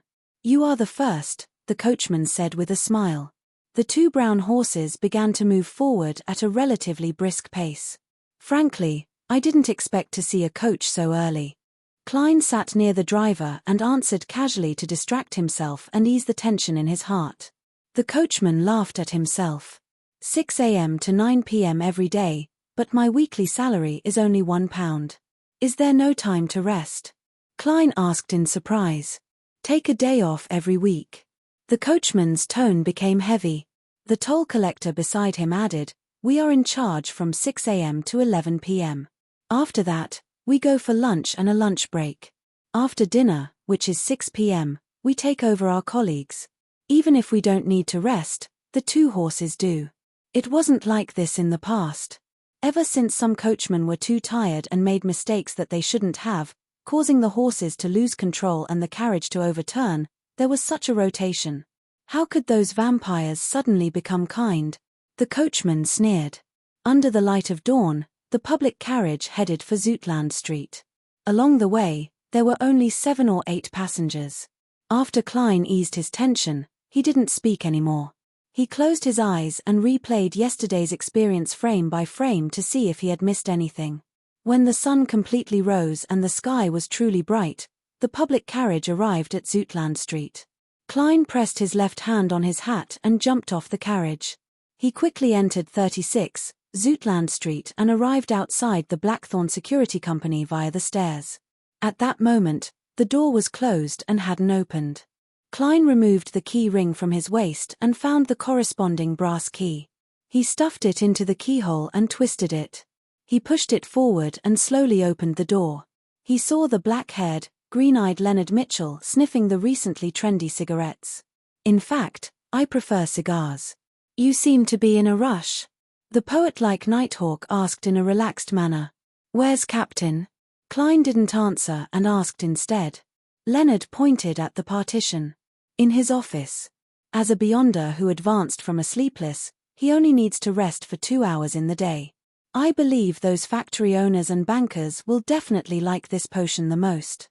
Klein nodded and quickly passed through the partition. He saw that Dunn Smith had already opened the office door and was standing at the entrance. "What's the matter?" He was wearing a black trench coat and holding a gold-inlaid cane. His expression was calm and solemn. "I have the feeling that I've seen it somewhere before. It should be that notebook, the Antigonus family's notebook." Klein tried his best to control himself and make his answer sound logical. "Where?" Dunn Smith's expression didn't change significantly. However, Klein's spiritual perception told him that there seemed to be an obvious, invisible fluctuation in the other party. It might be the glow of a spirit, or it might be a change in his emotions. "It's at the place Leonard and I rescued the hostages yesterday. It's opposite the kidnapper's room. I didn't notice it back then until I had a dream and received a revelation." Klein didn't hide anything. "It looks like I missed out on a huge credit yesterday." Leonard, who had walked to the partition, chuckled. Dunn nodded slightly and instructed solemnly, "Get Kenley to replace old Neil in guarding the armory. Get Kenley to replace old Neil in guarding the armory. Get old Neil and Fry to go with us." Leonard didn't act frivolously anymore. He immediately informed Kenley and Fry, who were in the Nighthawk's recreation room. One of them was a sleepless, and the other was a corpse collector. 5 minutes later, the two-wheeled carriage belonging to the Nighthawks sped up in the early morning, when there weren't many pedestrians. Leonard wore a felt hat, a shirt, and a vest. He was temporarily acting as the carriage driver, cracking his whip from time to time. Inside the carriage, Klein and old Neil sat on the same side. Opposite them were Dunn, Smith and Fry. This corpse collector's skin was so white that it looked like he hadn't been out in the sun for a long time, or he was suffering from a severe lack of blood. He was about 30 years old, with black hair and blue eyes, a high-nose bridge, and thin lips. He had a cold and gloomy aura, as though he had the faint smell of touching corpses all year round. "Tell me in detail again." Dunn adjusted the collar of his black trench coat. Klein rubbed the topaz pendant that was hidden by his sleeve. He recounted everything from accepting the mission to the dream. Beside him, old Neil chuckled. "You and the Antigonus family's notebook seem to have some sort of predestined connection. To think that you would encounter it. That's right, this is too much of a coincidence. If not for the fact that Leonard mentioned that the preliminary investigation of Elliot's kidnapping showed that there wasn't any secret faction or mysterious power behind it, and that it was just a case of taking risks for money, I would have suspected that it was deliberately arranged by someone." Klein found this rather strange as well. "It's too much of a coincidence." Dunn didn't say anything, as though he was deep in thought. Corpse collector Fry, who was also wearing a black trench coat, remained silent. Only when the carriage stopped and the building that Klein mentioned appeared outside the window did the silence break. "Let's go up. Klein, you and old Neil walk at the back. Be careful, you have to be careful." Dunn alighted from the carriage, took out a strange revolver with a long and thick barrel, and stuffed it into the pocket of his right hand. "All right." Klein didn't dare to be rash and take the lead. After Leonard found someone to watch the carriage, the five beyond us entered the staircase in an orderly manner and arrived at the third floor with light footsteps. "Is this the place?" Leonard pointed at the room opposite the kidnappers. Klein tapped his glabella twice and activated his spirit vision. In this state, his spiritual perception was enhanced again. He felt that the door was familiar, as though he had entered it before. "Yes." He nodded affirmatively. Old Neil also activated his spirit vision and observed carefully. "There's no one inside, nor are there any signs of magic." Corpse collector Fry added in a hoarse voice. "There are no evil spirits." He didn't need to activate his spirit vision to see many spirits, including evil spirits and wraiths. Leonard took a step forward, and just like yesterday, he punched the door lock. This time, not only did the surrounding wooden boards shatter, even the door lock flew off and fell to the ground with a clang.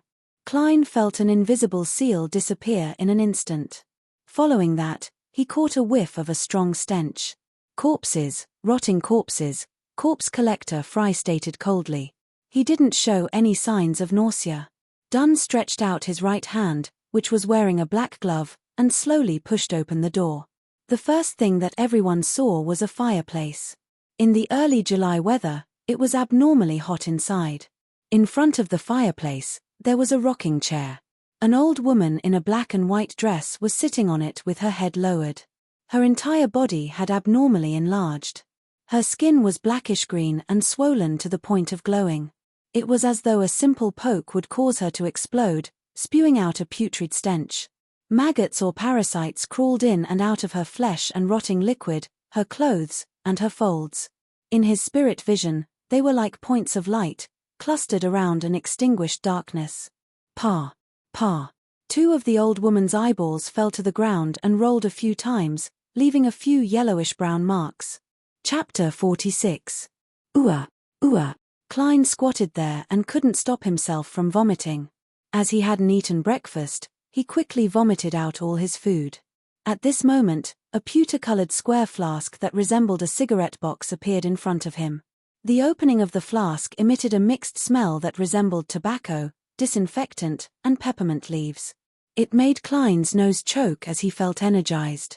The strong stench still lingered around him, but Klein no longer felt nauseous. His vomiting quickly stopped. He traced the pewter-colored flask upwards and saw a pale hand that didn't seem alive. He saw the sleeve of a black trench coat and the cold and gloomy corpse collector Fry. "Thank you." Klein had completely recovered. He propped his hands on his knees and stood up again. Fry nodded without any expression. "It'll be fine once you get used to it." He plugged the flask and placed it in his pocket. He turned around and walked to the heavily decomposed corpse of the old woman. Without wearing gloves, he began his inspection. As for Dunn Smith and Leonard Mitchell, they were strolling around the room, occasionally touching the table and newspapers. Old Neil pinched his nose and stood outside the door, grumbling in a low, muffled voice. He grumbled in a low, muffled voice, "It's disgusting. I'm applying for a subsidy this month." Dunn turned his head and used his black-gloved right hand to touch the dust on the wall beside the fireplace. He looked at Klein. "Is this place familiar?" Klein held his breath as he outlined the appearance of his silver pocket watch in his mind, calming his body and mind. Already in his spirit vision state, he immediately had a different feeling. A scene that came from the deepest recesses of his memories flashed before his eyes. Fireplace, rocking chair, table, newspapers, rusty nails on the door, tin cans inlaid with silver. The scene was dark and hazy, just like a documentary on Earth, but even more blurry and illusory. It quickly overlapped with everything that Klein saw. The sense of déjà vu appeared clearly. An illusory and fleeting shout once again penetrated an invisible barrier. "Hornasis. Phlegria. Hornasis. Phlegria. Hornasis. Phlegria. It's a little familiar," Klein answered honestly. His head was hurting, so he quickly tapped his forehead twice. Hornasis. The Hornasis mountain range that appeared in the original Linley's diary? That was the content he had deciphered from the Antigonus family's notebook. The whisper just now was very similar to a previous one. It involved the word Hornasis. Is this a seduction? Klein was shocked. He didn't dare to think too deeply, fearing that he would lose control. Dunn nodded slightly and walked to the cabinet. He suddenly reached out and pulled open the wooden door. The bread inside was covered in mold, and there were 7 or 8 grey, stiff, furry mice lying dead next to it. "Leonard, go downstairs and find the patrolling police to figure out the situation here," Dunn ordered his team members. "All right." Leonard turned around and left the house. Dunn then opened the doors of the 2 bedrooms and searched them carefully. After he confirmed that he didn't find any clues or the Antigonus family's notebook, corpse collector Fry straightened his back and wiped his hands with a white handkerchief he carried with him. "It has been more than 5 days since the death. There are no external injuries, nor are there any obvious effects from beyonder powers.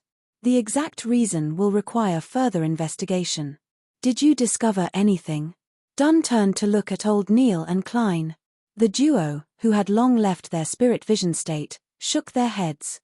"Apart from the dead person, everything here is normal. No, there was an invisible force that sealed the room in the beginning. As you know, we often have similar operations when we use ritualistic magic," old Neil added after thinking for a few seconds. Just as Dunn was about to speak, he suddenly looked outside the door. A few seconds later, Klein and old Neil sensed something as they turned to look at the corner of the staircase. A few seconds later, the soft footsteps grew louder as Leonard and a police officer walked up. The police officer's expression changed slightly when he caught a whiff of the stench. He immediately cooperated with his colleague from the Special Operations Department to knock on the second floor's door and roughly asked about the situation on the 3rd floor. Moments later, he, who was wearing a 2V silver epaulet, looked at the corpse on the rocking chair. Katie Stephanie Bieber, between 55 and 60 years old. Widow. Lived here with her son, Ray Bieber, for more than 10 years. Her husband was a jeweler when he was alive. Her son is about 30 years old and doesn't have a wife. He inherited his father's business and earns about £1.15 solely a week. According to their neighbors, they haven't been seen in more than a week. At this point, Klein already knew what the main point was. Missing, or to be more precise, Ray Bieber was nowhere to be found. That ancient notebook might very well be on him. "Do you have a photo of Ray Bieber?" Dunn looked at the police officer. He was acting as a high-ranking inspector. However, this couldn't be considered acting, because on the police department's files, he was indeed a high-ranking inspector. His salary and allowance were based on this. Of course, it didn't include the church's portion. The police officer shook his head nervously. I don't know. We have to return to the station to search. Normally speaking, we can't leave a photo of every guy. I understand. Continue asking the residents on the first floor and ask them in detail, Dunn ordered. Looking at the police officer, he closed the door and turned to old Neil. I'll leave the rest to you. Otherwise, we'll have to let the residents sleep in peace and search for Ray Bieber's appearance in their dreams. Yes, I don't really trust drawings that are based on oral accounts. Old Neil nodded and took out a few thumb-sized bottles from a hidden pocket at the waist of his black classic robe. He sprinkled the liquid inside in a certain order. Right on the heels of that, he took out a handful of powder and sprinkled it around himself. A strange, pungent smell emanated. It wasn't affected by the stench in the room, but Klein suddenly felt an invisible force around old Neil. It was a force that separated him from the environment and everyone else, just like how the house was previously. Old Neil half closed his eyes as his mouth quivered, chanting a deep and indistinct incantation. Klein wasn't prepared for it and only vaguely heard, I pray for the power of the goddess and I look forward to the blessings of the night. Whoosh! A sudden gust of wind entered through the window and blew the powder away. Klein's heart suddenly palpitated as goosebumps protruded all over his skin. He felt an indescribable and extremely terrifying smell that he didn't dare to look at directly emanate. His mind was in a mess, but he was tense and unable to relax. It was as though he had just finished a set of difficult math problems. Suddenly, old Neil opened his eyes. His pupils were pitch black.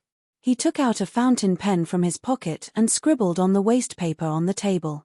His movements were so fast that his entire body was trembling. Klein focused his gaze and saw a face with deep eye sockets and a high nose bridge quickly appear. After the naturally curly short hair was completed, old Neil wrote a line of words below the portrait: black hair, dark blue eyes, full porcelain dentures on the left side of the mouth. Clatter. The fountain pen in old Neil's hand fell onto the paper as his body convulsed a few times. This is the remnant of Ray Bieber's appearance in the room, old Neil, whose eyes quickly returned to normal, muttered. Then, he returned to his previous spot and slowly circled it. The invisible force that separated them instantly dissipated and turned into a gentle breeze. Praise the lady! Old Neil tapped his chest 4 times, forming the shape of the crimson moon. Klein relaxed and observed even more carefully. He realized that Ray Bieber's facial features were nothing special, and he had a rather calm demeanor. However, the wrinkles on both sides of his nose were clearly drooping. Let me see if I can use dowsing rod searching. He picked up the portrait and rummaged through the male clothes in the bedroom before spreading them on the floor. Dunn, Leonard, and old Neil didn't stop him. They watched as he placed the silver-inlaid black cane on the clothes and the portrait. Corpse collector Fry was as silent as ever. The brown color turned black. Klein's gaze was deep as he completed the silent incantation and released his palm. The black cane stood there silently, as though it had been inserted into the floor. Ray Bieber's location, Klein repeated inwardly. Amidst the howling wind, the cane fell down. However, as it fell, it kept changing directions until it finally spun slightly around a pivot point. Without the help of any external force, the silver-studded black cane was able to stand firm again. Klein tried a few times, but the outcome was the same. All he could do was shake his head at Dunn and old Neil. A strange force is interfering with my divination. Dunn took off his black gloves and said to Leonard and Klein, take Ray Bieber's portrait and ask the residents here. Take Ray Bieber's portrait and ask the residents here for a final confirmation. Then, put him on the wanted list for murdering his mother. All right. Klein held the cane and bent down to pick up the portrait. After the neighbors confirmed that the person in the portrait was indeed Ray Bieber, Dunn got Leonard and the police officers to go to the police station to complete the paperwork. He and Fry headed to a few bars in Tingen City to look for him through underground channels. Klein and old Neil took a public carriage back to the Blackthorn Security Company. It wasn't even 8 yet, and Roshan hadn't arrived yet. After closing the door, Klein turned his head to look at old Neil. He asked, half puzzled and half seeking guidance. He asked, half puzzled and half seeking guidance, why would I send the Antigonus family's notebook to Ray Bieber's house? This was a completely different direction from Iron Cross Street from where Welsh lived. Old Neil walked to the sofa and chuckled. Isn't it obvious? You didn't know if you triggered the power within the notebook, or if you did a certain ritual out of curiosity, but you provoked a strange existence that you shouldn't have provoked. And this power, this existence's goal was to send the notebook to Ray Bieber and cut off all clues so that no one could discover it. Therefore, other than you, who was chosen, Welsh and Naya committed suicide on the spot. As for you, frankly speaking, I still don't understand how you survived. I don't know either. Klein sat down and deliberately answered with a bitter smile. I've thought of your guesses about what happened, but I don't understand why the notebook was given to Ray Bieber. Old Neil spread his hands. Perhaps his birth spirit number meets the requirements, or perhaps he's the only remaining descendant of the Antigonus family. In short, there are too many possibilities. There should be a similar reason why the notebook was sold to our Tingen city. I believe it's because he's a descendant. Klein came to a realization and sighed. Unfortunately, I didn't notice immediately that Ray Bieber and the notebook were gone. Old Neil smiled. That's a problem for Dunn to worry about. It's a good thing for you. Chapter 47. Old Neil massaged Son's acupoint. The reason why you committed suicide is mostly clear. The notebook is also in Ray Bieber's hands, and the matter has been exposed. Regardless of whether you are alive or dead, it will not affect the subsequent developments. I think, the strange existence or mysterious power that caused all of this will no longer pay special attention to you, just like how you don't care about ants on the ground. Heh, as long as you don't attempt to make him think of you. And the matter of us issuing a warrant for Ray Bieber will soon reach the secret order. They should be able to guess that this is related to the whereabouts of the Antigonus family's notebook. Believe me, this secret organization that has existed for more than 1,000 years definitely has all sorts of information channels. Therefore, their focus will turn to Ray Bieber's whereabouts in an attempt to find the notebook before we do. They won't, and can't, harass you, follow you, or deal with you. Young man, congratulations. You have escaped the shadows of the past and are about to welcome a new journey filled with sunshine. Klein nodded repeatedly as he listened. He was both delighted and relaxed. He said in delight and relief, I hope so. The haze that had shrouded him ever since he transmigrated seems to be dissipating. However, to be frank, Klein was still a little uneasy.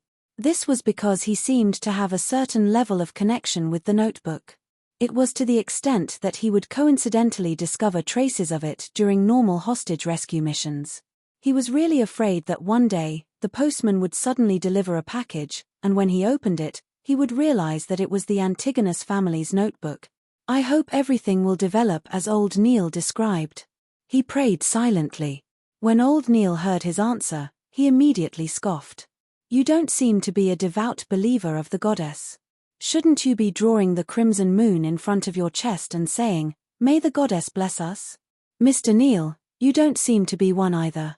A true believer wouldn't say, Welcome a new journey filled with sunshine. After this period of mysticism lessons, Klein and old Neil had established a good friendship. Therefore, he didn't stand on ceremony with his sarcasm. The two looked at each other and laughed in unison. They tapped their chests 4 times at the same time. Praise the goddess. At this moment, the sound of a plectrum and marbles turning could be heard. The door of the Blackthorn Security Company was opened. The dainty Lady Oriana, with her hair stylishly coiled up, and her pale green skirts swayed lightly into the hall. Good morning, Mr. Neil. Good morning, Klein. She held a calf leather handbag in her hand and greeted him with a smile. Today is another sunny day. It's a good day. Good morning, Oriana. You're still as beautiful as you were 10 years ago, old Neil replied with a chuckle. Oriana narrowed her eyes and said with a straight face, Mr. Neil, your compliments are still as infuriating as they have been for the past decade. She stressed the words more than 10 years. Is that so? Old Neil looked at Klein in puzzlement, his face filled with doubt. Never mention anything that can make a lady remember her age. As a keyboard warrior who knew a little about everything, Klein instantly understood what Mrs. Oriana was getting at. He chuckled. "Good morning, Mrs. Oriana, you are as beautiful as ever." "Thank you, our outstanding graduate from Koei University." Oriana smiled faintly and nodded. She then said, "The old butler has already paid the commission for the mission. According to the captain's rules, half of it is extra funds, and the other half is for you and Leonard. Since you're not an official member, you can only get 10% of the other half. You can come and sign for it later." "How much did he pay?" Klein asked, feeling both happy and distressed. £200. "That's what he said at the time." "Oh Lord Tempest, I really can't imagine, I can't believe, this matter is resolved just like that. This is no more difficult than having a dream. Why isn't your security company famous?" "It's a disgrace to the whole profession," said Mrs. Oriana, imitating the old steward's slightly southern accent. Klein thought about it seriously for a few seconds and said humorously, "This isn't fair to the kidnappers." The two Beyonders quickly resolved the problem in what could be described as a relaxed and comfortable manner. It was like a fully armed adult bullying a few children. "They're too unlucky. They must have lost the blessings of the gods." Oriana chuckled. "I told the old butler that we were lucky enough to get the job this time. An informant happened to see the kidnappers entering the hiding place with the child. So, don't expect too much from us. We are really just a very ordinary security company." Oriana chuckled softly. Generally speaking, the more ordinary something is, the more extraordinary it is. Klein lampooned with a smile as he watched Mrs. Oriana pass through the partition and enter the accountant's office. Old Neil smacked his lips and said with a hint of envy, "You're really a lucky lad. You've only joined us for a short period of time, and you've already encountered a commission worth £200. Is that rare?" Klein asked in puzzlement. Previously, he was either studying history or mysticism, or he was wandering around outside, using his spiritual perception to search for clues. According to Oriana's statistics, we might not even encounter a commission a week, and most of the commissions are worth less than £20. Old Neil rubbed the white crystal pendant on his wrist and replied with a sigh. Following that, he looked at Klein with a hint of anticipation. "If you encounter a similar commission in the future, please remember to inform me." Upon hearing Old Neil's words, Klein suddenly had a strange feeling. Hence, he asked directly, "What's wrong with you?" Hence, he directly asked, "Mr. Neil, you seem to be in need of money. How much do you earn every week? If it's not convenient for you to tell me, please ignore my question." Old Neil leaned back into the sofa and chuckled. "This isn't something that needs to be hidden. I've been here for many years. Currently, I receive a weekly salary from the church and the police department. The total value is £12. £12 a week." Klein blurted out in surprise. With a weekly salary of £12 and a 52 weeks a year, that would be more than £600 a year. Previously, when he read the Tingen Morning Post and the Honest paper, they had introduced that high-ranking lawyers only earned £800 to £1,000 a year. This was a high-ranking lawyer. As for the manager of Barnson's Import and Export Company, his weekly salary was only £6. He was considered a rather respectable person. Yes, such a salary is actually quite generous. Furthermore, we don't have to pay income tax, Old Neil added with a smile. Klein had heard from his brother, Barnson, that if a weekly salary was more than £1, they would have to pay Type E tax, which was the income tax for government and company employees. It was 3% for £1 to £2, 5% for £2 to £5, 10% for £5 to £10, 15% for £10 to £20, and 20% for more than £20. Apart from that, he had read in the newspapers that there were 4 other types of income tax. Type A was a tax on land, housing, and other physical appreciation, which included land rent and rent. Type B was a tax on agricultural income. Type C was a tax on bonds, funds, and stocks. Type D was a tax on commercial, financial, and professional income. It's admirable, Klein echoed Old Neil's words. However, Old Neil shook his head. For beyonders like us who need to constantly explore the mysteries, practice, and attempt rituals, the salary is never enough. Aren't all the materials obtained through application? Klein asked in surprise. Old Neil scoffed. There's a limit. Sometimes, there's a need for a sufficient reason. If you want to practice and experiment in the mystical domain, you can only use your own money to buy the materials. You can buy them internally, or you can go to some underground markets. Klein perked up and immediately asked, "What's the matter?" He immediately asked, "Underground markets with Beyonder materials? I thought the church definitely wouldn't allow them to exist." He lacked the means to obtain the materials. With a secret organization in embryonic form behind him, he couldn't possibly settle everything within the Nighthawks, right? There's no way to control such matters. Yes, from the point of view of mysticism, all things have spirituality and come from the same source. The ingredients we use are not only from Beyonder species, but also from normal animals, plants, and minerals. For example, the poison hemlock, golden mint, and night vanilla in your seer potion can often be encountered in daily life. They might not have any Beyonder qualities, but they have their own characteristics. By mixing and fusing them, they can achieve a certain effect. Therefore, this isn't a transaction that the church can ban just because they want to, explained Old Neil in detail. Without waiting for Klein to speak, he continued, Besides, Beyonder species don't only have their cause. Take the Lavos octopus for example. Other than its blood, its eyeballs, skin, and tentacles are all good materials. Unless the church uses its own people to capture all of them, it will be a huge financial burden to hoard and control the flow of them. The lower the grade of the Beyonder material, the more so. We can only try our best to prevent the more special ones from circulating. Old Neil suddenly laughed. Another important reason is that the underground markets we know are better than the ones we don't know. Under the premise that the secret organization hasn't been completely destroyed, this is a good strategy. Furthermore, it can help us obtain the materials we lack. Of course, with such a market, there will definitely be prohibited items appearing. As long as it's not too exaggerated or dangerous, we can pretend not to see it.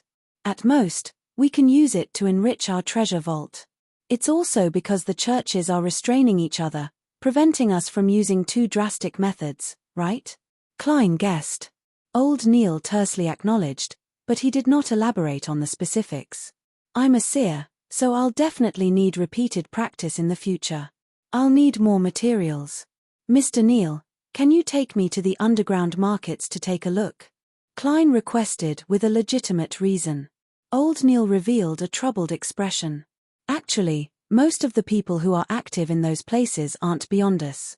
Some are nobles who like to be mysterious, while others are rich people who yearn for such things. All right, I have a £30 bill that's about to be due. It's not convenient for me to go for the time being. All right. Klein didn't expect it to be because he owed money. After a while, he deliberated and said, Mr. Neil, do you need to borrow money? I have a £10 reward. Haha, there's no need. I have a way to resolve it. Haha, there's no need. I have a way to resolve it. Old Neil patted the sofa and slowly stood up. Sigh, aging is really the worst enemy a living being can't deal with. Last night's night watch made me very tired. Well, you can revise the lessons from before this morning and read more literature. Tomorrow, I'll teach you the basics of ritualistic magic. All right. Klein stood up and took off his hat to bid farewell. In the afternoon, seeing that Captain Dunn hadn't returned yet, Klein pretended to be searching for the notebook and wandered the streets once again. With £10 as a reward, he didn't need to wait for the funds to be allocated. He could head straight to the divination club. The whispers and illusions that occasionally appeared in his cogitation and spirit vision made him eager to begin acting. Chapter 48. North Borough of Tingen City, 13, House Street, in the divination club on the second floor. Klein once again saw the beautiful lady in charge of reception. She still had her brownish-yellow hair coiled up, making her look mature and elegant. It was difficult to determine her exact age from her appearance. Hello, Mr. Glassy isn't around today. Would you like to change your fortune teller? The beautiful lady said with a smile. Upon hearing that, Klein, who had just taken off his silk top hat, was surprised. "You still remember me? That was 5 days ago." The brown-haired lady pursed her lips and smiled. "You are the first customer to seek Mr. Glacé's divination. You are also the only one to this day. It's hard for me not to have a deep impression of you.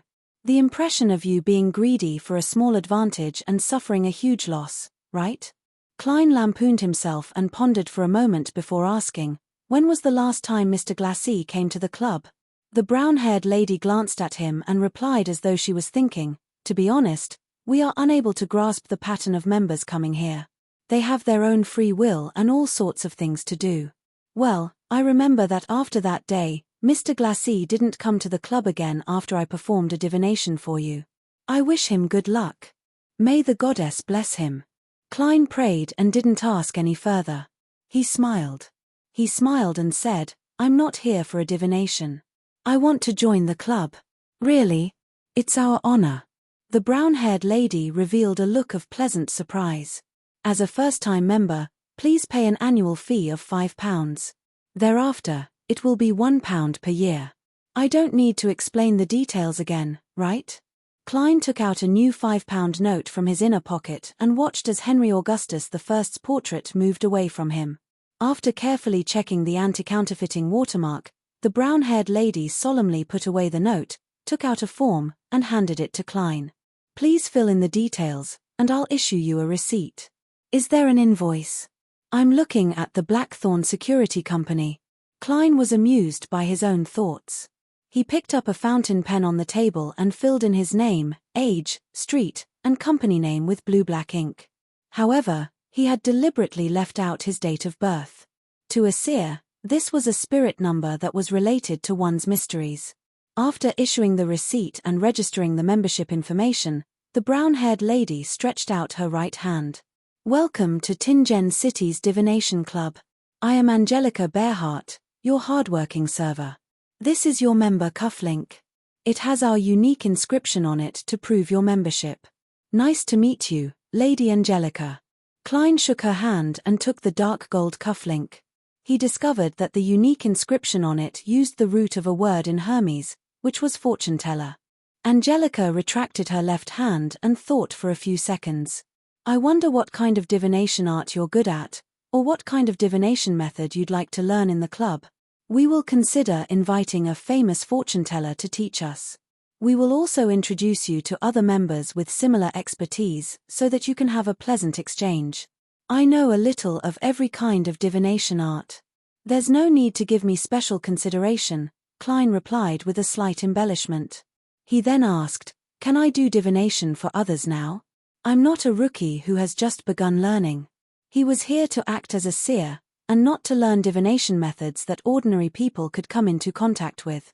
Angelica maintained her polite smile and said, "You are free to do divination for others in the club at any time. You are free to perform divination for others at any time in the club. However, before we confirm your level, we will not help you put in a good word for you when customers ask, 'How much do you want to charge for your divination?' Let's do it at 2 pence. Klein planned on winning with a price when he wasn't famous. "We will charge 1/4 of a penny based on the standard of 1/8 of the total price." Angelica first explained the various rules before writing Klein's information into the fortune teller booklet that customers could choose from. After doing all of this, she smiled and pointed to the meeting room at the end of the corridor. "Mr. Hannas Vincent is currently explaining astrolabe divination. You can find a quiet spot to listen, or you can raise your hand to ask questions." "All right." Klein walked to the meeting room with interest. He wanted to hear the difference between Hannas Vincent and old Neil. At that moment, Angelica caught up to him and suppressed her voice. "Mr. Moretti, would you like coffee or tea? We will provide Saib black tea, Southville coffee, and Desi coffee for free." Having been reading the newspapers recently, Klein knew that the coffee and tea were of lower than average quality. However, he also knew that they were definitely better than the inferior ones at home. Hence, he thought and said, "A cup of Southville coffee, 3 spoonfuls of sugar, no milk."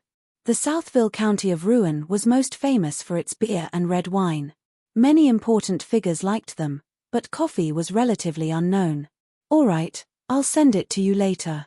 Angelica pointed to the meeting room. Klein slowly walked to the half-closed door and heard the explanation with a thicker War County accent. Astrolabe divination is considered one of the more complicated types of divination. This is only relative to ordinary people. Klein silently added. He saw 5 to 6 long tables in the meeting room forming a semicircle around a middle-aged man dressed in a classic black robe, Hannas Vincent. This man had obvious dark circles under his eyes, and his brown hair was thick and bristly.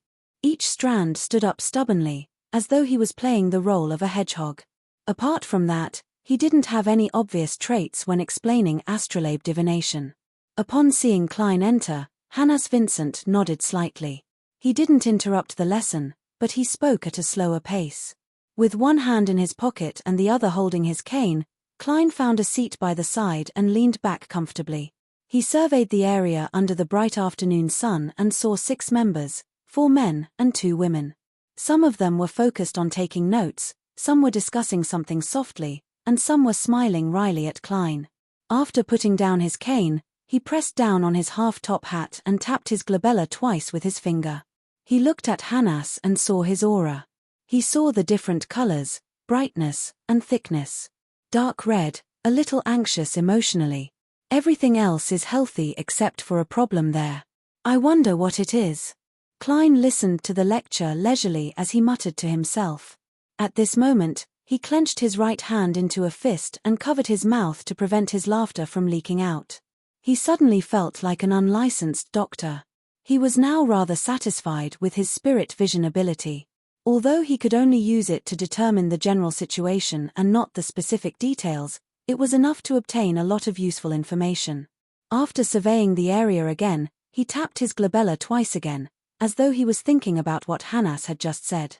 Astrolabe divination was a type of astrology, but ordinary people could also attempt to interpret it.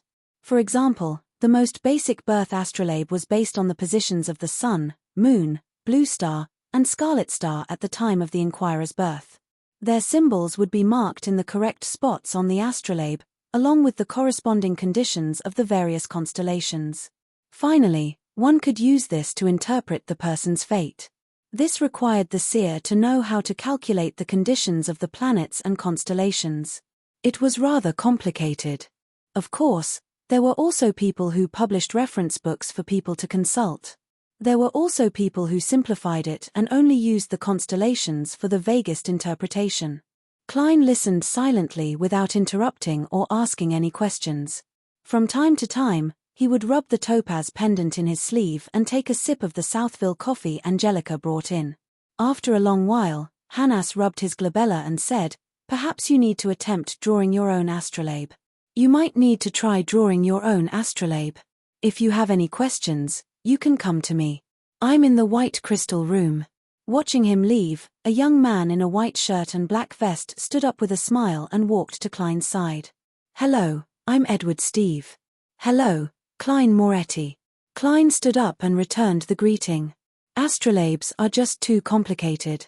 Every time I hear about it, I can't help but have a dream," Edward Steve said in a self-deprecating manner. Klein smiled. "That's because Mr. Vincent can't help but teach us all the knowledge he has. It's like he's giving us an Inti's feast. It's not good for digestion. If it were me, I would be able to finish a table full of Intis. They always use huge plates to hold a little bit of food." Edward chuckled and sat down. He asked curiously, "Are you a new member? I haven't seen you in the past 2 years." "I just joined the club today," Klein answered frankly. "What are you good at?" "I'm best at tarot and poker divination," Edward asked casually. "I know a little of them, but only a little." Klein used the description he had given himself in the past. He wasn't being humble, but there was indeed too much mysterious knowledge in the field of divination that he had yet to grasp. Just as the other members were about to discuss astrolabe divination, Angelica walked into the meeting room. "Mr. Steve, someone is looking for you for divination." "All right." Edward Steve smiled and stood up. "It looks like you're an excellent fortune teller," Klein said as he looked at him. "No, it's because my price is the most suitable," Edward said with a chuckle. "When an ordinary person comes for divination, they definitely won't choose the most expensive ones. And unless they've been kicked in the head by a donkey, they definitely won't be at ease with the cheapest ones. The ones in the middle are the easiest to get. I'm the one who's been kicked in the head by a donkey. As he watched him leave, Klein suddenly shook his head with a bitter smile. There seems to be a problem with my pricing. He stood up, picked up his cane, and walked out of the meeting room to find Angelica again. I wish to change the divination price. 8 pence. Angelica gave him a deep look. We will satisfy your request, but we will also tell our customers that you've just joined our club. No problem. Klein didn't mind and nodded. At times, mystery was also an important element for a seer to attract customers. After changing the information, Klein turned and walked back to the meeting room. At that moment, he saw Hannas Vincent walk out of the white crystal room with a silver-plated mirror in his hand. This famous fortune-teller said to the 5 members in the meeting room, 3 men and 2 women. I've recently grasped a new divination spell, magic mirror divination. Do you wish to learn it? Magic mirror divination? That's not a safe divination method. Dressed in a black suit, Klein stopped outside the meeting room and frowned. Chapter 49. As a seer who had just entered the door of mysticism, Klein didn't dare say that he knew a lot, but he definitely knew a lot more than the average person. He knew that the various types of divination could be divided into 3 main categories according to a certain standard. And this standard was the source of revelations. The first type of divination included tarot, poker, spirit pendulums, dowsing rods, and dreams. They used the revelations obtained from the interrogator's spirituality to communicate with the spirit world to interpret the results of the divination. However, spirit pendulums and dowsing rods had high requirements for spirituality, soul bodies, and astral projection. Only Beyonders would be able to obtain accurate and obvious revelations. As for card divination, it provided fixed symbolic elements in advance, allowing ordinary people to obtain the revelations that they didn't understand. Dreams were somewhere in between them. The second type of divination included spirit number, astrology, and all their derivatives. The fortune-teller used objective information provided by the interrogator or natural changes to calculate, speculate, and interpret the corresponding results. The initiative was not with the interrogator, but with the fortune-teller. The third type of divination relied on the power of a third party other than the fortune-teller and the interrogator. The disc spirit and pen spirit that Klein knew from his previous life belonged to this category. Through certain rituals, they could request an answer from an unknown or mysterious existence. Although ordinary people probably wouldn't succeed, if there was a chance that they could communicate with an existence filled with malice or that could cause a person to break down just by touching it, it would often lead to a tragedy. The magic mirror divination that Hannas Vincent had just mentioned belonged to this type of method. In mysticism, a mirror was a gateway to the unknown, the bizarre, and the spiritual world. Therefore, Klein stopped outside the meeting room, planning to listen to the famous fortune-teller's explanation. He wanted to decide if he should inform the captain and copy the other party's gas meter in the middle of the night. Of course, there was a safe way to use magic mirror divination, which was to pray to the 7 orthodox deities for an answer. Even if it was difficult for ordinary people to obtain a true revelation, at least there wouldn't be any danger or repercussions. As for the magic mirror divination that was strictly controlled by the Nighthawks and mandated punishers, it was to seek help from the evil gods or mysterious existences that certain organizations believed in. In addition, it wasn't possible to randomly fabricate something. It was possible that a particular word or trait would attract unknown attention. In this world filled with beyonder powers, such divination would always lead to the worst outcome. Klein even suspected that the original Klein, Welsh, and Naya had done a similar dark divination based on the Antigonus family's notebook. At that moment, Hannas explained the principles behind magic mirror divination to the 5 members. He began describing the process. First, choose a suitable date and time according to the deity you believe in. This can be decided by the astrology handbook. For example, we all know that Sunday is the symbol of the Evernight goddess. It's a sign of rest. And from 2 to 3 in the morning, 9 to 10 in the morning, 4 to 5 in the afternoon, and 11 to midnight at night are the moons. They are ruled by the Evernite goddess. Therefore, fortune-tellers who believe in the Evernite goddess can perform magic mirror divination on Sundays. That's a solid foundation. Klein nodded slightly with the help of the half-closed door of the meeting room.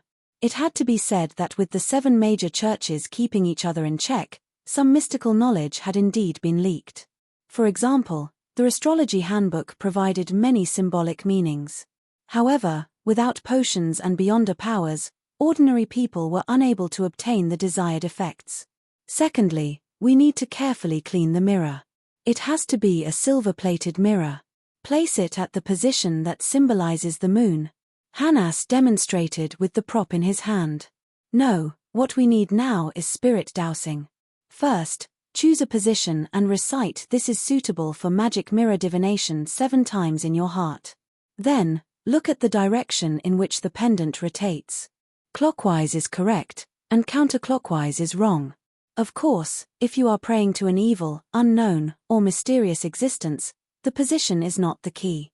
What's important is whether he is interested. Klein silently corrected himself. At that moment, he felt like he was a teacher listening to a class. Hannas Vincent couldn't hear what Klein was thinking. He explained the preparations in detail in a normal tone. After the members finished writing their notes, he continued to explain. After bathing, make sure that all the curtains are drawn and the door is locked from the inside. Then, light a candle and place it in front of the mirror. Sincerely pray to the God you believe in. The question should be as simple as possible. Don't use complicated embellishments. After praying 7 times, pick up your mirror and gently throw it on the ground. It must be very light. Remember how it looks when it breaks. This is a revelation from the God. I will explain the main symbols in detail. Phew, this is orthodox magic mirror divination. Klein heaved a sigh of relief and slowly walked into the conference room. He sat in his previous seat and finished the rest of the Southville coffee in one gulp. The so-called orthodox meant that one could indeed receive revelations, but there was basically no way to truly interpret them. And during this step, if a beyonder received a response, they could directly see a certain scene from the mirror and obtain clearer information. As there were many symbols formed after it broke, Hannas spoke for a long time. Even when Edward Steve finished his divination and returned to the conference room, he still hadn't finished. Klein didn't ask what Edward had divined or what method he had used. This was an unwritten rule among fortune-tellers. As a seer, he naturally had to strictly abide by it unless the other party mentioned it. I realize that most of the time, our interpretations are too vague. It seems to cater to different needs, allowing different people to find descriptions of themselves from the interpretations. Edward drank a mouthful of side black tea and sighed softly. For example, there are many twists and turns and too many calamities, but one will finally see the light of dawn. Heh, no one knows when the light of dawn will come. For example, your journey won't be too smooth, but you will definitely arrive alive. The dead won't refute me. As he hadn't listened from the beginning, he ignored Hannas's magic mirror divination lesson. Survivor bias, Klein added with a smile. The general meaning of survivor bias was that many statistics often came from the living and survivors, ignoring the dead. There would be obvious deviations in the results. Yes, Roselle the Great is really a philosopher, Edward praised. Klein picked up the empty coffee cup and pretended to take a sip. The members spent the entire afternoon immersed themselves in the astrolabe and magic mirror divination. Occasionally, they would come over to discuss with Klein and Edward. And at such times, Klein would do his duty as an unofficial member of the Nighthawks. He tried his best to guide them away from thoughts that might involve beyondus and might involve danger. However, he didn't succeed in what he wanted to do the most. A few inquirers came and went, but none of them chose him for divination. Perhaps I should take the initiative to entertain them next time. I should say things like "You're plagued by bad luck, you'll have misfortune in the near future, and nothing you do will go smoothly." No, that doesn't sound like a seer. With this in mind, Klein couldn't help but shake his head in a self-deprecating manner. He took his stick, rose, and took his leave. At 5:30, Edward Steve put on his coat and was about to walk out of the divination club when he suddenly saw a familiar figure. "Good afternoon, Glacis. Long time no see. He greeted him with a smile. His friend, who shared the same hobby, was wearing his usual formal suit with a black bow tie and a monocle hanging from his breast pocket. Then, he noticed that the other party's complexion was rather bad. Even her soft, light yellow hair was showing signs of drying. Good afternoon, Edward, cough cough. Glacis, who was holding his hat, suddenly covered his mouth with his fist and coughed a few times. Edward said worriedly, "You seem to be sick. A very serious illness. It even turned into pneumonia. If my wife hadn't met a powerful apothecary who gave me some miraculous medicine, I'm afraid you wouldn't be able to see me until you reached the cemetery." Glacis's tone was filled with lingering fear and relief. "Lord, I can't believe that you were so healthy before. Look, you are so weak now. I remember doing a divination for you last week. There weren't any signs that you would contract a serious illness." Edward moved his cane and sighed in surprise. "My own divination results are the same as yours. Perhaps we aren't qualified fortune tellers. Besides. Glacis suddenly recalled Monday's matter as his expression turned abnormally heavy. At that moment, the beautiful lady, Angelica, came over and bowed with a gentle smile. After exchanging greetings, she first paid attention to Glacis's health and provided some advice. Then, she casually mentioned, "Mr. Glacis, the Mr. Moretti who got you to do a divination previously has also joined the club." "The one who got me to do a divination previously?" Glacis's eyes lit up. "Lord, where is he?" "He has already left." Angelica and Edward couldn't understand Glacis's abnormal reaction. Glacis took 2 steps forward in agitation. "If I'm not at the club the next time he comes, please make sure to ask when he will be coming again." "Glacis, what's going on? Did that Mr. Klein Moretti do something to you?" Edward asked, puzzled. Glacis raised his arm and looked straight into Edward's and Angelica's probing gazes. He replied with an impassioned tone, "He is a very, very, very magical." With a wave of his arm, Glacis, who had used the word very 3 times, said loudly, "Doctor." Chapter 50. At 7:30 in the evening, at the Moretti family's dining table. "Klein, why do you need to arrive early as a consultant? Isn't the emergency of the security company more dangerous?" Barnson forked a piece of potato from the stewed beef with potatoes and mentioned the morning's matter with hidden concern. Klein carefully spat out the bones of the pan-fried fish and replied in a prepared manner, "There's a batch of historical documents that need to be transported to Beekland immediately." "A batch of historical documents that need to be transported to Backland immediately. I need to be there to count them and ensure that I didn't miss anything. As you know, those fellows who only know how to wave their fists don't even know ancient Fasak." Upon hearing his answer, Barnson, who had finished chewing the food in his mouth, couldn't help but sigh. Knowledge is really important. Taking this opportunity, Klein took out the remaining £5 note and handed it to Barnson. "This is the additional payment I received today. You also need a set of decent clothes." £5. Barnson and Melissa spoke at the same time. He picked up the banknote and looked at it over and over again.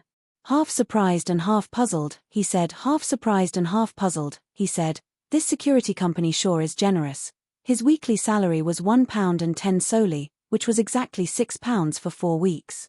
It was just £1 more than the additional payment. And with that salary, he was able to support his younger siblings, give them a decent place to live, and allow them to eat meat 2 or 3 times a week. They also received a few new clothes every year. "You don't doubt what I said?"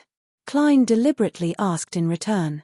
Barnson chuckled and said, "I don't think you have the ability or the guts to rob a bank."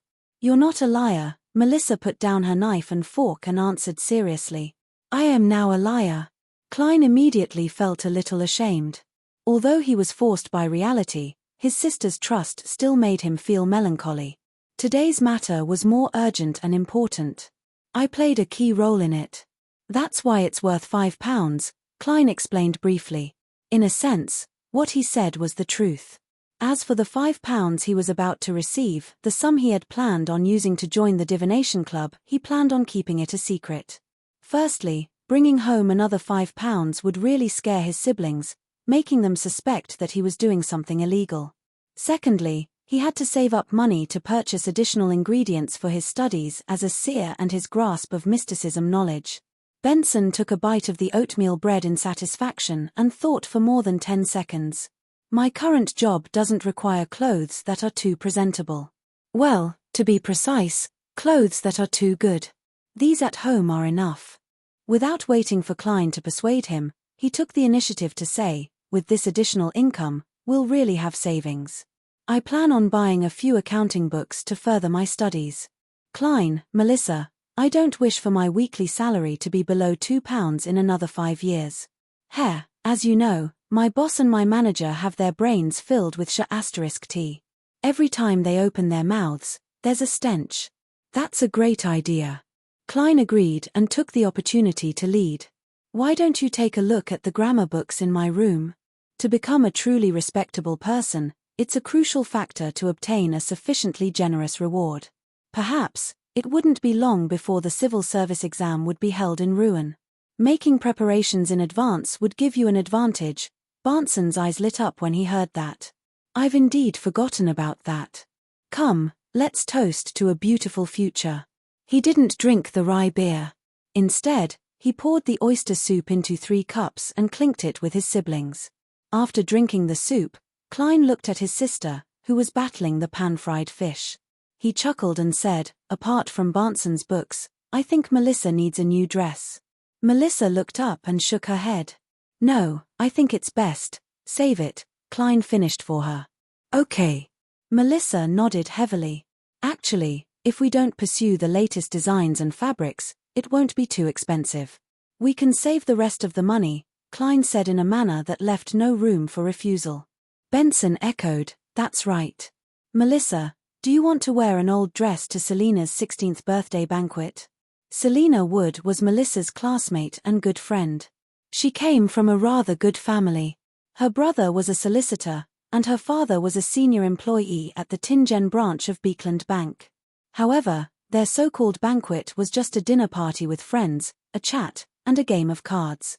All right, Melissa lowered her head and mumbled. Then, she picked up a piece of stewed beef. After a moment of silence, she suddenly remembered something and hurriedly raised her head. She looked up and said, Mrs. Shord from next door got a maid to send a name card over.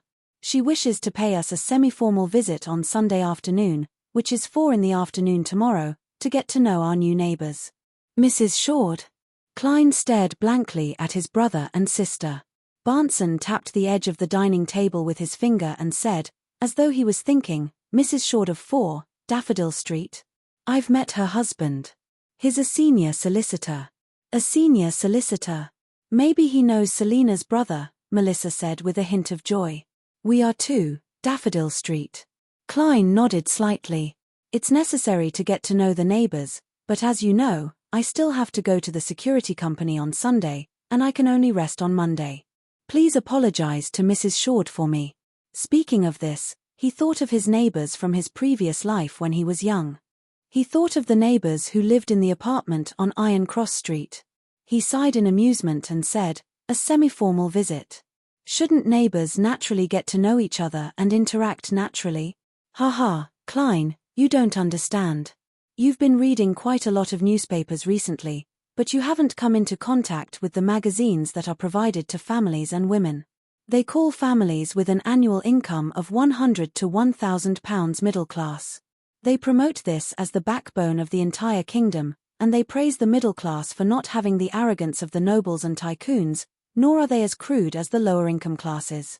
Barnson explained in a relaxed and cheerful manner. These magazines simplify many of the rituals between the nobles, using it as a symbol of the middle class. This is where the difference between intimate visits, semi-formal visits, and formal visits originates from. As he spoke, he shook his head and laughed. Typically, the gentlemen, madams, and ladies who view themselves as this class will pay special attention to such details. Their visits to their neighbors and friends are from 2 to 6 in the afternoon. It's called a morning visit. Morning visit? Klein and Melissa asked in surprise. How can a visit from 2 to 6 in the afternoon be considered a morning visit? Barnson put down his cutlery and shrugged with a smile. I don't know why either.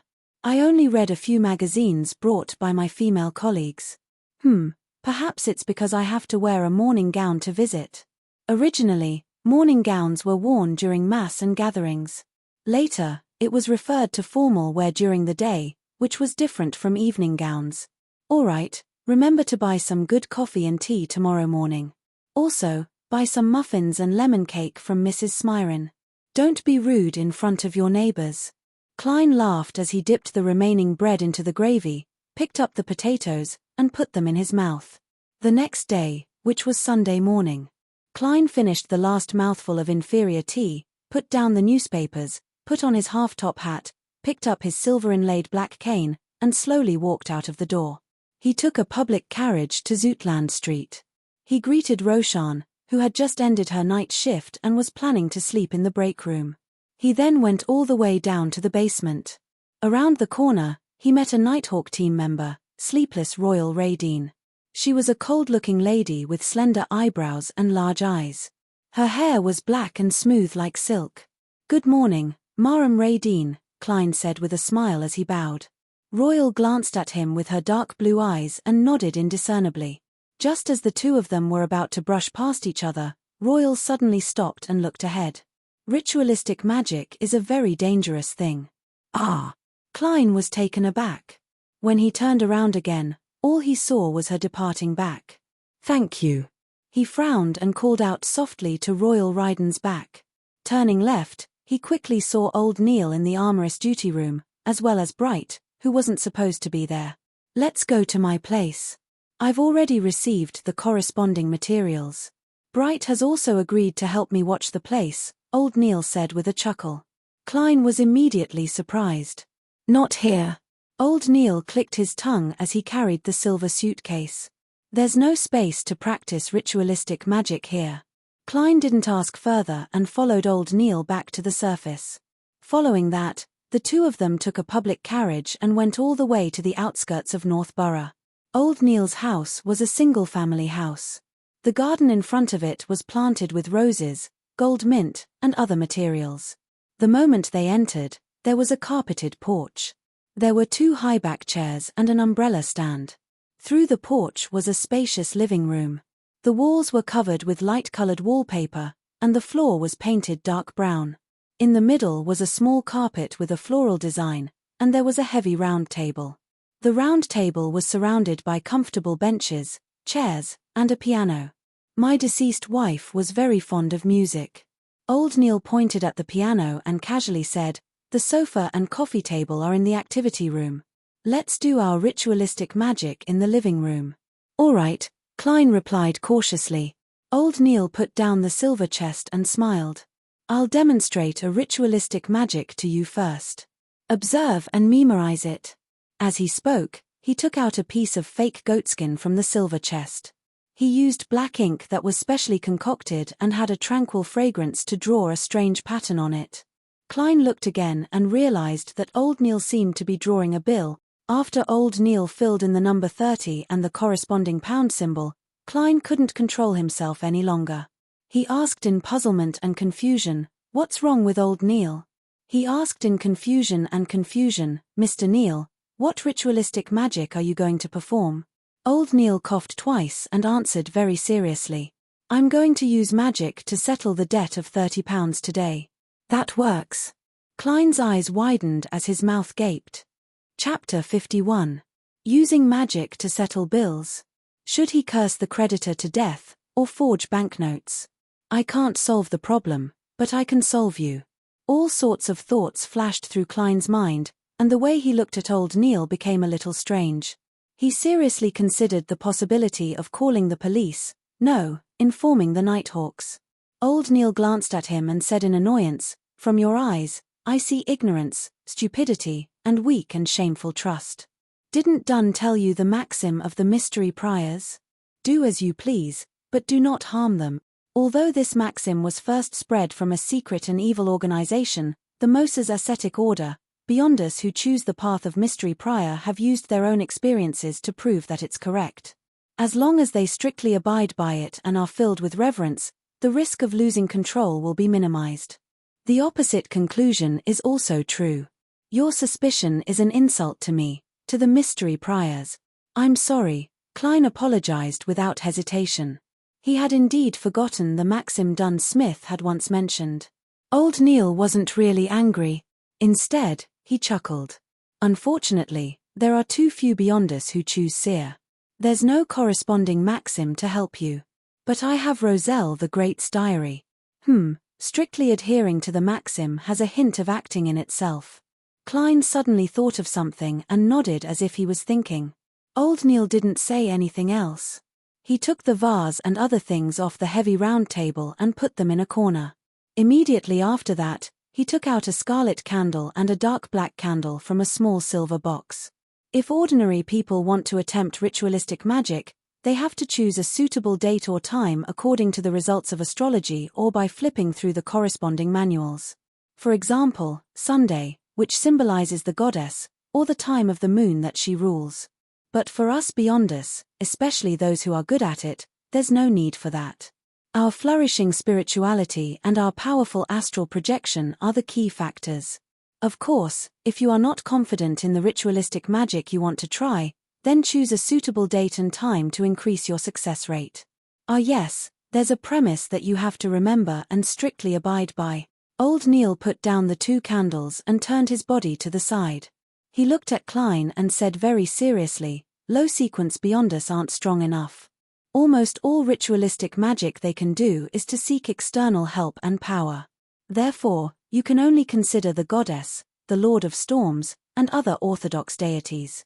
Never, ever attempt to communicate with unknown and unpredictable existences, even if there are people who believe in them, even if the recorded promises are filled with temptation. Don't hold the thought of getting lucky. Just try it once, and you will inevitably fall into the abyss. Every effort and every attempt will be. You will, you, and all. You will. I'll keep that in mind, Klein replied in a low voice, but he felt a little guilty. His luck enhancement ritual seemed to be praying to an unknown and unpredictable existence for strength. Furthermore, he had really obtained a power that even a veteran beyonder like the Hanged Man found unbelievable. He had the power to pull them above the grey fog. Yes, he should be a veteran beyonder, of. But I don't. Thankfully. I. Worrying about this matter, he took the initiative to change the topic. So, it's best for Nighthawks to seek help from the goddess. If you wish to pray to the Lord of Storms, no one will stop you. It's just that she might not respond, or it might be filled with malice. That will distort the results of our ritualistic magic in an unpredictable direction. Old Neil used a joke to successfully dispel Klein's hopes of getting lucky. There's no such thing as best, only must. After exhorting him, Old Neil picked up the scarlet candle and said, a candle made from moonflowers and crimson sandalwood. In ritualistic magic, it symbolizes the goddess's identity as the Lady of Crimson. He pointed at the dark black candle and said, a candle made from night vanilla and slumber flowers. Candles made from night vanilla and slumber flower symbolize the dark night. As he spoke, he placed the black candle on the upper left of the round table, and the red candle on the upper right. Why are there only 2 candles that symbolize the goddess? She is also the mother of concealment, the empress of misfortune and horror, and the mistress of repose and silence. Old Neil laughed. That's right. That's the question I wanted you to ask. Before the fall, the Moses ascetic order and the church had a good relationship. Some of their ideas and results in ritualistic magic deeply influenced us. They believe that all things are numbers, and every number has spirituality. In ritualistic magic, 0 represents the unknown, chaos, and the state before the birth of the world. 1 represents the beginning, representing the original creator. 2 represents the world and the gods that were born from his body. 3 represents the contact between the gods and the matter, and all things are formed. Here, we will use 2 candles to symbolize the goddess, and leave the third for ourselves. As for which 2 candles to use and which 2 symbols to symbolize, it depends on the effect that ritualistic magic wants to achieve. 3 begets all things. All things are 3. Klein couldn't help but think of some things he had come into contact with in his previous life. Seeing that he was listening attentively, Old Neil picked up the third candle and said, "This is a candle that symbolizes me. It's a very ordinary candle with some mint added.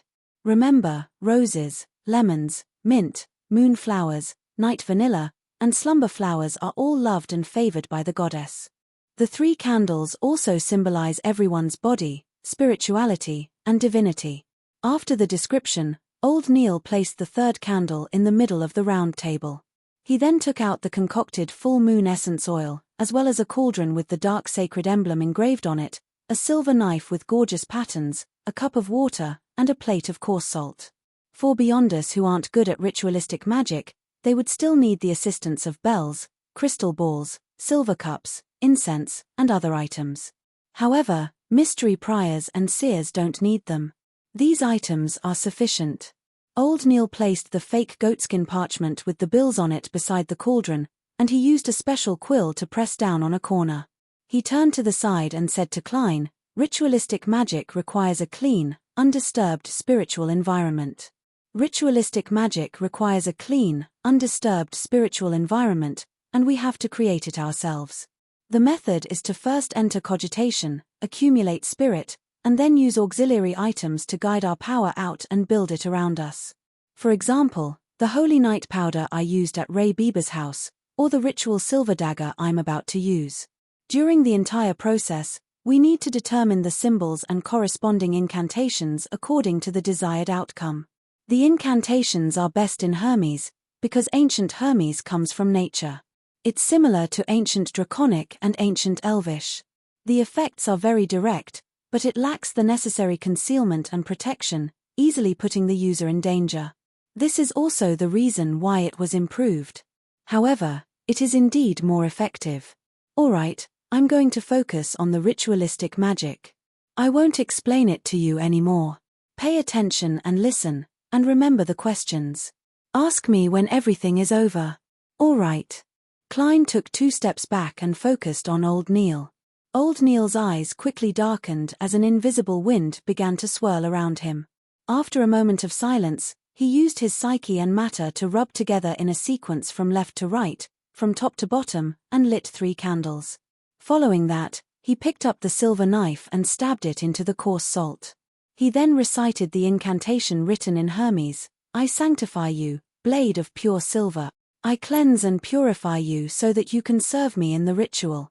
In the name of the Evernite goddess, Lady of Crimson, you have been sanctified." After a series of short and powerful ancient words, Old Neil took out the silver knife and stabbed it into the cup of water. Then, he lifted it up and pointed it at the space outside the round table. He aimed the tip of the knife at the outer ring before taking a step forward and circling the round table. With every step he took, Klein could sense invisible forces spewing out from the silver knife. They were filled with spirituality as they connected with the air, forming a sealed wall.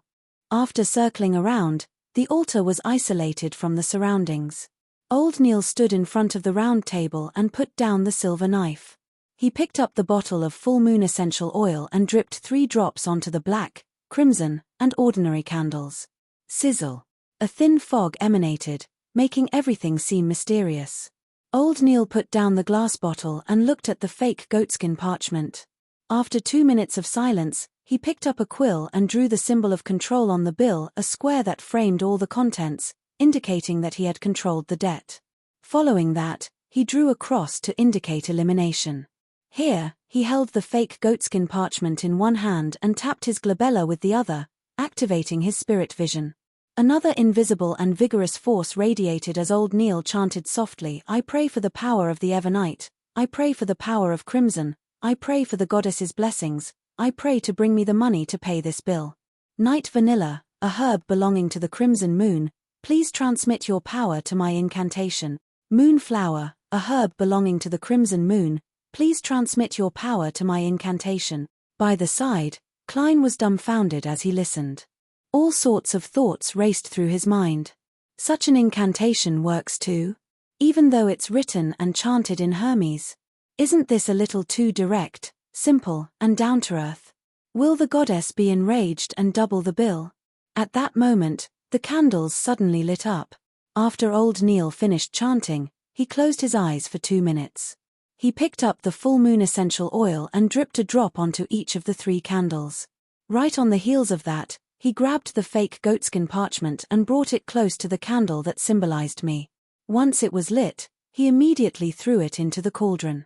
Old Neil closed his eyes once again, as though he was feeling the burning of the bill. After a while, he opened his eyes and looked at the cauldron with the black sacred emblem. He saw that the fake goatskin parchment had been completely burned, leaving only ashes. Praise the goddess! Old Neil tapped his chest 4 times, forming the crimson moon. Then, he extinguished the candles in the reverse order he had done it in the beginning. After doing all of this, he picked up a silver knife and pierced through the invisible walls around him. After a sudden gust of wind, Old Neil clearly heaved a sigh of relief. It's done. That's it. Klein asked in surprise. The bill has been resolved. How was it resolved? I don't know either. In short, it will be resolved in a reasonable manner. Old Neil spread his hands and smiled. This. Klein didn't know what expression or words to use in response. Isn't this a little unreliable? Chapter 52. Don't think about that darn bill. Let's discuss ritualistic magic. Old Neil put away the candles, cauldron, and silver knife with a relaxed expression.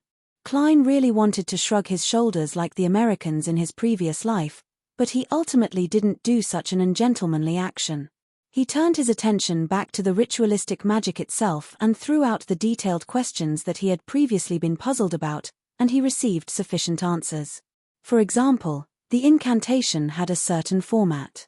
As long as it was satisfied and the key meaning was clearly expressed in Hermes, the other parts could be used freely. Of course, blasphemous and insufficiently reverent descriptions were absolutely forbidden. This mysticism lesson lasted until noon. Old Neil coughed lightly. We have to return to Zootland Street. Having said that, he grumbled vaguely. I missed a lovely breakfast to collect those darn ingredients. Klein looked around in amusement and puzzlement. Mr. Neil, don't you have a chef at home? Or a maid in charge of cooking? A weekly salary of £12 was enough to take care of a few servants. According to the newspapers, if accommodation and food were provided, hiring an ordinary chef would only require a weekly salary of 12 to 15 soldi, not even £1. The maidservants who did chores were even cheaper, with a weekly salary of 3 soldi, 6 pence, to 6 soldi. Of course, one could not rely on their culinary skills. That's not right. With Mr. Neil still owing £30, it's normal for him not to hire a chef or servant.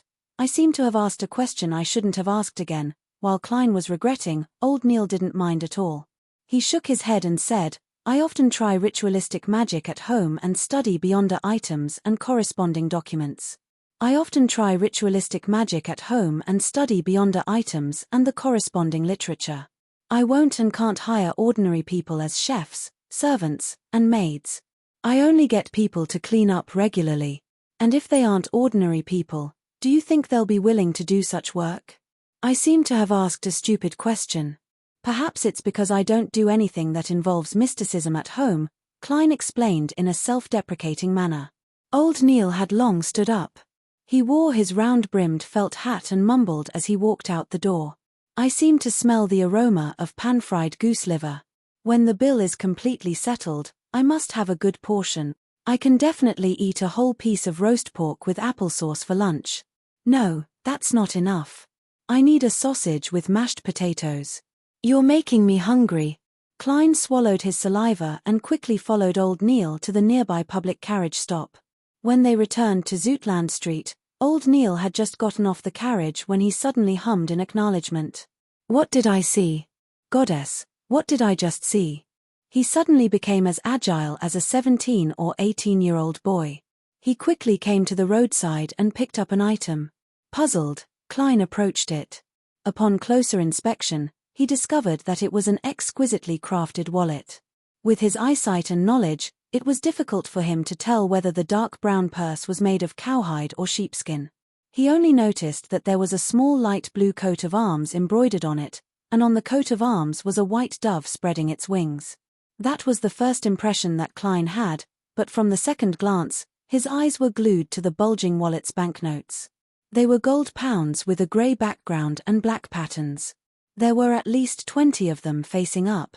Old Neil opened the wallet and took out the banknotes. After looking at them carefully, he immediately chuckled. £10 notes. The respected founder and protector, William I. Oh, goddess. A total of 30 of them. There are also a few £5, £1, and 5 solely notes. More than £300. That's a huge sum in the truest sense of the word. I might not even be able to save that much money in 10 years. Klein's breathing involuntarily turned heavy. As the value of gold pounds was very high, picking up such a wallet was equivalent to picking up a suitcase of banknotes in his previous life. I wonder which gentleman dropped it. It's definitely not an ordinary person, Klein calmly analyzed. Such a wallet clearly didn't belong to a lady. Don't worry about who he is. Old Neil chuckled. It's not like we will try to take possession of money that doesn't belong to us. Let's wait here. I believe that gentleman will soon return to search for it. To anyone, this isn't something that can be easily given up. Klein secretly heaved a sigh of relief as he gained a brand new understanding of Old Neil's moral character. He was previously worried that the man would use the excuse of being bestowed by the goddess to use the money to repay the bill. He was thinking hard about how to stop him and persuade him. Is this what it means to do as you please, but do no harm?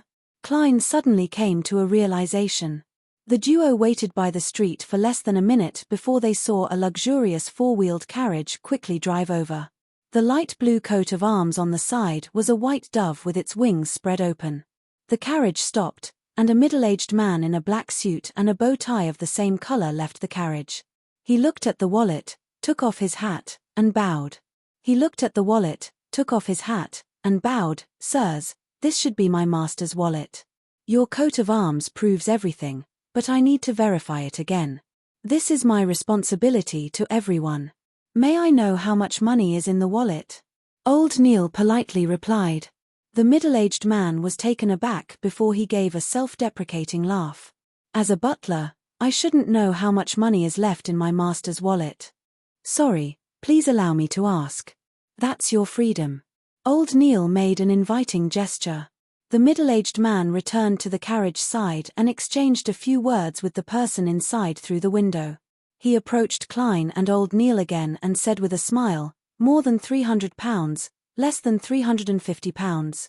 More than £300, less than £350.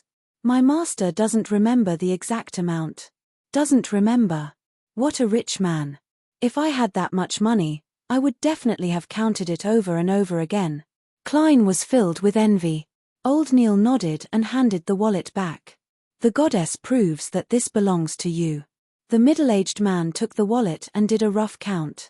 Then, he pulled out 3 £10 notes. My master is Sir Deweyville. He said that he admires your qualities. This is the reward that honest people should receive. Please do not reject it. Sir Deweyville? The Sir Deweyville who established the Deweyville Trust Company to provide cheap rental housing for low-level labourers? Klein immediately recalled the name. He was a knight that his brother, Barnson, respected, but also felt that he wasn't realistic enough. Thank you, sir. He is a kind and generous gentleman. Old Neil didn't stand on ceremony as he took the 3 notes. After watching Sir Deweyville's carriage depart, he saw that there was no one around and turned to look at Klein. He flicked the notes and laughed. £30. The bill is settled. I said that it would be settled in a reasonable manner. This is the power of magic. What the king power of magic. That works too. Klein was dumbfounded once again. After resting for a few minutes, he entered the staircase and climbed up to the security company. He asked in puzzlement, Mr. Neil, why didn't you ask for a bigger sum? Don't be greedy, especially when performing ritualistic magic. Temperance is a key factor for every mystery prior to live long enough, Old Neil explained in a relaxed and cheerful manner. In the huge banquet hall, several chandeliers were lit with candles. They emitted a soothing aroma, and the amount of light they accumulated was not inferior to that of the gas lamps. On the long tables were pan-fried foie gras, roasted steak, roasted chicken, fried mackerel, desi oysters, lamb stew, cream soup, and other delicacies. In addition, there were bottles of misty champagne, Ormere wine, and Southville red wine. They emitted an alluring luster under the illumination of the lights. Servants in red vests carried trays with crystal cups and shuttled back and forth between the gentlemen and ladies who were either elegantly or gorgeously dressed. Audrey Hall wore a long white dress with a standing collar, a high waist, and goat leg sleeves. Her upper body was tightly bound, and her waist was extremely thin. The multi-layered cupcake cut was perfectly supported by a whalebone hoop. Her long blonde hair was tied up elegantly, and her earrings, necklace, and rings shone brightly. On her feet was a pair of white dancing shoes inlaid with roses and diamonds. Are there 4, 5, or 6 petticoats? Audrey touched the petticoat with her right hand, which was wearing a white gauze glove. Her left hand was holding a sparkling glass of champagne. Audrey was not at the center of the banquet like she usually was, becoming the center of attention. Instead, she avoided the bustle and stood quietly in the shadows of the floor-to-ceiling windows. She took a sip of champagne and looked at the people in front of her in a manner that made it seem as if she did not belong there. Earl Wolf's youngest son was chatting with Viscount Conrad's daughter. He liked to wave his forearms to strengthen his tone. Well, the more he waved his arms, the more untrustworthy the content of his words. This was a proven conclusion. He could not help but elevate himself and belittle others, but he could not control his guilt. This would be expressed through the way he spoke and his body language. Madame Della has used her left hand to cover her laughter again and again today. Yes, I know. She's showing off the pure aquamarine on her left hand. Her husband, Duke of Negan, is discussing the situation with a few conservative nobles not far away. Since the beginning of the banquet, he has only actively looked for his Madame Della once. They barely make eye contact. Maybe, well, they're not as loving as they appear. Madame Parnis has been made to laugh by Baron Larry 7 times. This is normal and not surprising, but why does she look at her husband with a guilty look? Well, they're separated. No, they're going somewhere that leads to the garden. In this extravagant banquet, Audrey saw many details that she would not have noticed in the past. For a moment, she almost believed that she was watching a play. Everyone is a good actor. She sighed silently, her eyes cold. At this moment, she suddenly felt something. She turned her head abruptly and looked at the spacious balcony outside the floor-to-ceiling windows. She looked at the dark corner of the spacious balcony. In the shadow, a large golden retriever sat quietly, looking inside at Audrey with tranquil eyes. Half of its body was hidden in the darkness. Chapter 53. Above the stormy sea, an ancient 3-masted sailboat was bobbing up and down with the waves. It wasn't fast, nor was it large enough. In this disaster scene where the sky and sea were one, it was like a withered leaf that had left a tree. However, no matter how ferocious the hurricane was or how terrifying the waves were, it sailed safely without any signs of tilting. Alger Wilson stood on the empty deck and looked at the mountainous waves around him. It was unknown what he was thinking. It's going to be Monday again. He muttered silently. That was a day that belonged to Mother Earth, the beginning of a new cycle of prosperity and decline. But to Alger, it had another meaning. It belonged to a mysterious existence that was forever shrouded in grayish-white fog. At least I haven't become a lunatic. He retracted his gaze and gave a self-deprecating laugh. At this moment, one of his few crew members came over and asked respectfully, "Your Grace, what's our objective for this voyage?" Alger surveyed the area and replied in a monotonous tone, "To pursue a listener from the Aurora Order." The storm dissipated, and the fog filled the air. There were cannons in place, but they still didn't conform to the trend of the times.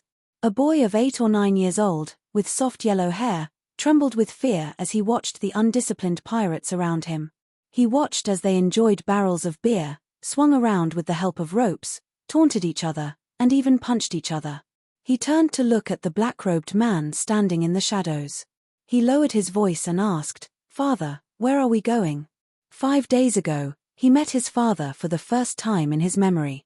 The father who claimed to be an adventurer. If it wasn't for the oil painting his mother left behind that proved his identity, and if it wasn't for the orphanage opening its doors for him, he definitely wouldn't be willing to leave his hometown and follow this relative who was almost a stranger. The man standing in the shadows lowered his head and looked at his son. With a kind expression, he replied, "Yes." With a kind expression, he replied, "Jack, I'll bring you to a sacred place, the sanctuary where the Creator once lived.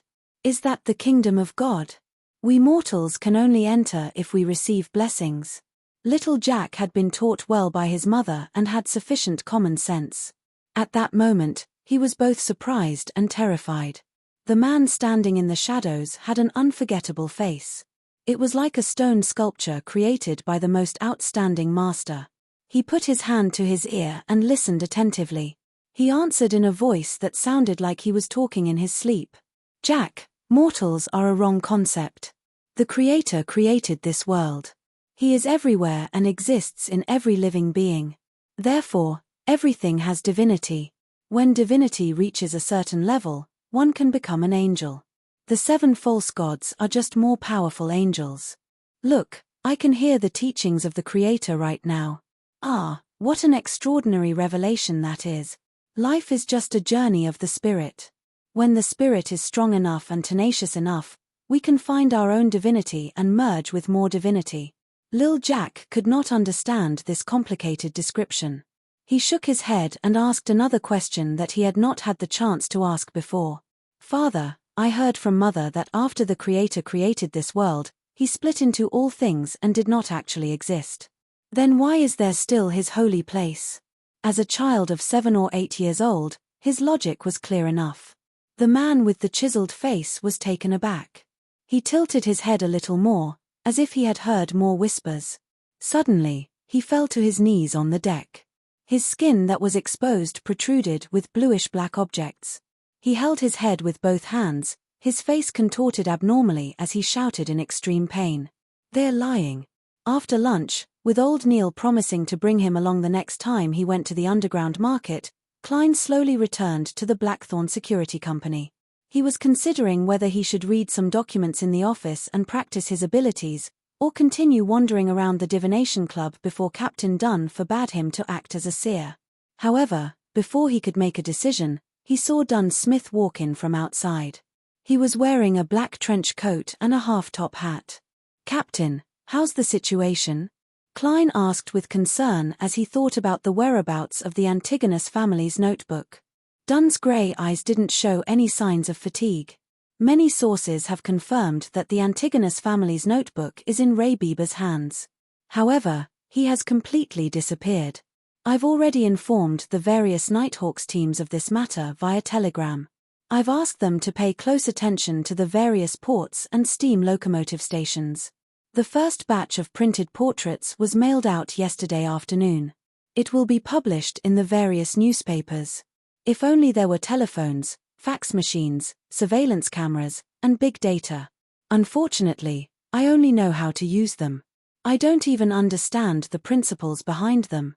Klein silently exhaled.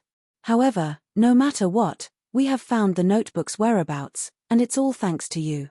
Of course, that still requires further confirmation. I've already sent a telegram to the Beekland Diocese, requesting them to send someone to escort sealed artifact 2049 over. It's a dangerous item that once belonged to the Antigonus family. It can help us know if Ray Bieber is a descendant of the Antigonus family. Grade 2 sealed artifact. Dangerous. Use it with caution and moderation. Klein originally wanted to ask what the sealed artifact was out of curiosity, what special powers it had, and what dangers it posed. However, he instantly remembered that he didn't have the confidentiality clearance, so he had no choice but to give up. May the goddess bless us. Klein tapped his chest 4 times and drew a full moon. As Dunn opened the door to his office, he nodded slightly and said, "The goddess has always been watching over us." Klein, if you hadn't chosen seer previously, you would have been able to become an official member and choose Sleepless after this matter was confirmed. Unfortunately. To be honest, I've never understood why you chose seer. Although Corpse Collector is quite repulsive, you should know how powerful a spirit medium is after meeting daily. As for Mystery Prior, it's also a good choice. At the very least, with old Neil as a role model, the risk of losing control is very low. Klein had already prepared an answer to this question, but Dunn had never asked about it. It was only now that he casually mentioned it. He organized his words. What I'm considering is that seers and mystery priors are support type beyond us, so they don't always have to face enemies. That would be too dangerous. And you and old Neil also said that in the domain of mystery and beyond us, curiosity and exploration often bring about terrifying consequences. The description of a mystery prior's mystery prying worries me, so. As you know, I was just an ordinary university student not long ago. Being timid is the only reason why I made this choice. I have to say, this is an unexpected but reasonable answer. Dunn rubbed his temples and chuckled. He turned his body halfway and sized up Klein with his grey eyes. During this period of time, continue going out. Don't limit yourself to the route from Welsh's house to Iron Cross Street. Perhaps you can sense that notebook and help us determine Ray Bieber's whereabouts. Okay. Klein realized that he didn't have to worry about it anymore. He bade farewell and turned around, silently counting in his heart. 3, 2, wait, Dunn shouted. Klein turned around and smiled. Captain, is there anything else? Dunn coughed. Yes, there will be times when support type beyond us have to face enemies. Although seer sounds like it can avoid such things, we can't neglect it. You have to maintain your firearms practice and have a plan to increase your strength. That's what I'm trying to do. Klein pointed outside. I'm going out. Okay, wait a minute. Dunn called out to him again. While thinking, he said, maybe I should consider hiring a combat instructor for you. Of course, the prerequisite for this is that you become an official member. Klein tersely acknowledged and cautiously asked, Yes. Captain, is there anything else? No more. Seeing Klein's look of disbelief, Dunn shook his head with a faint smile and emphasized, There's really nothing else. Only then did Klein walk out of the partition and bid farewell to Roshan, Mrs. Oriana, and company. He first went to the shooting club to practice before strolling around for a full hour, seriously completing the mission given to him by the captain. After doing all of this, he came to the divination club and saw the beautiful Madame Angelica reading a magazine leisurely. Family. Klein silently recited the name, walked over with his cane, and greeted her with a smile. Good afternoon, Madame Angelica. Good afternoon, Mr. Moretti. Angelica put down the magazine unhurriedly, stood up, and said, Mr. Glacis came not long after you left yesterday. He had just recovered from a serious illness. Klein heaved a sigh of relief and revealed a smile. That's really something to be happy about. Upon hearing this, Angelica, who had been secretly observing him, couldn't help but suppress her voice. She asked curiously, Mr. Glacis said that you are a very, very, very miraculous doctor, right? What? Klein looked at the lady in front of him in shock, suspecting that he was hallucinating. How can you tell that I'm a doctor?